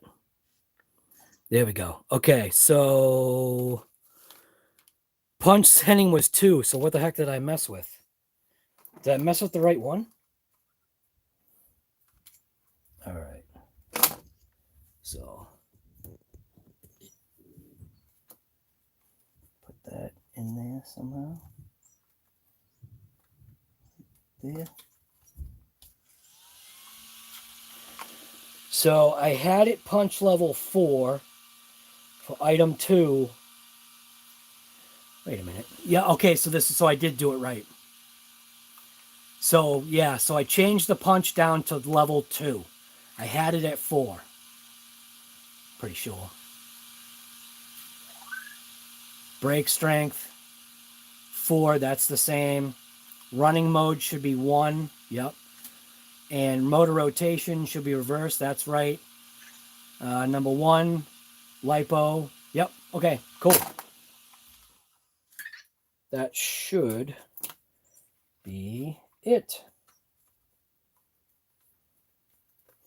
Reason why I put the punch down was because I don't need it. I don't need off the line punch right now. I just want to see what it does. So now how do I go back here? YouTube? There we go. All right. How fast is it? This? You talking to me, guy? How fast is it? Yeah, you should correct that and say how slow is it. It's slow. It's actually faster than the DR10 stock on 2S. So after I take it out, I'm going to take a couple of slow-mo hits right now. I want to see where this thing's sitting at. And then I should just reverse this thing here. So, per usual for the channel, I start off with the live being one thing, and then obviously it manifests and changes into something else. Temp-wise, it's not a good temp, man. So I feel the changes that I made, I'm still going to be able to, I hope, hook up, because I don't know how many grams we took off that front end. It took a lot of weight off that thing. So I know we took, all right, so we took the diff out. The diff was basically 100 grams. The difference between the hot racing hubs and the factory stock ones was, I think, about 20 grams. So we're now talking like 110 grams. Then I shifted weight. So I took the ESC, I dropped the ESC down to the floor, and it's moved back. There was a stock location for it with the switch. Crazy. Yeah. That's it. That's it. So now it's just going to take it out and see what it does, man.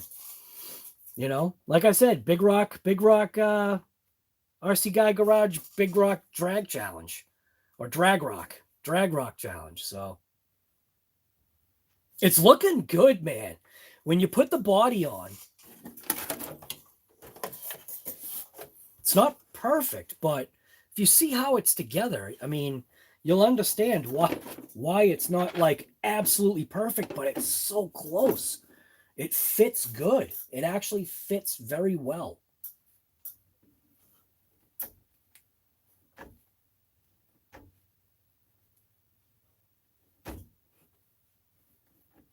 The interesting thing is going to be to see if the body rubs, because I think the body might rub in the front a little bit, just because, you know, the wheels are sticking out. And if I took a little bit more time grinding those little rod ends, because you don't need them to be as long as they are too. That's the other thing. It's for the steering. So the steering ends are tiny anyway. So they use the same, you know, threaded rod up and for your front camber and your steering. So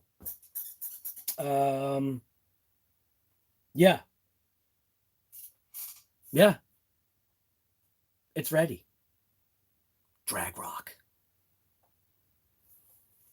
There definitely should be a little bit better. I'm hoping. That's the one thing I just thought about right now.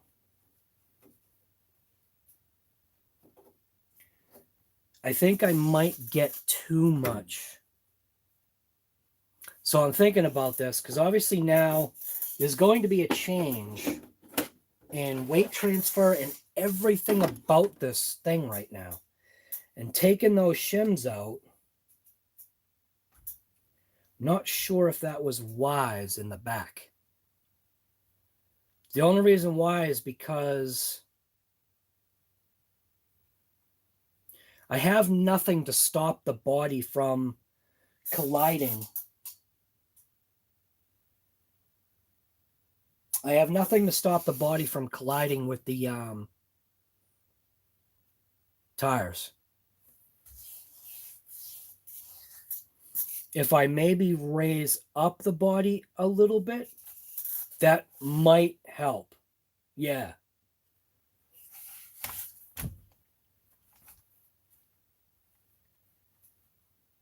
I think I'm going to raise up the body just a touch. Yeah, that's what I'm going to do. I'm going to raise up the body just a touch. Where are we here? Hell yeah, brother. So if I raise up the body just a little bit, that'll help with the collision right now.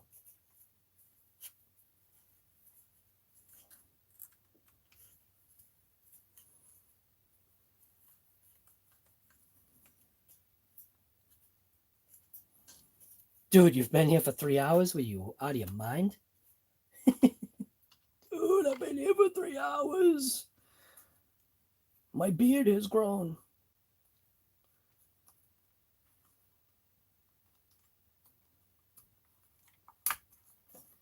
All right, so I raised it up, I think, 3 notches.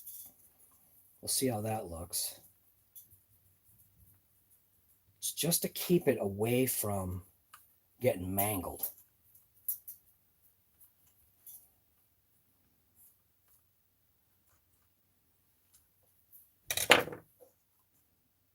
It's as fast as the DR10 GRC. If that's, it could be the same question.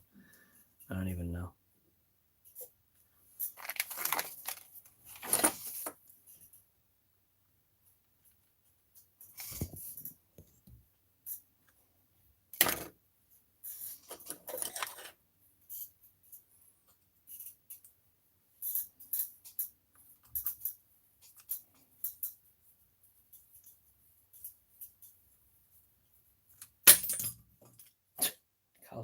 tools just fly out of your hand.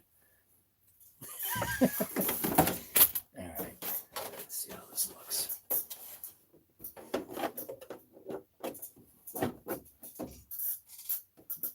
That could be better. Still a little bit of collision. It's very slight, but and what's happening is the more I raise up the back, the more it's tilting down the front. And I cannot raise the front because the front is stock. Oh, yes, I can. Never mind.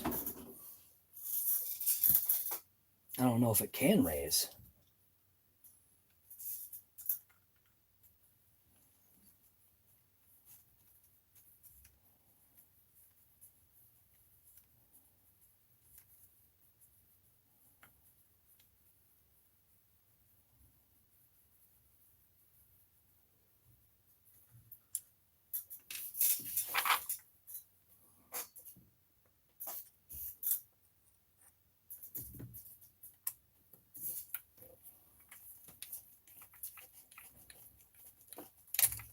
Come on.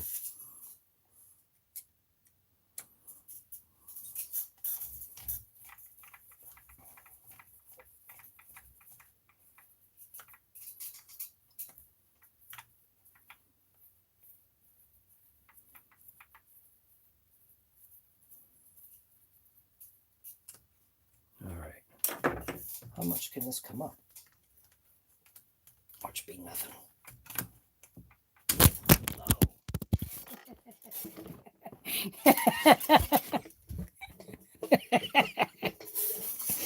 I just punched the camera off of the stand again. Holy smokes. Whoops. Punched it right off. Oh, man. I didn't even know why I was charging it. I think this one. There we go. All right. That's better. Holy smokes. All right. What wire is charging this thing? The top one? So it's got I got the wrong one. So that one needs to go to there for more juice. All right. So it looks like it was already, was it literally already at it's already at its highest position. So that was a total waste of time. So I suppose I could drill it higher. I could drill it higher. Or I could do exactly this.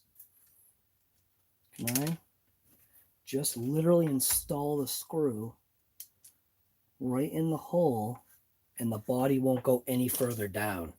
That will work.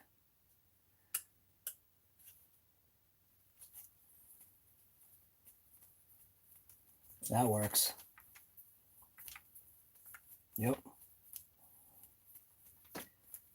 So raising up the body in the front, put the screws back in the holes, and that way it won't dive down. The body mount won't go down any further.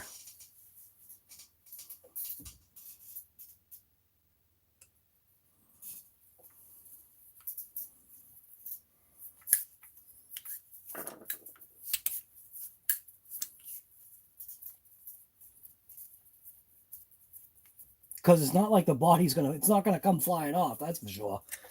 Not with the way this thing is. Yeah, look at that. Perfect. Awesome. If I had to, I could zip tie it. So now, how does it fit?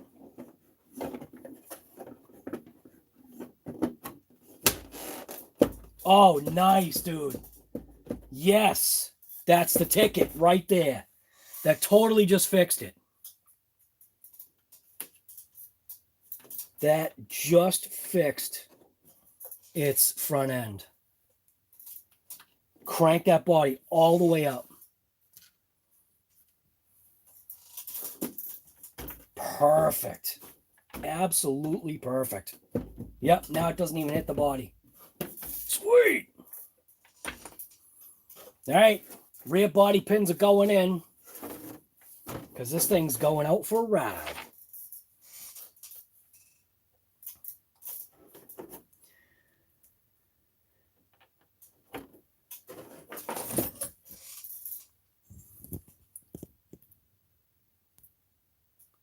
Little bit of minor work today on the DragRock. It's a Big Rock crew cab from Arma. It's a 2 to 3S stock system. It's what ESC is in here? I don't even remember. Whatever the stock ESC was in there. Dude, the thing looks awesome. I jacked up the front, jacked up the rear, like, yeah. Took out the front diff, shed some pounds, shifted the ESC. So the RC Guy Garage DragRock Challenge is a thing, man. You just got to keep it going. So I know that there's a bunch of you out there that probably have an Arma Big Rock. It's very easy to convert. I mean, you don't have to go this route, but just get yourself a set of slicks. You know, get yourself like the 12 millimeter hexes that are from Arma. I'll put like a list together so that if people want to like go a similar route, you can even get the DR10, specifically designed DR10 tires and wheels, which are pretty cheap as a package. They'd be pre-glued, everything. Everything's ready to rip. What was that? What was that? There was a super chat. Mitchell, guy, for the wife to get new dishes. Right, when I broke that plate. Yep. Yeah, you guys remember all the stuff that happens like raw. All right, I'm pumped. Kronos. Kind of a crummy day out. I don't know if the Kronos is going to make it out. I got a whole bunch of boxes I got to open coming up soon.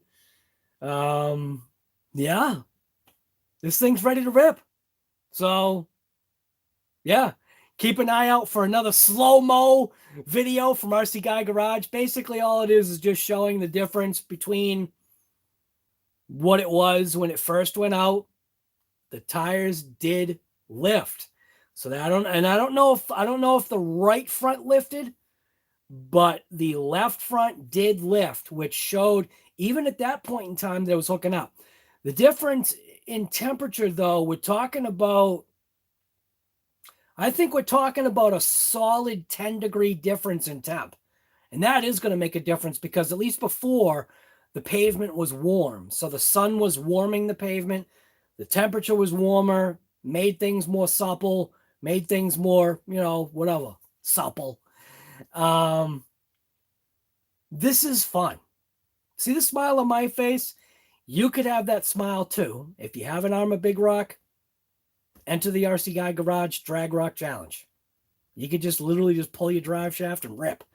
I am doing it. If you've changed your power system, just throw in a 2S pack because I'm going to go from 2S to 3S and that's where I have to stop. So I can't go any higher than 3S because this is a stock system. I'm not having any issues with it. I did change my punch level to now. It went from punch level 4 to now punch level 1. And there's a reason for that. So, all right, I'm out of here. Hopefully you guys enjoyed this episode from RC Guy Garage. This was just a live setting up the Kronos, binding it up to the Radiolink thing here, the RC6GS V2. Now this thing is ripping a 3S LiPo battery. So now I'm ripping, this controller's ripping a 3S LiPo battery. So hopefully the thought is that the range will increase because with more power, right? More power. So, all right. See the smile right here, man? You got to get one of these. See, you got to get one of these. Get a big rock and you can get one of these, you know, and just have some fun ripping some RC stuff. And like I said, just have fun ripping whatever you do. You know, you want to rip your Dodge, or you want to rip your Neon, or you want to rip your Hyundai Accent. You know, let's see it. Do a smoke show. Come on. Take a camera, put it at the front wheels, and just lay into that pedal and maybe crank the e-brake. Right? All right. So, anyways, like I said, I'm out of here. So, thank you guys for coming. And thank you definitely for those super chats. If you haven't given a thumbs up on your way out and you feel inclined to do so, please go ahead, because you know what that does. It, you know, throws more ads on the channel, and that's what I need. I need more ads. I know you don't want to see ads, but it's what pays the channel. So it keeps this going. It keeps it alive. Oh man, there are times when I feel if I really dedicated some real time to this and maybe backed off of some of my real work, that this could become work. Like, I mean, what? Like, this could this self-support itself? No, not yet, but it's on an incline, which is great. I mean, I don't know how many subscribers I have now, and that's all you guys for subscribing. Can I subscribe to myself? It actually says I can subscribe to myself. I don't understand that. How do I see how many subscribers I have? 9.12K stinking subscribers. And like I said, thank you. Thank you for that. Because that means this channel was worth maybe a thumbs up, maybe a share, maybe a bell. Don't forget those bells. Those bells. It's important, man. You don't want to miss a live. You don't want to miss this awesome, great content. You don't want to miss my happy, cheery face 24/7. I'm definitely going to be doing something later. I don't know. Video, another live, who knows? So I'm out of here. Thank you guys for coming, and we will see you on hopefully the next video or the next live or the next whatever. So just get out there and point blank rip something.